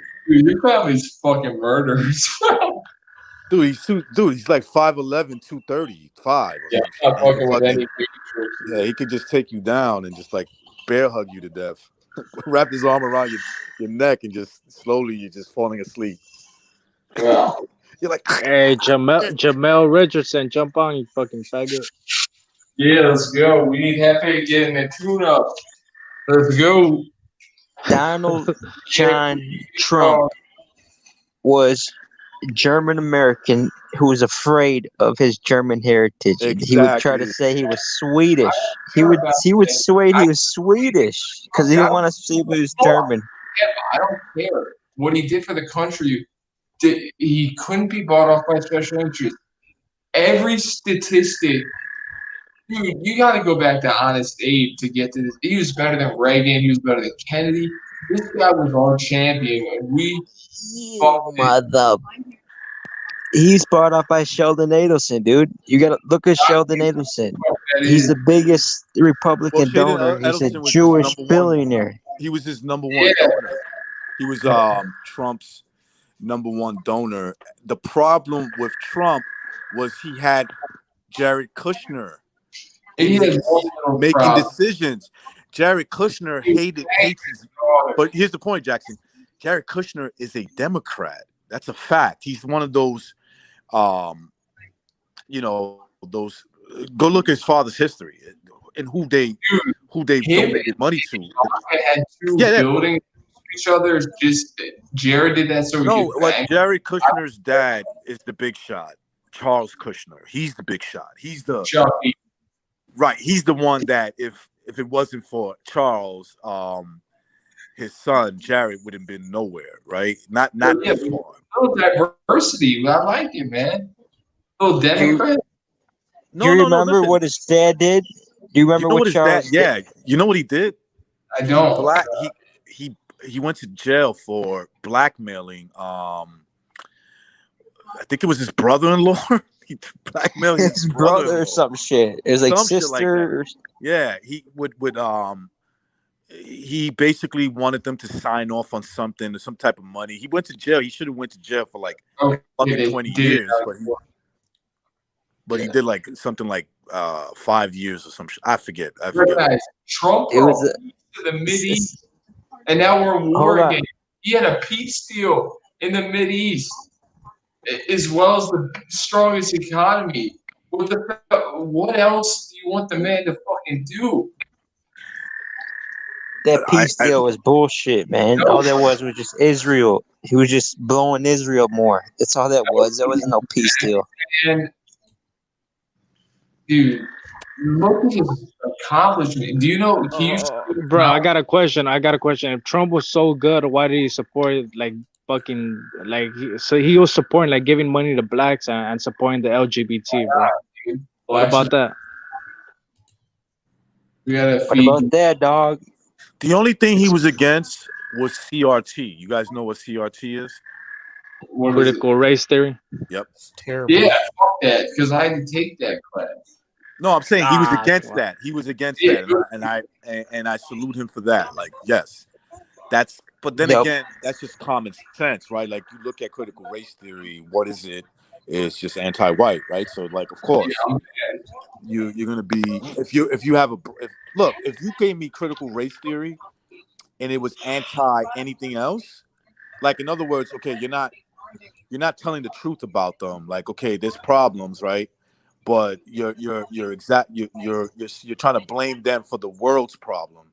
I'm gonna be against that, right? If it's real critical race theory, I'm okay with that. Like, okay, look, it seems like this group commits the most crimes. It seems like this group over here commits the most adultery or whatever. I don't know. Whatever the fuck you want to do. Like, if you want to be honest about it, then you're gonna have to. If you want to be honest about it, you're gonna have to bring in Michelle Pfeiffer. You know, to teach the black on black crime. No, but basically, you're just How pushing you're victimhood, killing bro. each other. Yeah, you need Michelle Pfeiffer to do that for you. Okay, Jefe, what do you look at in the country? Why did the Romans and the Greeks, why were they so successful? What, bro? I can barely hear you. Go ahead. Why were they so prosperous? The Romans, the Greek Empire. Bro, I don't know. I'm not a fucking historian. You tell me why. Well, they lived by the fucking they had the economy booming. They had ships. They lived by the fucking was it the Black Sea or whatever? So they could make, transactions faster. They can make progress faster. Everything comes down to a country's economy. That's why the Roman Empire boomed. Trump had the best economy ever since like 1870 when we had the Second Industrial Revolution. That's fucking amazing. Okay, what was the fall of the Roman Empire? Tell me that. They blew up themselves like we're doing because we got Hefes. Nah, there you go. Explain, fucking faggot. Hefe, I'm gonna just piss you off. You fight, I'm gonna smack you. Hey, faggot, read what's on the screen, bro. Explain to me that, bro. That's what I want to know. What? Read the screen. For being 13% of the population and being this successful in music, sports, entertainment, y'all should look up to us. He's talking about. I don't know who this is. Man down, Texas boy.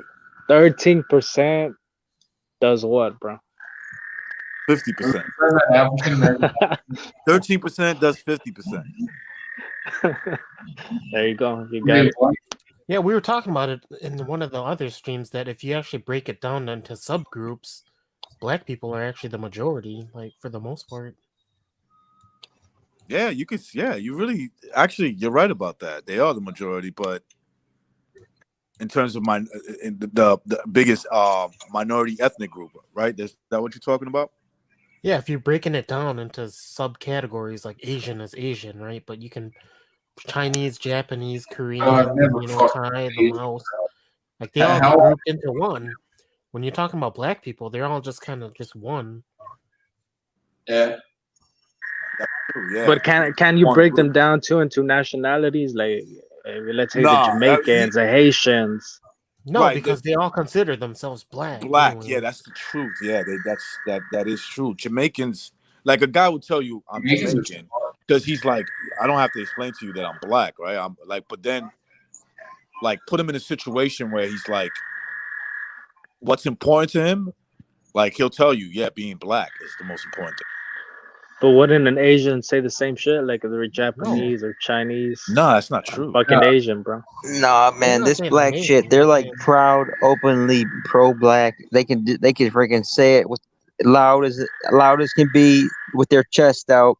I see that shit all the time, even in the media. Like, oh, you ain't gonna disrespect my black sister like that. That's my sister. We stick together. Like, this is like mainstream media figures. Like I see in the NBA stuff and sports. I'll give you an example, Kevin. Crazy. I'll give you an example, Kevin. I've seen this many, many, many times. Even when it's not a white person, right? Where blacks would be yelling at a non-black girl. They're yelling at them and like degrading them, and maybe they're in a relationship, and they expect our people, whether it's a Spanish chick, a white girl, an Asian, whatever the fuck it is, they expect us to mind our business, right?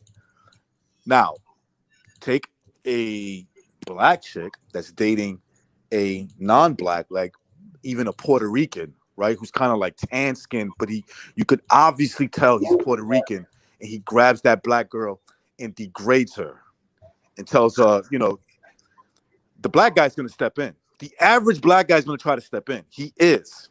I guarantee you, he's going to try to step in, right?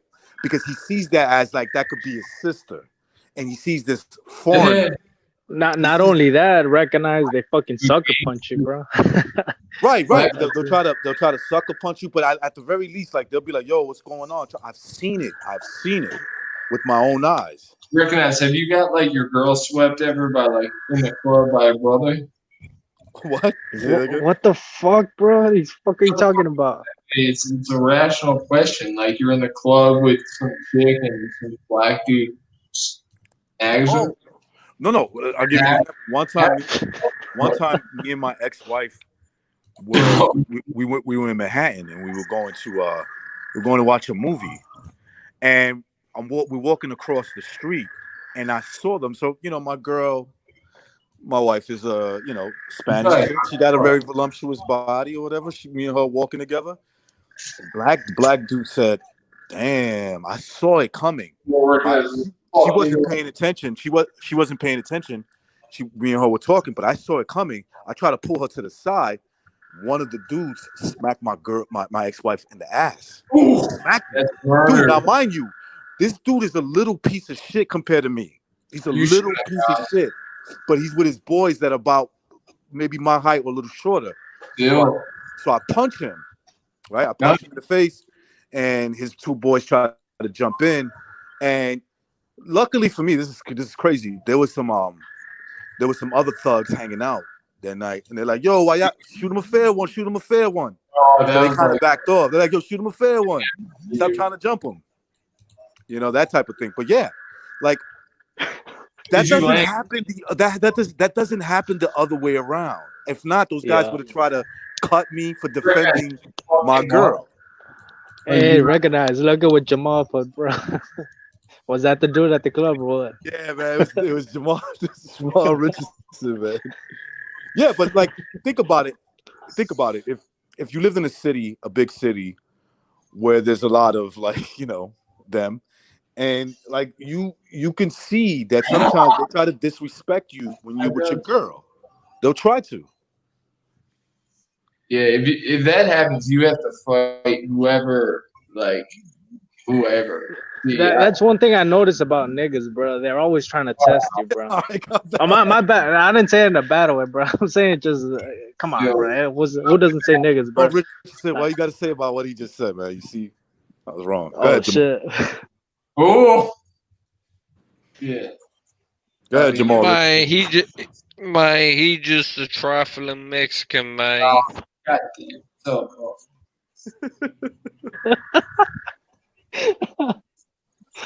oh, dog, I thought that was your retarded twin. Oh, dog, Man, that's the shut your perfect- bitch ass up. Facts.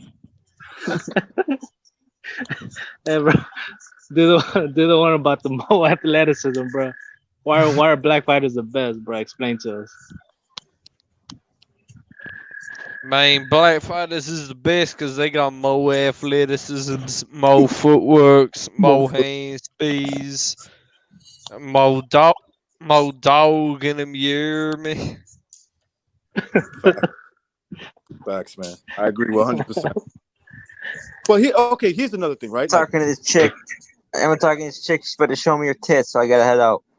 Man, shut your bitch ass up, Kevin. You hear me? Hold on, is this L Dog? Is this L Dog? I gotta stay and talk some shit to L Dog. How much did you pay her? This is Jamal Richardson. You hear me? L Dog, you nerd. You know how many times I called you a nerd? Yeah, Jamal. Man, shut your bitch ass up. You see my dick is 6 inches. You hear me? Yeah, I hear you. When it comes to recognize, though, I was listening to recognizing. You gotta put your foot down and teach him some respect. Otherwise, Kevin puts his hands on the. You know what's funny is you talk about tribalism. The reason black people are allowed to be so tribal is because they've been brainwashed that they've been victims. So they gotta fight, stick up for one another. By who, bro? Explain, bro. By who? It's because we been here, black excellence. You hear me? You know what I mean? This is why they got the green light to be all. Nah, we been pro-black. here, black excellence. You hear me? Nah. Y'all done messed up. Nah, y'all done fucked up. Y'all playing now. Y'all was playing with me. Nah, we ain't playing with you, homie. We been here, black excellence. You hear me? Nah, homie. Y'all done You fucked up. understand what I'm saying? You hear me? Y'all done goof now.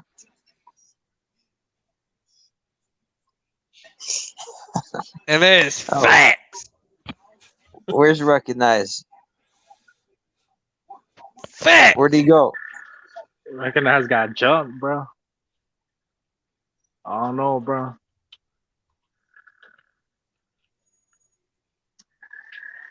Yo. Anybody there, bro? Peace black out. man I'll catch you is guys. the I'll catch y'all superior boys man, later. and it's fact. I'll catch y'all boys. All right, bro. Peace out. Yo, Peace get out. your bitch ass out of here, K-Dog. The black man is superior. Facts.